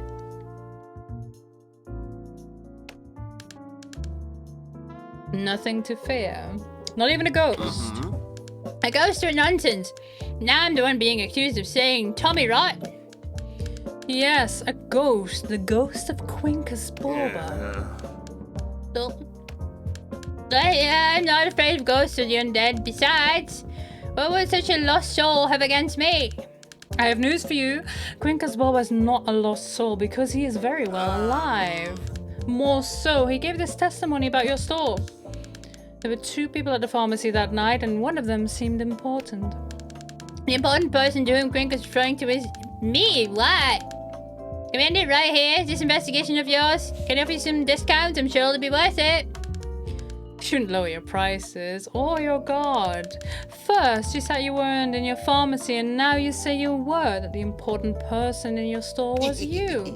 Right, detective. What do you want me to say? First, you put my credibility to prove, now you're listening to spirits like Quincus Borba. Mr. Crispin, I listen to concrete proof, and I am guided by the light of facts. As a matter of fact, I heard your pharmacy's lights were on until very late last night. Alright, I was indeed in my store last night. I like the city's big thoughts. I'm not a man of material possessions. The only thing I have in my establishment. Anything that threatens my work will make me defensive. I'd say it's not your job that's being threatened. Speaking with a specialist of the human mind, Dr. Bacamarte, I've obtained information that corroborates with my line of inquiry. It was said the person who makes use of lies is seeking self-preservation. Would you be protecting your shop? Or protecting yourself from the possibility of being named as a potential murderer? Bacamarte? Did he say that about me? How did he say it? Is he here? Did he come to get me? Calm down, Crispin. Bacamarte's not here right now. I mean, he's on his way. But I know he's been here with you last night. That's what he wrote down in the doctor's itinerary, after all. It's true. It's all true. Last night, I was in his abominable presence like usual. He has an awful habit of getting his medications late at night, and having to negotiate with the most feared person in all the city, and the Brass is at fault for this. Brass Cubus? And why is that? I waited all my life for an opportunity to do business with a big shot like Brass. When I finally got it, my boy, I realized how foolish I was. The plaster was a sham. If to be successful, you need to lack scrupulets, and I'll live in obscurity. That was when I ended my partnership with Brass. But when I finally did it, it was too late. Bakamata had already noticed I existed, and now he won't get out of my life. I'm scared of him to death. I can see it, Mr. Crispin. Now, why did you lie so much about last night? After all, if you were really with Dr. Bacamarte, this certainly raises suspicions. Being so close to the victim and lying about it. So tell me, Mr. Crispin, would you, a medicine and life extender seller, have put an end to Cubas's life? After all, your deal with him could have ruined your business. The wish for revenge could be very comprehensible. Why, detective? I wouldn't be so foolish. The scoundrel kicked the bucket right beside my job. I admit, I saw the ruffian Brass entering the back alley, but that's all I saw. Do you still think that I'd be bold enough to kill him and leave his body right there? In the end, if you want to incriminate me, you'll need more than my quarrel with Brass for it. I can never succeed with the plaster, but Brass also never did and never will. By lying repeatedly, your credibility is in shambles, Mr. Crispin. So trusting your words becomes an impossible task. What we know after disproving your story is that you were at the crime scene and that you had a motive, therefore. Look at them, living their miserable little lives, ignorant to the fact that the greatest of all men walk among them. Wait. Who's that round, trembling shape? It's Crispin. Who's that giraffe next to him? Ah, that rat. Bacamarte had him into their trivialities. It's late. Very late. Dr. Bacamarte, did you hear that? Well, I'll be. I could have sworn someone shouted my name. No, Mr. Crispin, I'm not prone to distractions. Probably some degenerate. I could have sworn. It's Brass. What's he doing here? And he's so worn out. He's spying on me. That devil. Why would he stop his tricks and traps? I hope one day someone puts you in your place, Mr. Cubas.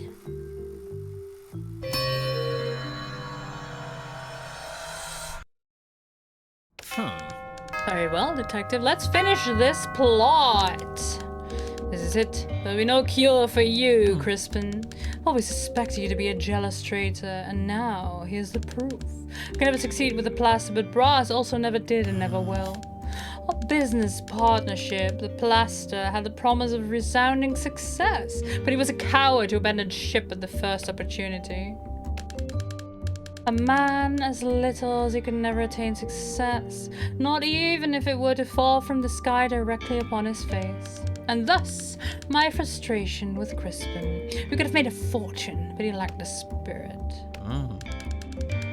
I am not surprised to learn that he was at the pharmacy at the night of the crime, nor that he witnessed me enter the alley and shamelessly lied about it. To protect what little he possesses, Crispin would lie through his teeth without a second thought. But let him be a liar. We now have the truth, don't we, detective? The witnesses. Get all statement from the plot, the witnesses. Excellent work, detective. You uncovered much more than I thought was necessary. However, do you think we've already reached that moment where silence is prudence? The findings may not be as rewarding as the search itself at this point. But I'm so close.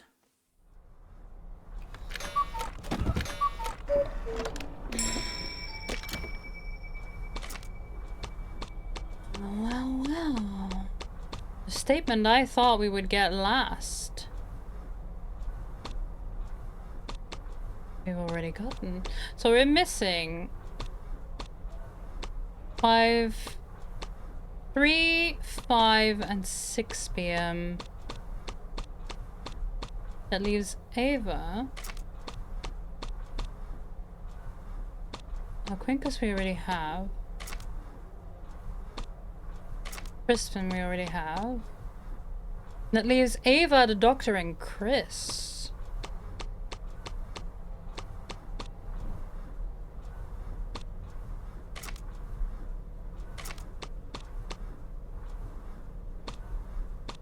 Let's have a chat with Chris. About the Placer. With Chris and then maybe with Ava. Yes. To the harbor. We are so close. I can feel it. Harbor.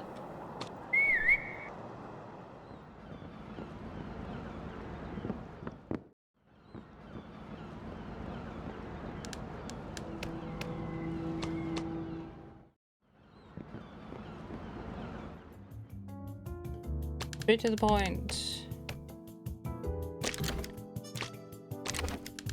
Chris Straw, what can you tell me about Plaisir? Plaisir, well, Carter must let it slip, the careless fool. I think been to Casa Verde. Product is a huge success over there, but no, it is a strong medicine. Trefor. I don't recommend you take it unless you have prescription, eh? Of course you're the one behind the Plaisir. This distribution being handled by Cottram to Casa Verde along with a suspicious shipment arriving at the harbour and that fraudulent fragrance and miracle medications exhale. It's all coming together. After all, it's only watered sugar, or better yet, cane molasses. And if that wasn't enough, your label resembles that of another brass cubist as plaster. What could you possibly do against me? Look here, my success is guaranteed, especially with Brass's death. That fool never suspected I was tricking him. Yes, I stole his idea and created Plaisir. The plaster never even came to be. It's tough trying to figure out who's the biggest rascal here. What about the flask found next to Brass's body? What? That's a sample I got him, tricking him into thinking his idea had a future. I don't think you'd get away with this, Chris. That's Mr. Chris Straw for you, Miss Show Straw. And what are you gonna do, huh? Call la police? Not afraid of cops, you insignificant little detective. If I tell your only client, Dr. Bacamarte. Oi, what? Wait. Come on, there's no need to fret. Do you want to ruin mon entreprise? Well, bien. I found your Achilles heel. See what Dr. Bacamarte thinks of all this. Wait and see. In your dreams, you'll never catch me. And what if I tell Cottram? Why would I be afraid of that poor bastard? He may be big, but he likes the guts. He wouldn't lay a finger on me if feared the consequences.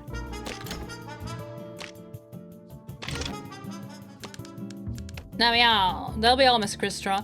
Oh, finally. Come back to my business now. Sure.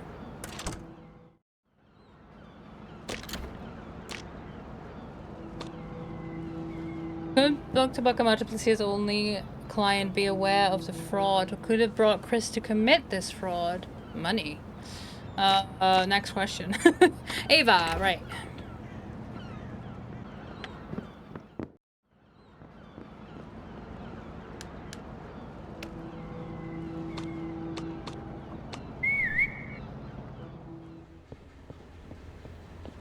See if we can wrap up this storyline. Yes, yes, yes, yes. Blah, blah, blah, blah, blah, blah, blah.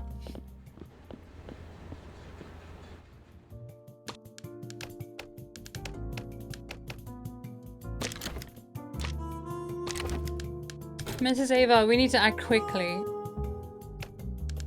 Lobanevez has partnered up with your now ex-husband, Dr. Bacamarte. Dr. Bacamarte. The plan is to lock you up at Casa Verde. But Bacamarte and Lobo. He wouldn't do that to me. Not after what we've been through. Come, Mrs. Ava, leave your moping for a later time. You need to act before it's too late. Bacamarte is a lost cause, unfortunately. Sold the remains of his principles to Lobo. But I won't do the same. By my principles, I'll stay and face the consequences, whatever they may be. It's not the time for that, Mrs. Ava. You have to escape. Escape? Do you think I would cower over a situation like this after my former partner betrayed me by teaming with the enemy? Never. I'll stay and I'll fight until the end.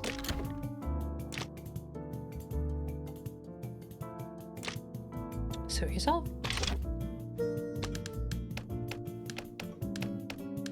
But I am not getting caught in that as well. What do you mean, new clue?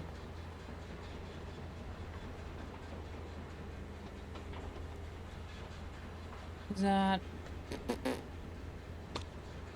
Give it 2 stop buttons and to stop from continuing to strike. Who could help her? Oh, capito. Ma'am. Ma'am.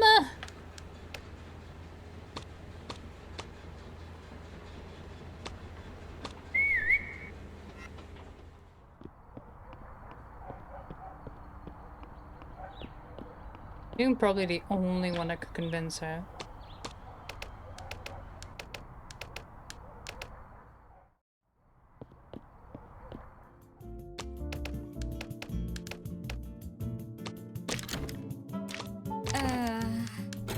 What? What's with the hesitation, investigator? Why do I detect such tension coming from you? I don't know, Mrs. Capito. I was going to comment on the hospitalization order for Ava. It seems... Hospitalization order? How did that become public? Tell me the truth, investigator. If you had access to this information, it's because Bacamarte gave it to you. And if Bacamarte is giving out information on Ava's hospitalization, Lobo Neves would certainly be interested in having it. Precisely. I must act. There's still time to protect her. Protect her? How? You'll see, investigator. Go ahead and leave and I'll meet you at the industrial zone. Of course. Let's go.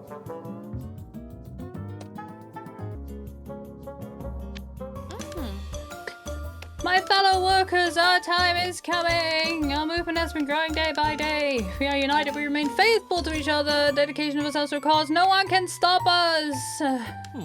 I can. Beautiful words, girl, but empty ones. The Secretary of State Lobo Neves can and will put an end to this mess. Men, catch the troublemaker.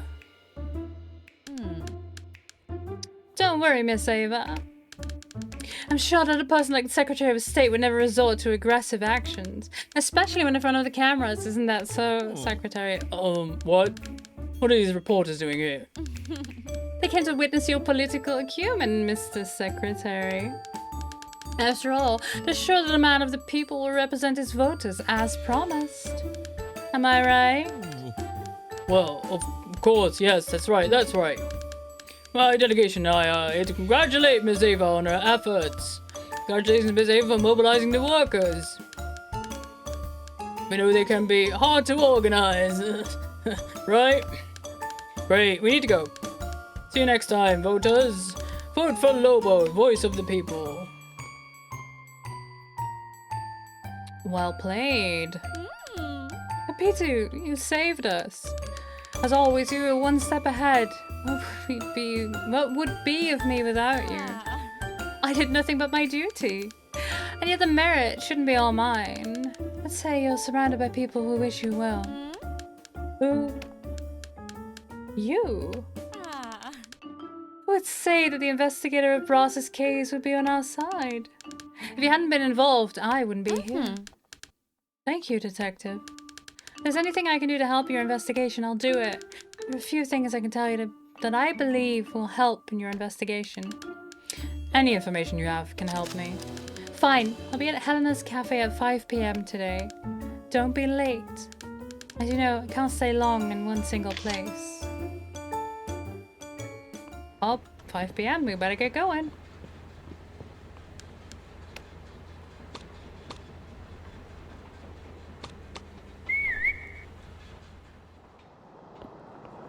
Ah yes, you two are arguing. Elena's is here.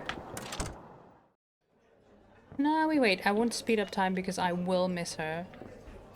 What's this? Pending hospitalization, I get to meet Eva, who's willing to talk about Brass, but just need to find her at Helena's Cafe.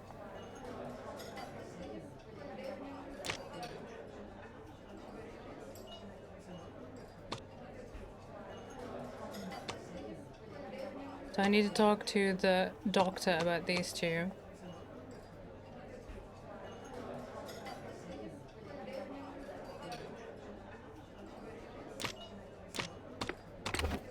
Right. There she is. So you stood by your words, Miss Ava. I always keep my promises. Let's talk about Brass Cubas. Good and dramatic. Just stop the music. Like a record scratch. Miss Ava, leader of the resistance and the most resistant when it comes to answering my questions. Very funny. I won't answer your questions because they lack creativity, detective. What is it now? Sometimes the search for truth isn't very creative, Miss Ava. But this is my cause, you see. The only truth Brass ever cared for was the one that suited him. I see you truly believe in your work. You're a fool, but you're dedicated to your cause. Now tell me, Miss Ava, how dedicated are you to your cause? From what I hear, your opponents seem awfully nervous about your ideals. Nobeneves, for instance, said the following about the leader of the workers' cause. Ava and her ideas are dangerous. Her only goal is to attack us. I wouldn't doubt that Brass's death was a result of this. Scoundrel, coward, scumbag. The industrial bloc will not be dismantled. The workers will not have their purpose undermined.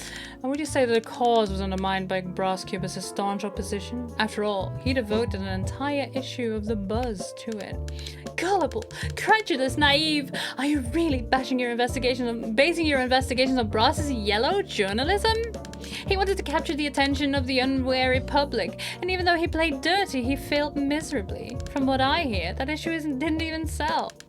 Maybe the Buzz was a flop in sales, but how many copies are sold and how much damage it can cause are two very different things. In my investigations, this is what I heard regarding that issue of the Buzz. By aiming at Ava's personal life, Brass ended up hurting her cause. A cowardly move by my client, to say the least. You think so, detective? Yes, Miss Ava. I'm not ignorant about matters of politics and power. I'm a man of the people, just like you. I see. I underestimated your worldview. As a woman of the people, I don't scare easily, not even when I'm personally attacked. Any cause must rise above the individual. Why don't you drop this investigation and join me? Our cause could use someone as sharp as you. You wouldn't want someone like me on your team, Miss Ava. Things never seem to move forward with me. As an individual, nothing matters more to me than my cases, if you know what I mean. I do, detective. In his article, Brass described you as a heartbroken agitator, didn't he? Was Cubus alluding to your divorce, Miss Ava? He was referring to the end of a relationship, detective, but not to the current one. I see you're not backing down from prying into my personal life. Fine. Brass and I had a brief relationship in the past. There's a sadness in your voice, Miss Ava. Is it because of your memories with Brass or because of Dr. Bacamarte? Bacamarte has turned into an uncompromised and eccentric man. His obsession with Casa Verde was only the spark that led to our separation. When I talked to Bacamarte, he compared you two relationships. Our relationship didn't leave a mark like a previous romance did. I guess he's right. And I realized how much I needed to talk about this. The end of my relationship with Brass was indeed much more traumatic. Really, Miss Ava, could you tell me about it? Our relationship ended in a very strange way, an unusual, very sudden way. Brass wouldn't talk to me, much less answer to my letters. At the time I thought I was the problem. I ended up deeply depressed. It was Bacamarte, and at the time had some credibility, who helped me. He made me realize that I wasn't the problem. It couldn't be me. It made no sense.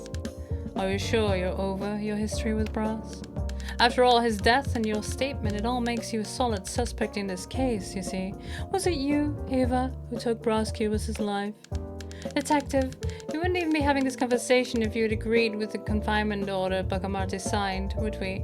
This matter isn't just settled, it's been dealt with. I don't have any feelings left for Brass. He was an enemy of the working class. If you want to arrest me for his death, I'll gladly accept it. Go ahead, make me a martyr. Ignite the revolution with your own hands. Rio de Janeiro will never be the same after you do. Maybe I will, Miss Ava. I have reasons to believe when you say Brass is in the past, but is that the whole truth? How am I to know that the heartbroken agitator is truly cured? You claim to be a man of the people, detective, but when it comes down to it, you're just another pawn for my enemies.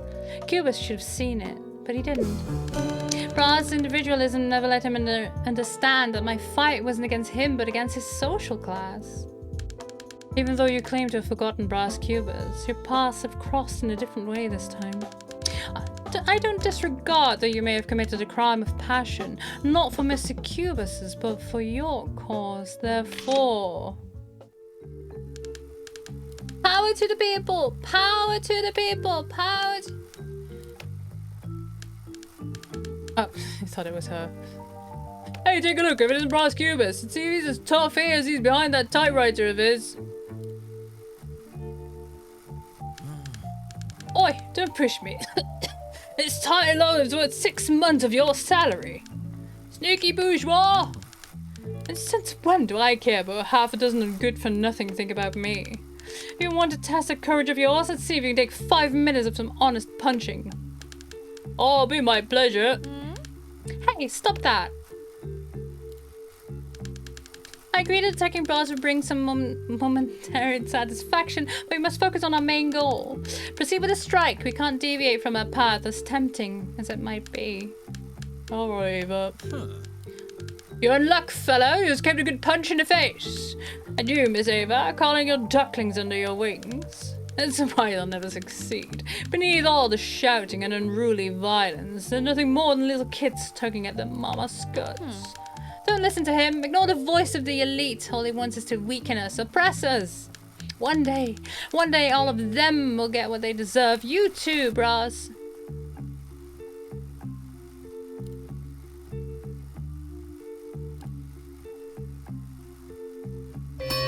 And this is right before he goes into the office of Ben. He's already coughing there. Well, looks like we're at the ends of this plot. At last, did you speak with Ava? What did she tell you? There's no doubt that she still loves me, that her feelings for me are her true cause. Not that any of it matters. Now, tell me of her confession. Bra's individualism never let him understand that my fight wasn't against him, but against his social class. My individualism? Oh, for goodness sake. As if it was some big crime that someone as cunning and unparalleled as myself should be an individualist.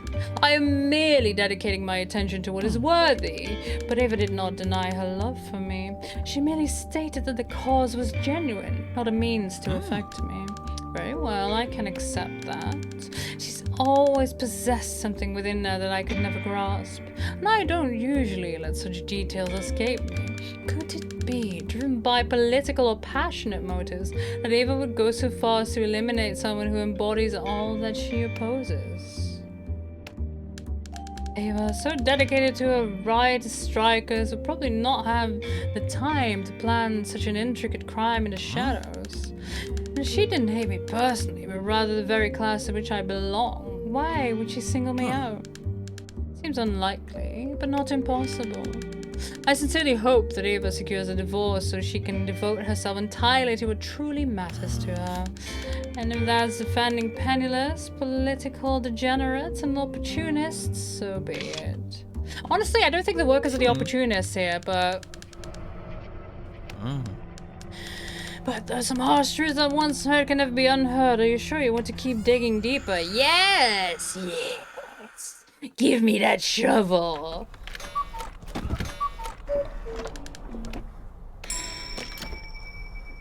So... He was already coughing at 3 p.m, but he was also already coughing at 2 p.m. in the Santiago office. He wasn't coughing yet in his conversation with the padre, as far as I remember. Though I'm starting to suspect that no one actually killed him, even though so many people wanted him dead. He might have just up and died.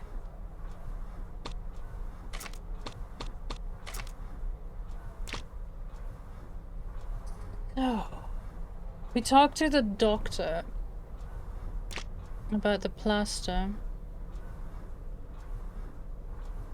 And then we probably get more statements on Chris.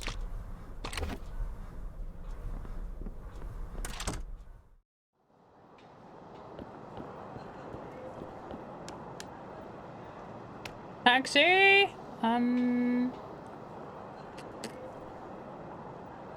Wait. I can't zoom in on the schedule. Okay, so I can't find his schedule for today and figure out where to find him. Fine. Be that way.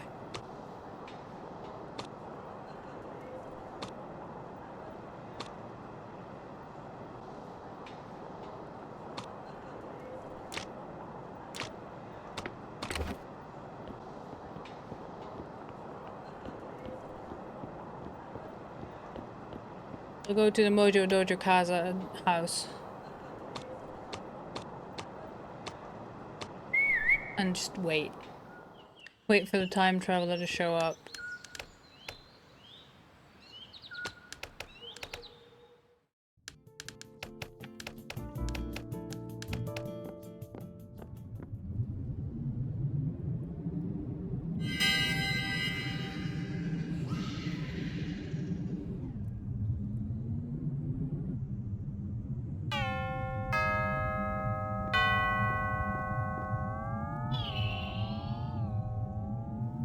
Is it 7? There. And then the doctor shows up. There.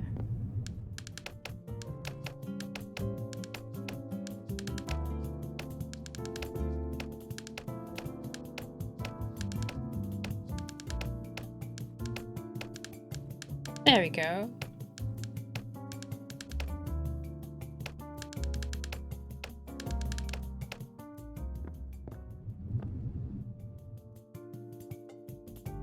Straight to the point.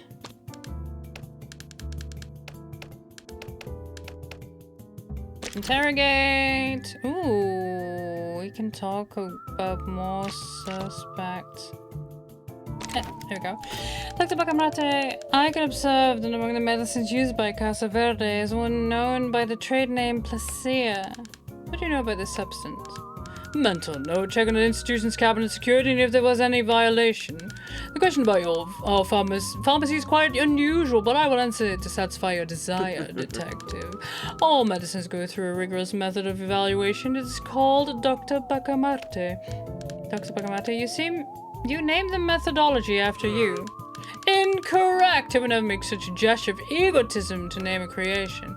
I see you got confused, detective. Confusion is something very common among patients with your clinical stage. What I meant that the method of evaluation was myself. All medicines need to be approved by me. I observe the color, consistency, smell, and even taste. Know that nothing goes unnoticed by Dr. Bacamarte. So you confirm that you approve that Placia, correct? Evidently so. Just like all the other medicines used in our institution, Placia went through my rigorous evaluation. I can vehemently attest that Placia is a certified medication widely used throughout our institution. Interesting. Did that plaster also go through the same evaluation criteria? Don't be naive, detective. The supposed plaster was nothing more than a deception, a product of brass Cubus's disturbed mind. In this case, a laboratory analysis wasn't even necessary. The history of fraud by the author of the plaster excluded the need for posteriori evaluation. I would never accept such an affront in Casa Verde's pharmacy. Dr. Bacamarte, I have some awful news for you. See, this is not a criticism of you. According to my investigation, the plaster is part of Casa Verde's medicines because it and Placia are the same thing.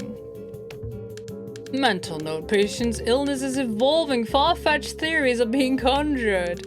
I'm sorry to interrupt your conversation with yourself, but I can prove it. Why, detective? Let me guess. You'll use brass and Mr. Cochran's merely the product delivery man kinship as proof, correct? Quite the opposite. Cochran has no clue of what happened. He was used only as you set yourself as a mere delivery man. In reality, not even Brass Cubus knew about it, since he was also being fooled by his own business partner, Chris Straw, Placia's manufacturer. Alright, chat. We have ads starting soon, and I really need to pee. I've been going for 5 hours without a break, so I think now is a good time. I'll see you all in 3 minutes. Go also do whatever you need to do, especially if you've been hanging out here the entire time, alright? I'll be right back.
Okay, I'm back. Hello. So I had a quick snack. I had a bio break. And they drank something and then we continue. Hello.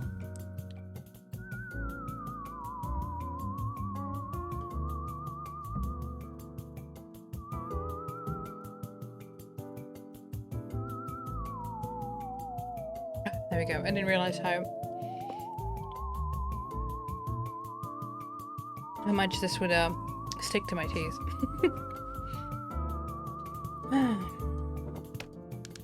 As far as I know, both medicines are nothing but the same formula of water and sugar, and a promise to bring relief of the melancholy of its consumers. Take advantage of your feud with Braz. Taking advantage of your feud with Braz, he smuggled the placebo to Casa Verde, saying it was a competitor to the plaster. Smuggled? So my suspicions were true. Fascinating. It implies that all this time I've been deceived, just like the fool Brass Cubus. Placebo is the plaster. I mean that all of this was nothing but a fraud. That's what I discovered, Doctor. Everyone can make mistakes. My inexhaustible intelligence was surpassed by mere opportunists. All this time it seemed as I was really the nearest beacon of science and consciousness, but I was blind. My rigorous criteria are then nothing more than prejudice. My cognitive ability is just normal. Of all deviations from sanity, mine was apparently the most prominent. Pride. And not only that, if based on all my analysis of the Casa Verde patients who were admitted, this proof of my insanity invalidates them all. I acted like a coward, leaving myself at the mercy of the powerful to keep Casa Verde. Security! Security, release all the patients! Might this be the end of Casa Verde? Holy shit. Holy shit, okay. What? My dude. Aren't you overreacting just a little bit? Hold on, chat.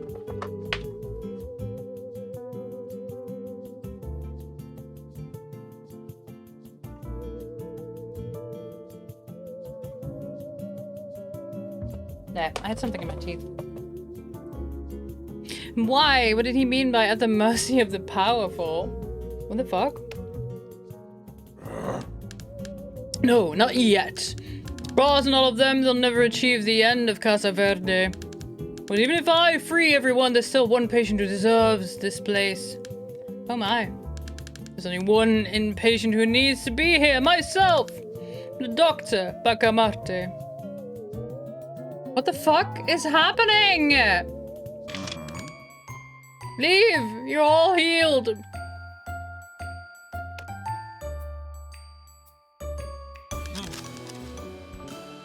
I'll take Quinka's bubble. I'll take revenge on those who put me here!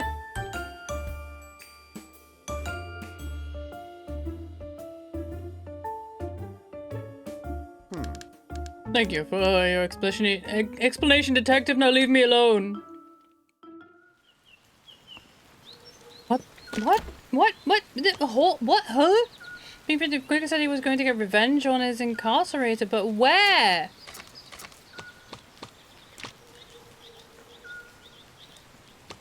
Who is this influential person at the power of Bacamarte regarding the Casa Verde permit? Struck by the distaste of being fooled by Chris into getting fake medicine, Dr. Bacamarte exposes his biggest fear, the end of his most beloved possession, Casa Verde. Who is this influential person at the power of Bacamarte regarding the Casa Verde permit? Not the twist I was expecting, no. I would say Lobo? Lobo Neves?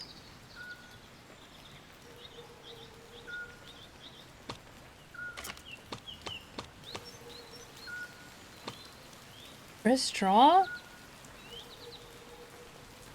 You said you were going to get revenge on his incarcerator, but where?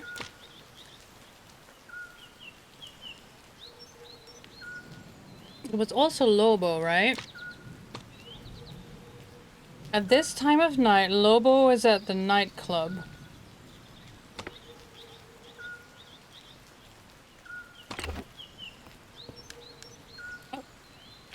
Nope. Good boy. Yep. Let's go, we have things to do. Where are you going?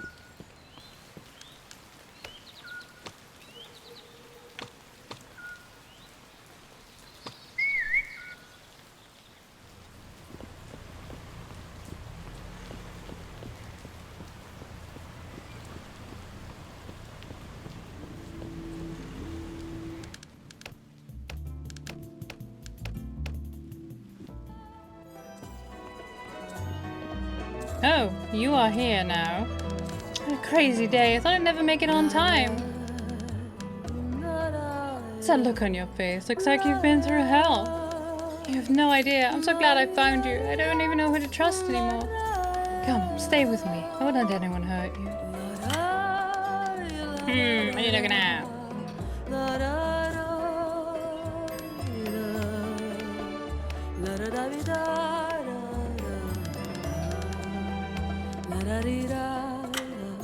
So late, I don't know where he's going. It's either that or... No, he's going to Ben's in... never be in time. Yeah, 12 a.m. No, you get there and immediately pass out. Yeah, it was Ben. It was. I don't even get there, I just immediately pass out. It was Ben, yeah. If it is my most insistent employee, well, I will not pay you overtime. Bring me this information of your own volition. Sure thing. I'm a figment of your imagination. It's fine. And so it seems you finally made it to Casa Verde and Dr. Bacamarte. So, secrets that he and his fortress reveal. Being dead doesn't diminish my curiosity. What did he have to say about Chris and his schemes? Lucia's the plaster. To me, the apologist is nothing but a fraud. What a crook. Can't wait for Chris to come to his place. I'll show him. What is Placia, huh? Bacamarte always opposed to the plaster. Fell for it like a fool. Really feels bad being cheated by Chris out of it. Even if Bacamarte in his great knowledge of modern science was fooled by him. Did well, detective, in getting such precious information. Couldn't have done it without Cottram's help. He was the one who opened the doors of Casa Verde to us. Remind me to thank that brute later. I mean... Never mind. Now, let's think about this for a second. If Placia was but a copy of the plaster and Placia was molasses-based, was the plaster also made from the same ingredients? I bet it was. Shameless. Would explain all those barrels. Something a crook like Straw would suddenly be capable of doing. Well, fine. I was prepared for that as long as the plaster was selling. Wait, the plaster was never even produced. That little flask was merely a ruse to deceive me. Shame being double-crossed by a second-rate cheat just at Crispy is beyond measure. What is of importance now is that we have even more reasons to believe that Chris was the one responsible for my demise. Not only was he ambitious and treacherous, as Cottram told us, he hasn't forgotten about the plaster. If he had, he wouldn't have created such a silly simulation of my product, which he himself sabotaged, as we now know. Chris may be officially guilty. There's only one way we can set the record straight. Go to Chris Straw. He may be cunning and slippery, but when cornered by the truth, he will have nowhere to flee to. Did you notice that when Dr. Buckenrider resolved the range of viewers that Placia was a fraud? Chris was to do yes. Did you get Ben? Yeah. Maybe he headed over to his office. The industrial zone says he's almost always there. Detective, follow quick as ball to see what you can... Okay, so we need to go to the industrial. Because he's not at home. I would not have made that. I would have gone to his home and not his office. Alright.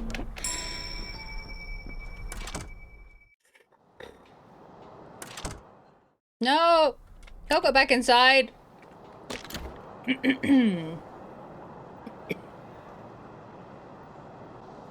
Hold on. Ooh. Chris Straw. Last statement will come from Chris himself. So probably if we go there now, we wrap up that part of the investigation. We wrap up that plot line.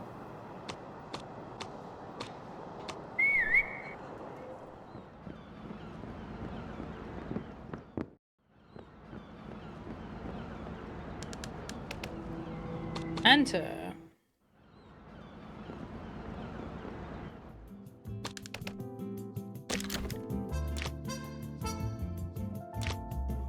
Wait. We've already shown you that, but...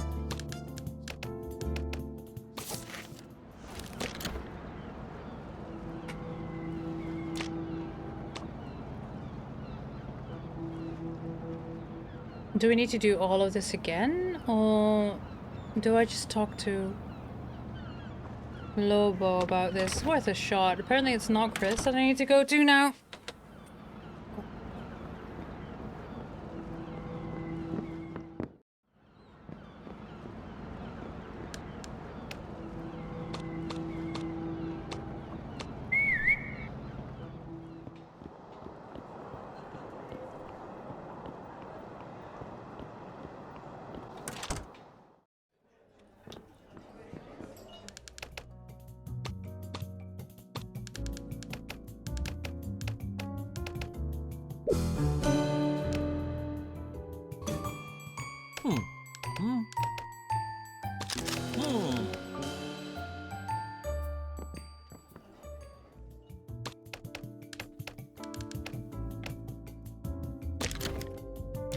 There we go.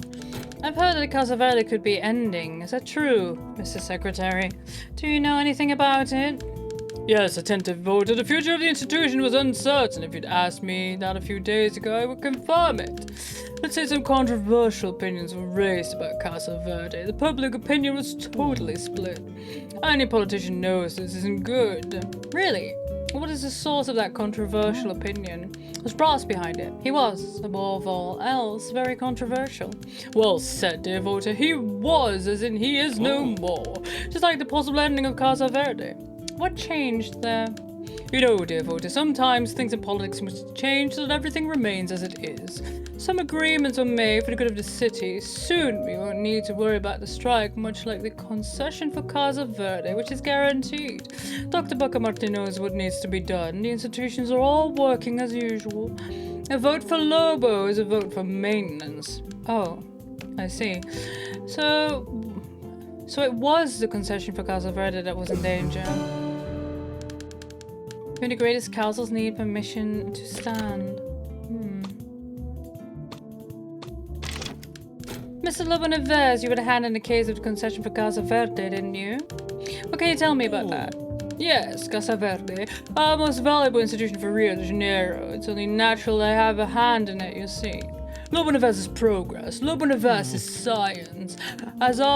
All I did was come up with a new agreement for the concession. It was almost expired. Nothing more. Nothing more?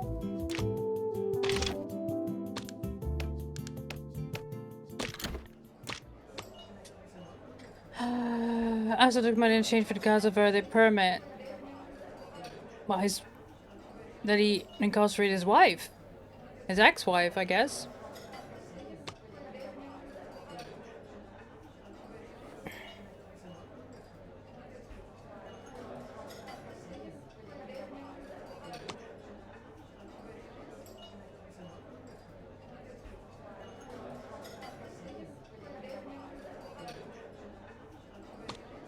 I have not shown Cotram.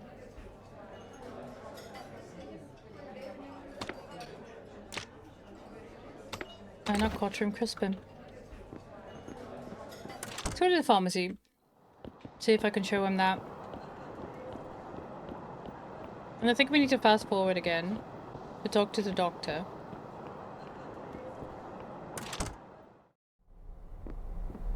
The doctor's just left, that's fine.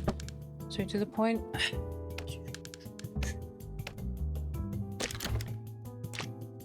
Oh, it's not you that I need to show this then.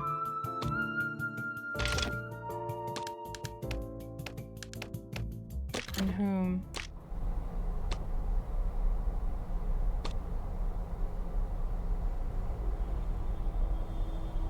Or is this not marked off because we haven't shown the doctor that we have? Let's do the thing again. Do the institute and then fast forward. Give the doctor a nervous breakdown again. Then follow Quincus to Ben's office, apparently.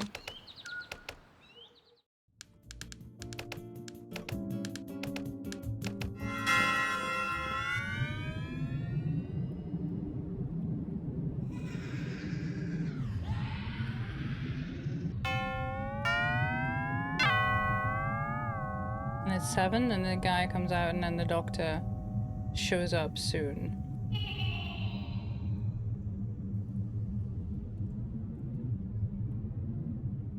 There he is.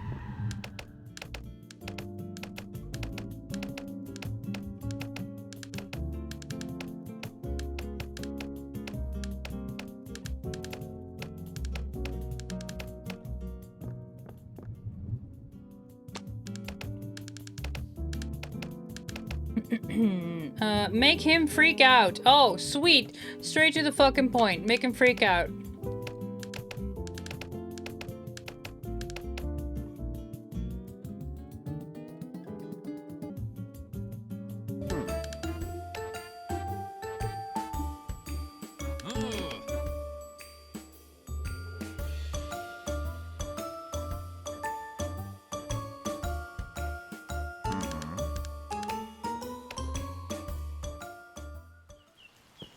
Wait, is that me?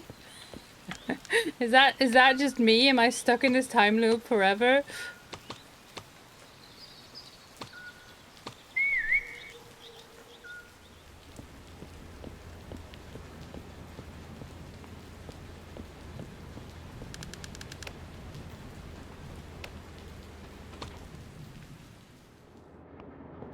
Oh no. Are you ready to join my vendetta, my boy? It's a pity no blood was spilled, but opening that safe was dead easy. As I listened to it carefully, good thing is one of those talkative types. I'm sorry. Oh, safe behind a painting. So typical. Good job, Mr. Grinkus Bulba. What's all this paperwork in here? Brass Cubus is Plaza's royalty, 2nd District Court, Rio de Janeiro. This agreement determines that the totality of the rights of the medicine called Brass Cubus Plaza as belonging to Brass Cubus, the company CS Imports liability will be limited to transporting the raw materials and packaging the product. It's expressly agreed that CS Imports has no rights over the formula, product sales, or any other royalties related to the Brass Cubus plaster. This current service provisioning partnership may be revoked by Brass Cubus at any time with no prior notice. If the documents inside this safe are legitimate, it means that Chris wasn't doing really well. Could the treacherous conditions of the contract be what motivated Chris to murder Brass? Ooh. Do I need to do another rotation?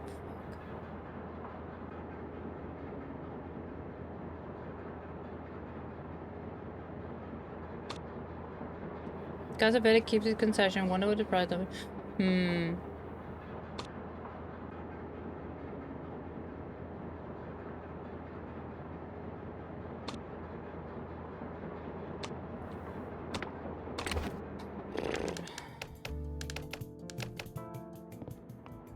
God, you really trashed this place, huh? I can't go anywhere at this hour.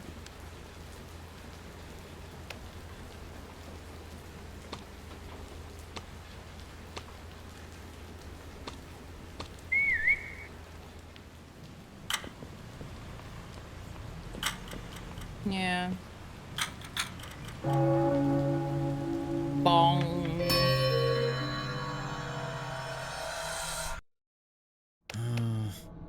Mrs. Detective, do I owe the misfortune of your persistence? Ah, new information. I thought I made it clear that I am satisfied with what I already know. Found the placid royalties, Detective. I don't want to provoke, but I had to show Chris Straw that every day a hustler and a sucker leave their homes. When they meet, someone does business. Did I go too far and pay for it with my life? Got there, we shall soon find out. Go there, we shall soon find out. That's what I hired you for. I thought you were done with this investigation, and yet you want me to continue. Like, make up your mind. What are you so scared of me finding when I keep digging?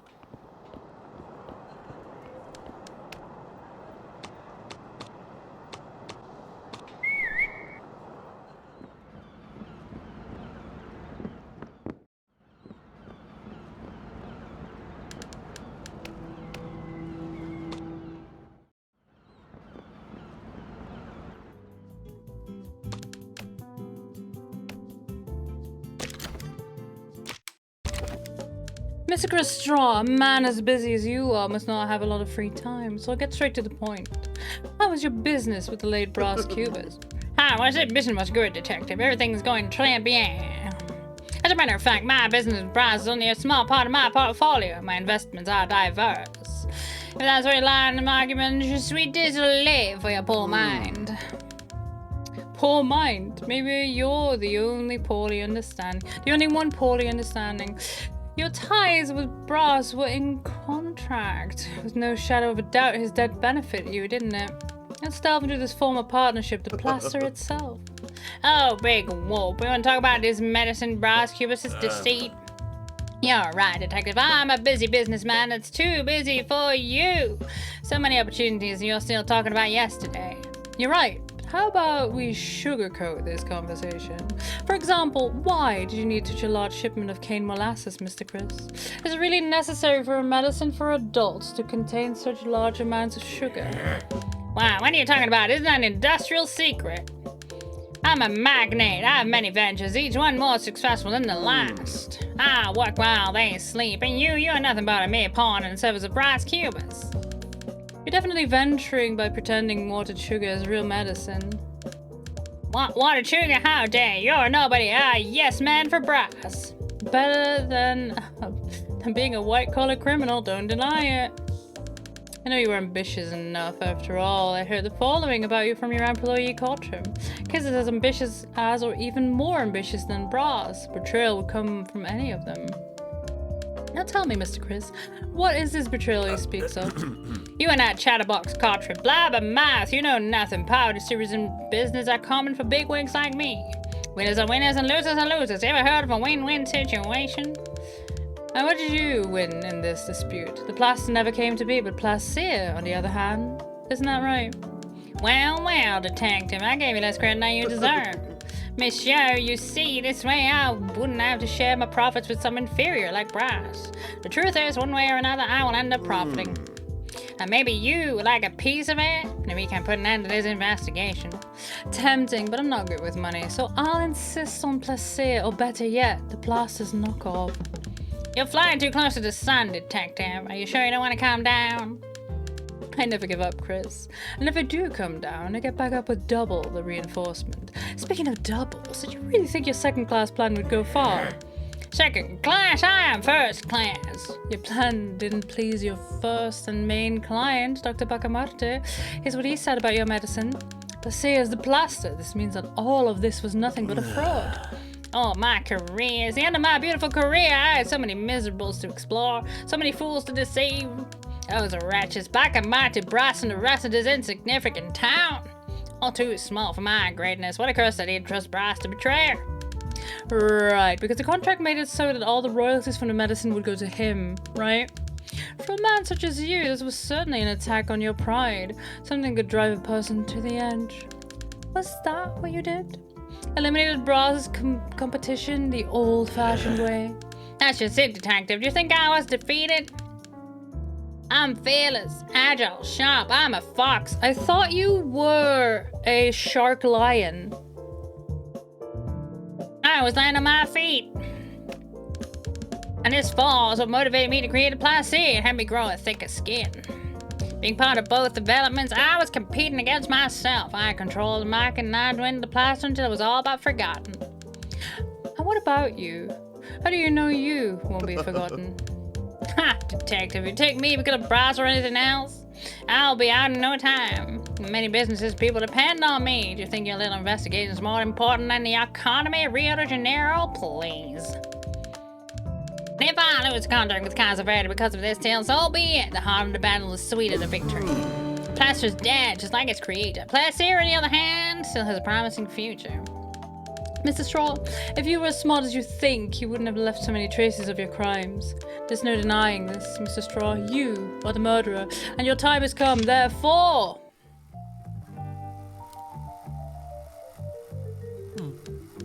Mr. Straw, I can see the development of our product. Brass, what are you doing here? Are you confident about a launch date for the plaster? What day will it happen? Are you micromanaging me now? Business genius such as myself, we must have autonomy, you see. Some space for our greatness. If you need proof, here, take this. I have a sample of the plaster here with me. You can keep it. Chris, I will not be duped. We'll be launched. I need to know the date.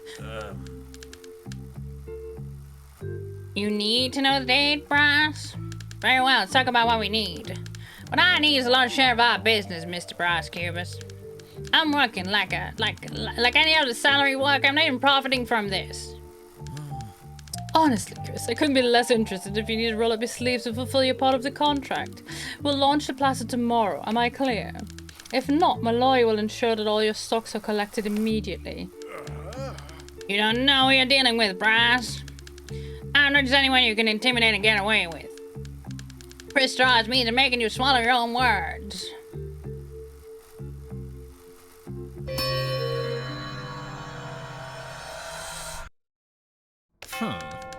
Very well, we have a plot to conclude. Can't believe it. You managed to extract something from that straw snake. Concerning a speciality in trading of counterfeits, we have a great deed done, detective. How did you do it? Yes, but of course. You rubbed the plaster's royalties in his face, didn't you? Oh, I'm happy you found that contract. He had no way of denying anything.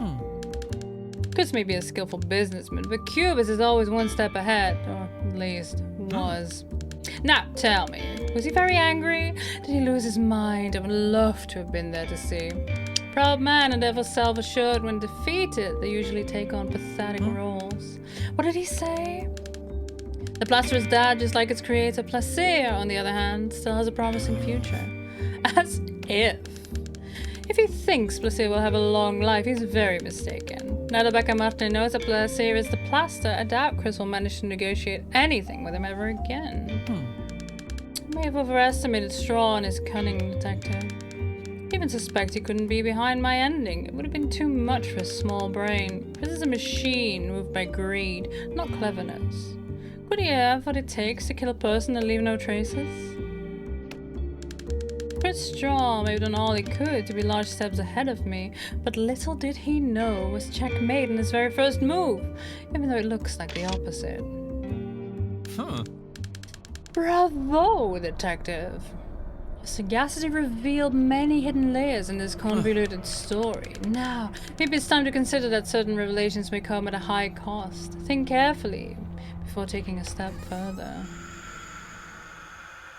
I'm not done digging. I'm not done digging. So, that leaves 5 p.m. because at 6 he was at the warehouse. At 7 he got his lights punched out. At 8 he was back home, got broken up with. At 9 he got yeeted from the club. And 11 somewhere between 11 and 12 he died in an alley.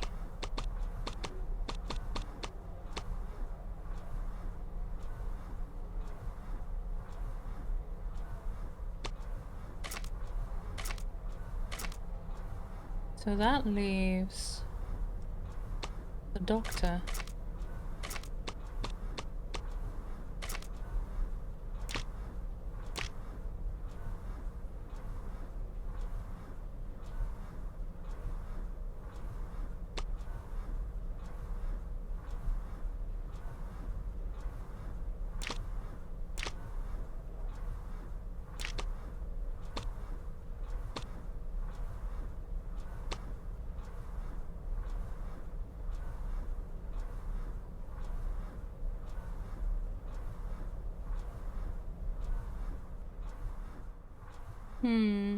Maybe if we show this to the lawyer, I think this I need to show to the doctor to get more information. I don't think the doctor would know anything more about the plaster industrial block. Let's go to the lawyer. What he has to say.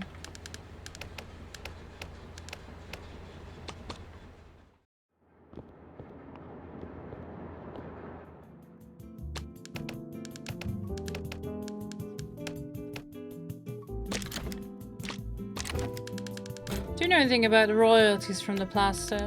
I reckon a legal overview of the topic may be very helpful in this case. Oh, the royalty stuff. I knew I'd have to do some explaining sooner or later. Royalties were the move Cubans have made to keep his rights over that medicine. I never thought that the product, as with all other things from Earth, could have a promising future. But Ross was my client, and I sought to meet his legal needs. Yeah, that didn't give me much. Doctor? Guess I'll have to talk to the doctor before making him lose his mind. No worries. We are very close to the end. We only need one more statement. The doctor.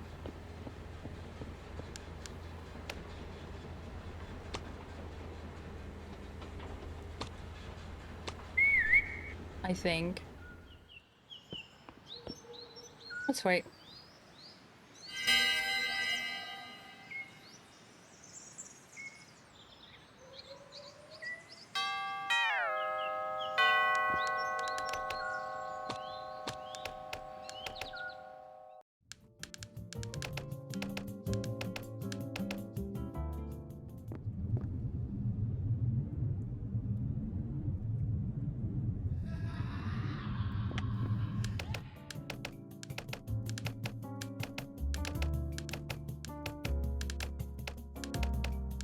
Yeah, this is probably me never getting out of the loop.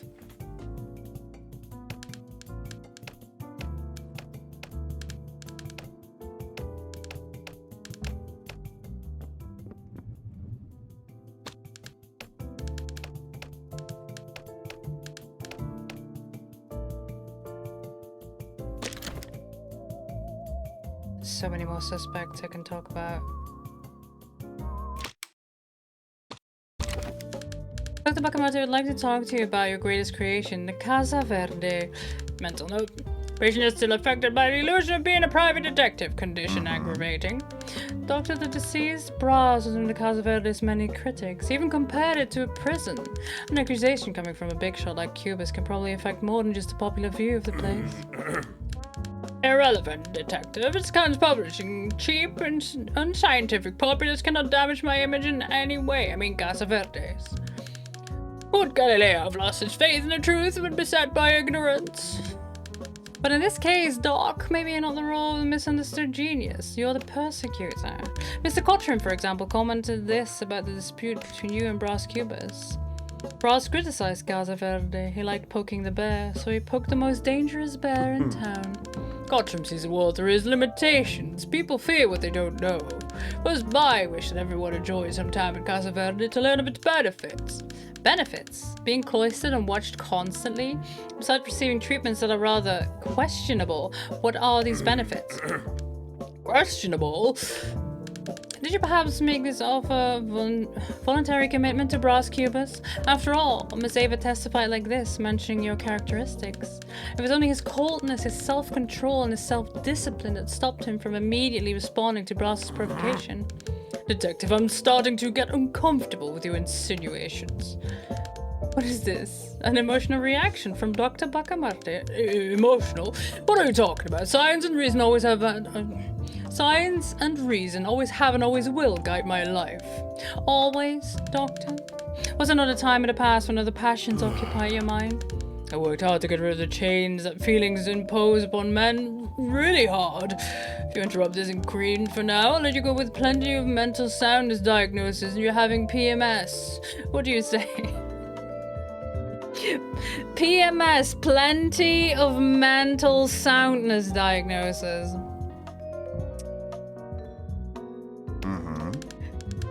I'd rather continue. We still have matters of the heart to go through. Now tell me, isn't it true that in Plaster's case you also acted guided by your emotions? Was your refusal of this medicine simply because of your enemy's involvement? The recently murdered Brass Cubas.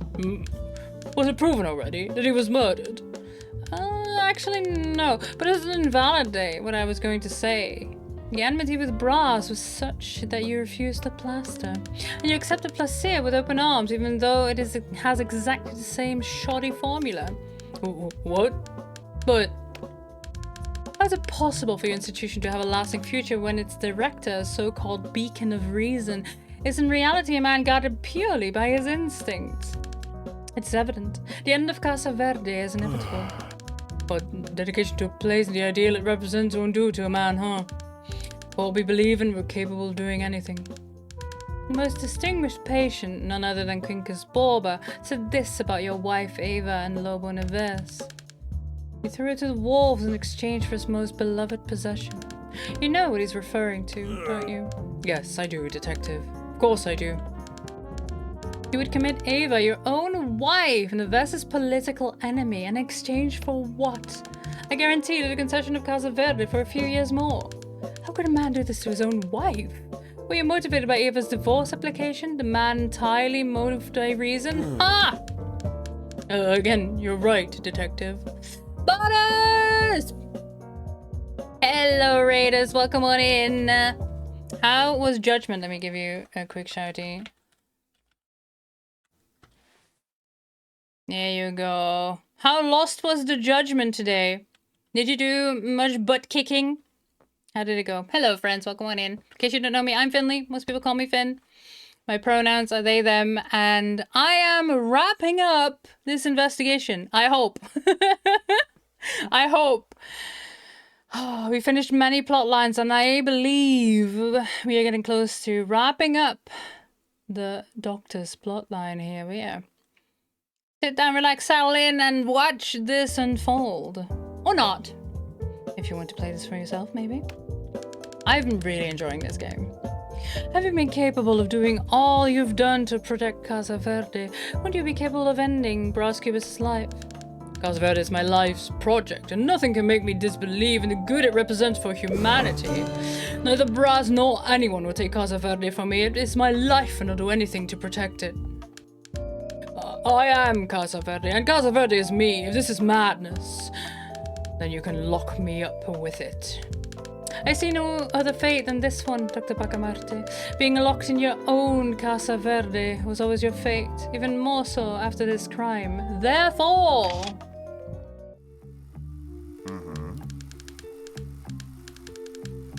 Mr. Cubis, you came to Casa Verde looking for help, I understand. However, the usual process of admission involves other steps. Come, let's begin. It was good, but it was pretty lost, and I've kicked many ass. So many ass it has been kicked. Kicking all the booty. Dr. Buckamut, take your robot hands off me. I want to hear this set Quincus free from this dungeon you manage. Careful with that tongue when you speak of Casa Verde.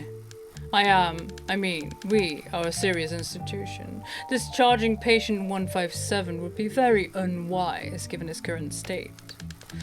Your very presence worsens the patient's poor condition. Thus, by our regulations, it is not allowed. Nurses, help Cubus find the exit. Very well, Dr. Bacamarte. I got the message. If your institution is as beneficial as you say it is, certainly you won't deny me 5 minutes to say farewell to the patient. Yes, we are a beneficial institution. Cubus, I give you 1 minute, not a second more. It's enough. Quincus, take this. Come on, wake up. I know you're in there. Take this key. Guard it with you. There are only 3 doors between you and freedom. Do you understand? I hope I do the right thing. I hope you do the right thing. Time's up, Mr. Cubus. It is time to put an end to the disrespect for Casa Verde once and for all.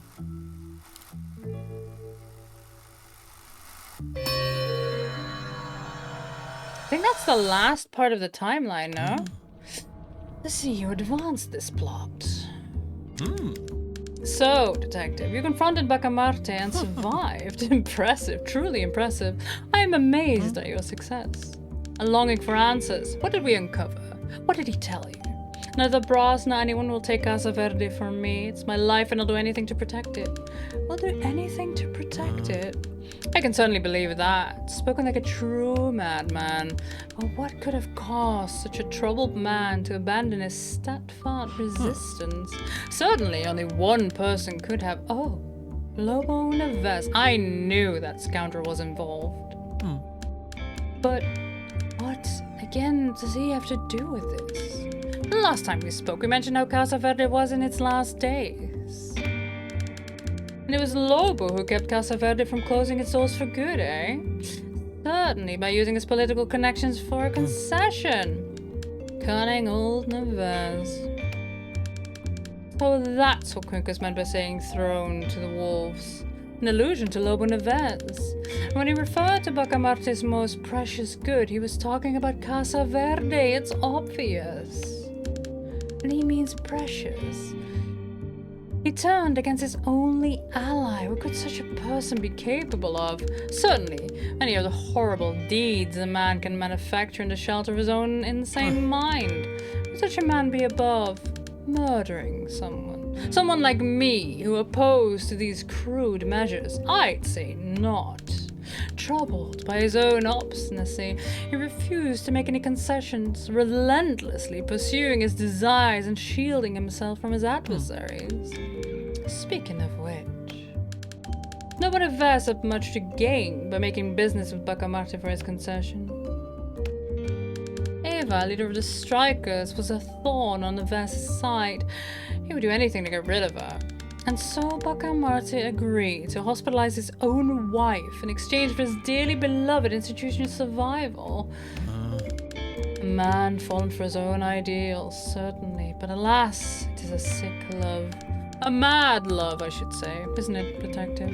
Capable of any and everything, even murder. Bacamarte positioned himself as a bastion of sanity, but he carried with him a deep sickness. If he ever loved, he was ever a person capable of feelings and empathy, the scientist cast it all aside. For what purpose? For what, in his mind, is progress? For what he considers the future. I'm a dead man, detective. For me, the future is no more.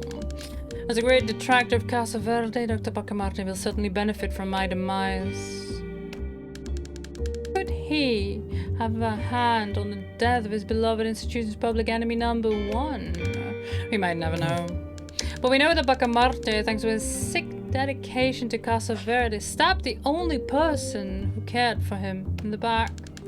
What else could such a person be capable of? Ooh. We wrapped up the plot, the madness. It seems that we finally reached the end. Each one of the characters in my life, my short life, properly revealed for who they truly are. All thanks to you, detective. In reality, the situation you find yourself in was created by me exactly for this purpose. I was more than just your client. You're the centerpiece of a game I created myself. You are the lantern with which I, Brass Cubus, illuminated the true nature of those around me. My goal was never to uncover the truth about my demise. It was to discover what my many adversaries truly thought of me. After all, they would have never exposed themselves when I was alive. Not freely, as they've done now, that they're free from my existence. However, I didn't know it would be so excruciating. I thought I'd be delighted by all the secrets I would uncover, but I've come to realize that some things amount to nothing. Happiness and knowledge are on two sides of the same coin, detective. I'll allow you this, detective. This is the last time in this game that I'll give you anything more than a mysterious, vaguely written letter. The hour has come. After all this time, I will allow you to point out the one responsible for my demise. Oh, fuck. Oh, fuck!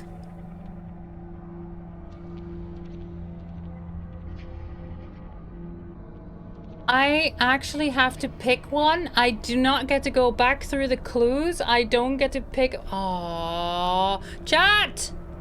Chat, who done it? Chat, who done it? So what I saw in the timeline is that he started coughing. I can select him too. Hilarious. Sandva's done it. I think he himself, but so what I saw in the timeline is that somewhere between visiting the Padre at 1 p.m., although I'm not sure he was coughing then already, and 2 p.m. visiting his lawyer, he started coughing. I think. But I think it's him. I don't think he's dead at all. I just think it's a whole daydream. After all, he's confessed that we, the detective, are a figment of his imagination. I don't think he's dead at all. I think he's passed out in the alley. I think he's passed out in the alley. Thinking he's dead. I think that's what it is. Can we do it? Let's see. You need to point. Wait, what? Oh, that hurts, you know. Stop that, detective. You need to solve the case. I am solving the case. Why are you insisting on this? Because it's you. Wait, you're accusing me? We've talked about this back in the beginning, detective. I wasn't premeditated. Well, since you're so determined in blaming me, go ahead. J'accuse! There's no coming back from this path, player. Your choice here will determine the end of your story. J'accuse! All my life, hard labor had never appealed to me. However, there are some things that a man must do for himself, especially digging up a treasure. Just like Incas had said, there was indeed a Humanita treasure. An ornate box, a much adequate decoration for a treasure of knowledge. After I lost Virgilia, she left me with nothing but her handkerchief as a memory. I turned my attention to the box containing the Humanita treasure. The Humanita treasure is a weapon? A dagger? My mistake was carrying it with me like a talisman. Little did I know what fate had planned for me. That wasn't an ordinary day.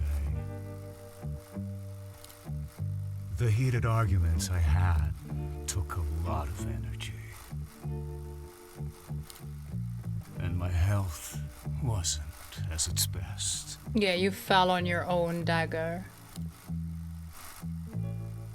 And thus, Brass Cubas fell to the ground. The dagger. Yes, the Humanita dagger. The treasure of our order found its home into another chest. My own. In despair, I removed the blade. Yeah. Another fatal mistake. Yeah, because now there's nothing plugging that hole. You're gonna bleed out. The bleeding is uncontrollable, and after a few moments, yes, Brass Cubas is dead.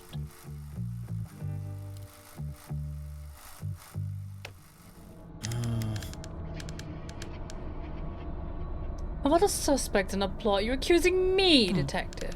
Does that satisfy you, detective? Are you glad you blamed me for my own demise? I hope so, because I will extend this conversation. As you may have noticed, detective, I've made many enemies, opponents, because I was passionate about every aspect of my life. In death, not only I could look back, I also had the opportunity to look forward, see what happens to the world when I leave it. There's a bitterness in realizing that after all that I've fought for and achieved, I leave nothing behind. No legacy, no lasting mark on this earth. The ones closest to me will inherit nothing but resentment, and my remaining estate will be torn and wasted throughout the years. Yes, I lived an intense last day, but I was more due to deterioration of my health than an epiphany or transformation. If we meditate on this, we'll see that the only thing my demise left us with was, in fact, a mystery. Now we can rest and part ways. You, too, are free. All of your effort to help me understand the ones around me, untangle the knots in my routine. Detective, I hope you're satisfied with your ending. After all, it was your choice. My time is up. All that remains from Brass Cubas are his memories. Until we meet again.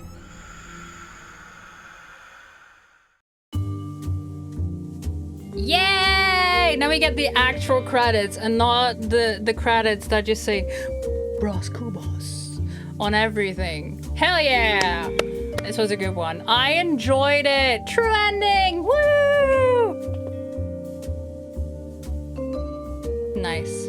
I don't think I got all the achievements though. If I click out of the game, it'll stop.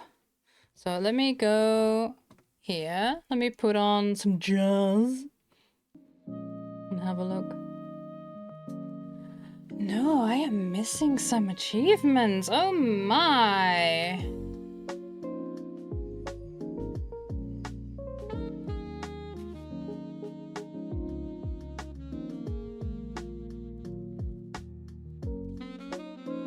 Oh. Modify the routine of 3 characters to go to the Midnight Club performance on the same day. Aha, okay. There's some other achievements that I can get another time, but yeah. There's nothing about the save state to go back to the other endings. Ooh, we could have a look. Let's see what this takes us. Loop 49, 100%. 15 people, 84 clues. Almost 18 hours. What? Aren't you happy with this ending? Oh my, there we go. Just register the mass jump tomorrow evening. Nice. Very well. Let's do it again, but choose wisely this time. We get to do it again. Yes.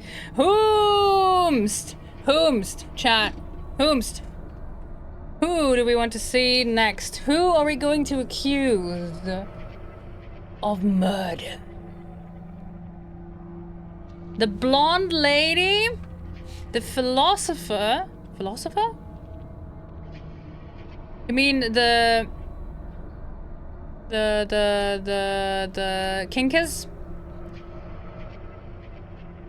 Yeah. Let's start with his lover. The dame in the middle? Yeah. You meant the blonde lady, yes. That his ex-girlfriend. Kinky Bobble, or whatever his name is.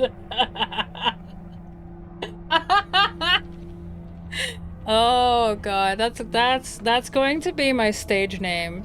If I ever get good enough at pole.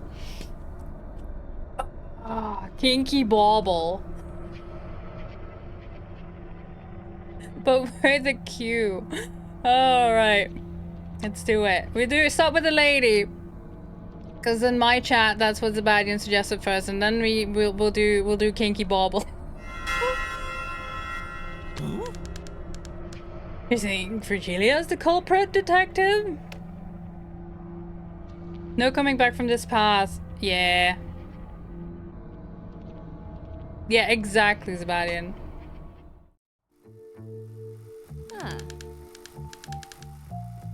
I didn't know you started smoking cigars again. Whatever. We have more pressing matters to attend to. Hi, Blur! We're watching all the endings. Because apparently we can. Ross, I won't beat around the bush. My husband just got an anonymous letter accusing me of adultery.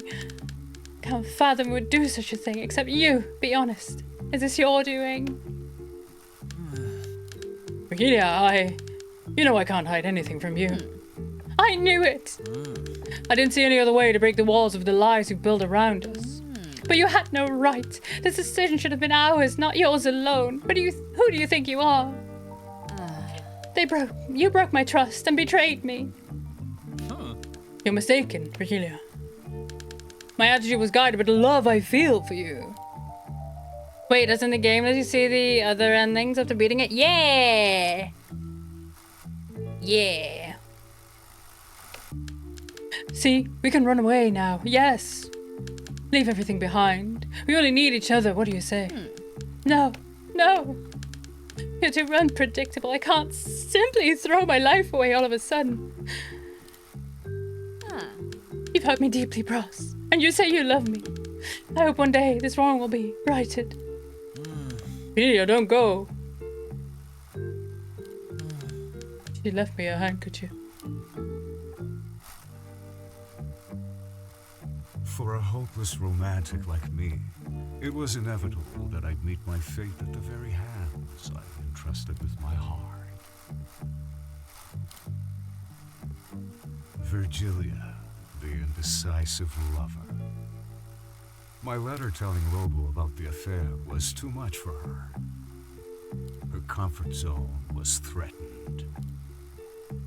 The needles that embroidered that handkerchief met a different use inside my chest. That is a massive embroidery needle.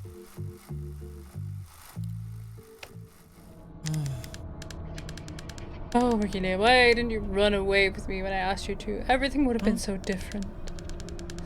Not the time for laments, because here's your answer to crime. All that matters.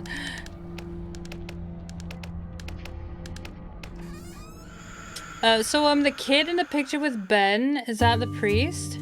You mean the picture of all the kids together? Yeah, the priest is in there, and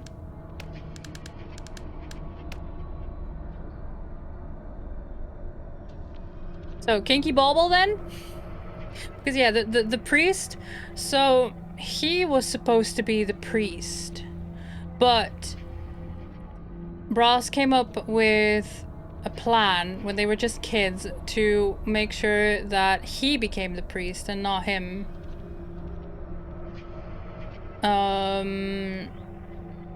So he's also in that picture. The priest is Ben's son? No. Yeah, no. It's probably his kid. Okay, that's Kinky Bauble.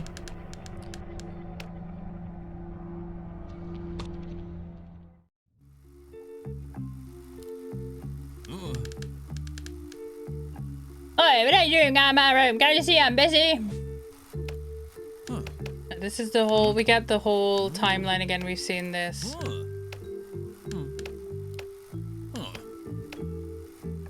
And I understood that the priest is sleeping with Brass's sister. Yeah. Ah, yeah. Maybe. But I think since Capito gave birth to the boy, I'd assume that you know, he's the father of the child.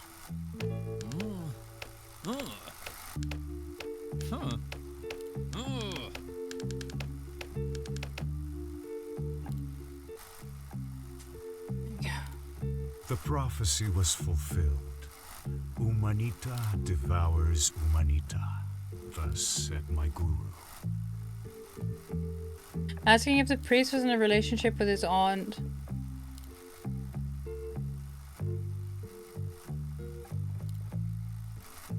Yeah. Quincas Borba, my old master. It's not easy to follow my esteemed master's train of thought, but we can deduce that it was all part of his plan to preach his doctrine. I mean, he was right there. He saw the lights on in the pharmacy. He was seen by Rubial. Leading me to acquire the dagger, as well as every sequence of apparently random events that culminated in my demise, were all part of his plan, right from the beginning.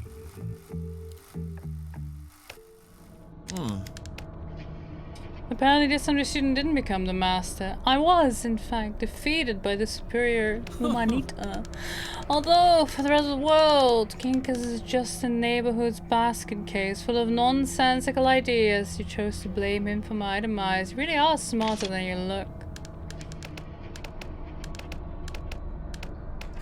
I do want to know the priest.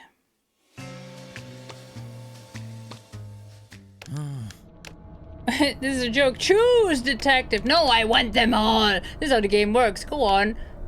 I want them all. I don't choose. I am very much known for not making a choice. Like, listen, I am non-binary.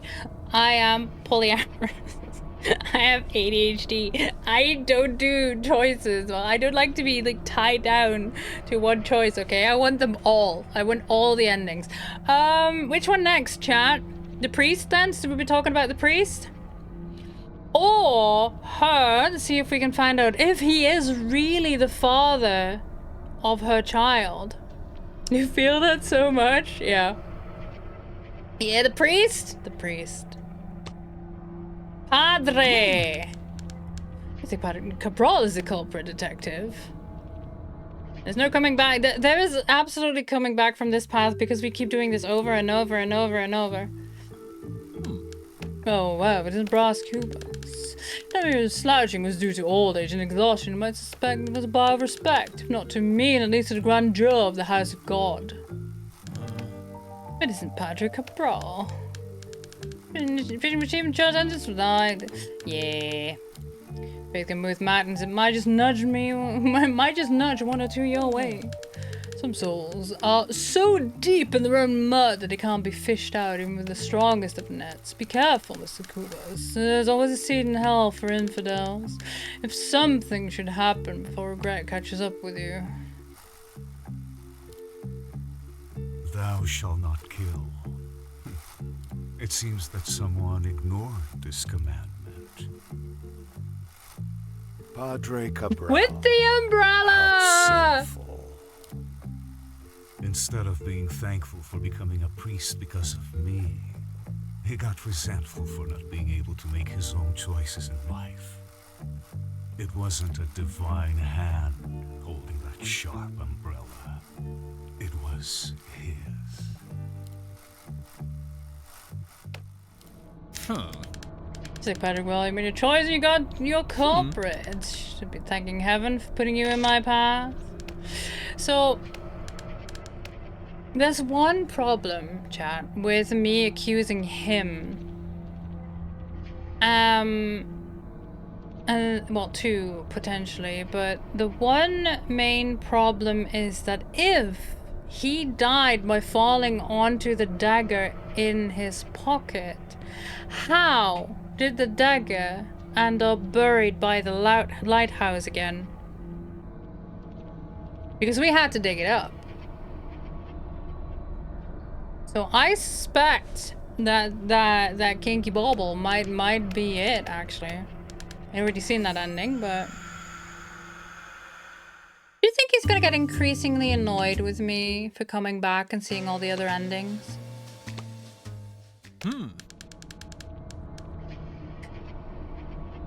Thankfully, I have this loading option for the undecided and the dissatisfied. Get on with it, my time is coming. Is it though?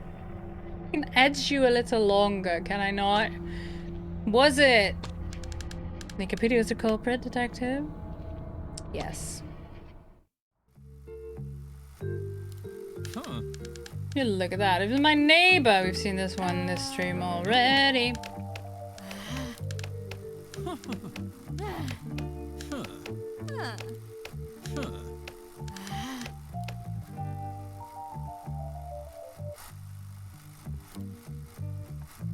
Every mystery behind my demise just wasn't as enigmatic as one person. Capitu, the mysterious diva. After all, she renounced a life of fame and glamour to live a simple life, away from the spotlights. My threats of exposing her and her secrets in case she didn't resume her old career awakened the radiance of the mysterious diva one last time. The sharp fan.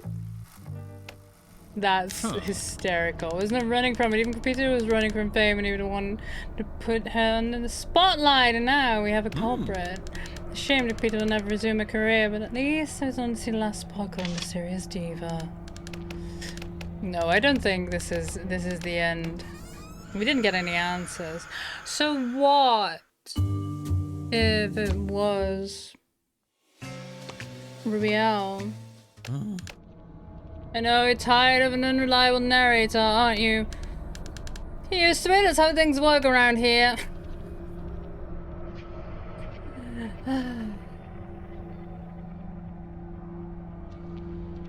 What if it was Rubiel?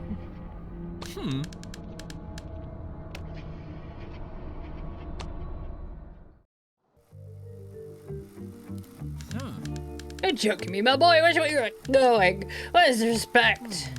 Oops, I'm sorry, good sir. I had no intention. Good evening to you and your ostrich. Ostrich?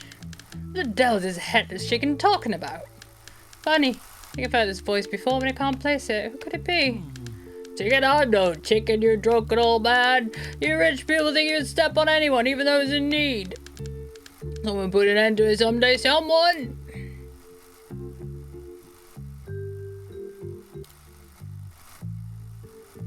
What would happen if our unconscious minds were to take charge of our actions? Well, now we know who's got that answer. Rubian, the traveler of forgotten dreams. In his defense, he claimed to be a sleepwalker and that he doesn't remember With a anything. spoon? But I bet he never forgot my criticism. With a of spoon? Sophia. A horribly slow murder with a terribly inefficient weapon. Truly? During his sleepwalking, he attacked me violently using whatever he could find. I mean, the spoon was in the vase in his house, but really?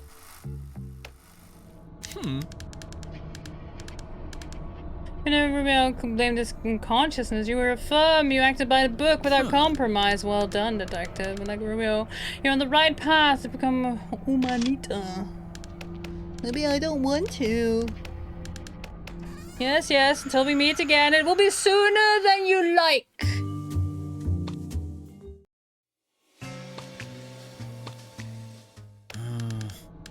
What kind of person are you? Is morbid curiosity with my demise knows no limit. Well, go on, have fun.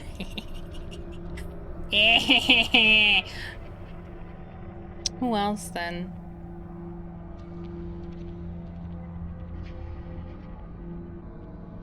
The doctor?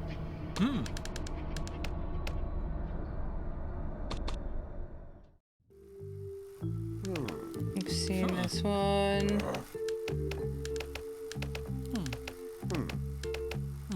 We've seen them all, but...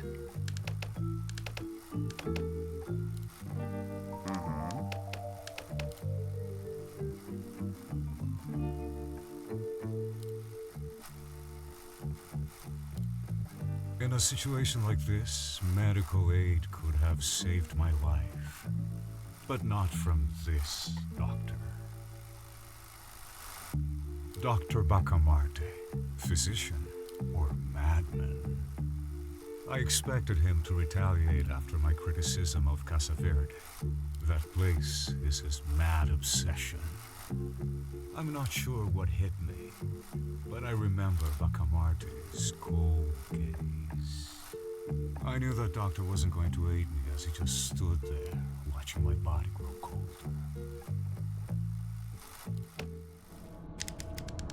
I believe confronting Dr. Martin was a real challenge. After all, he's the most feared person in the city. We reveal the madness beneath it all, exposing the doctor as a perpetrator of my demise. Detective, I hope you're satisfied with your ending.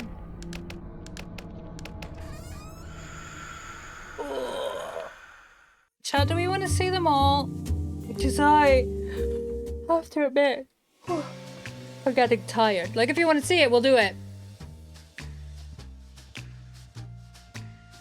Go get rest? Yeah.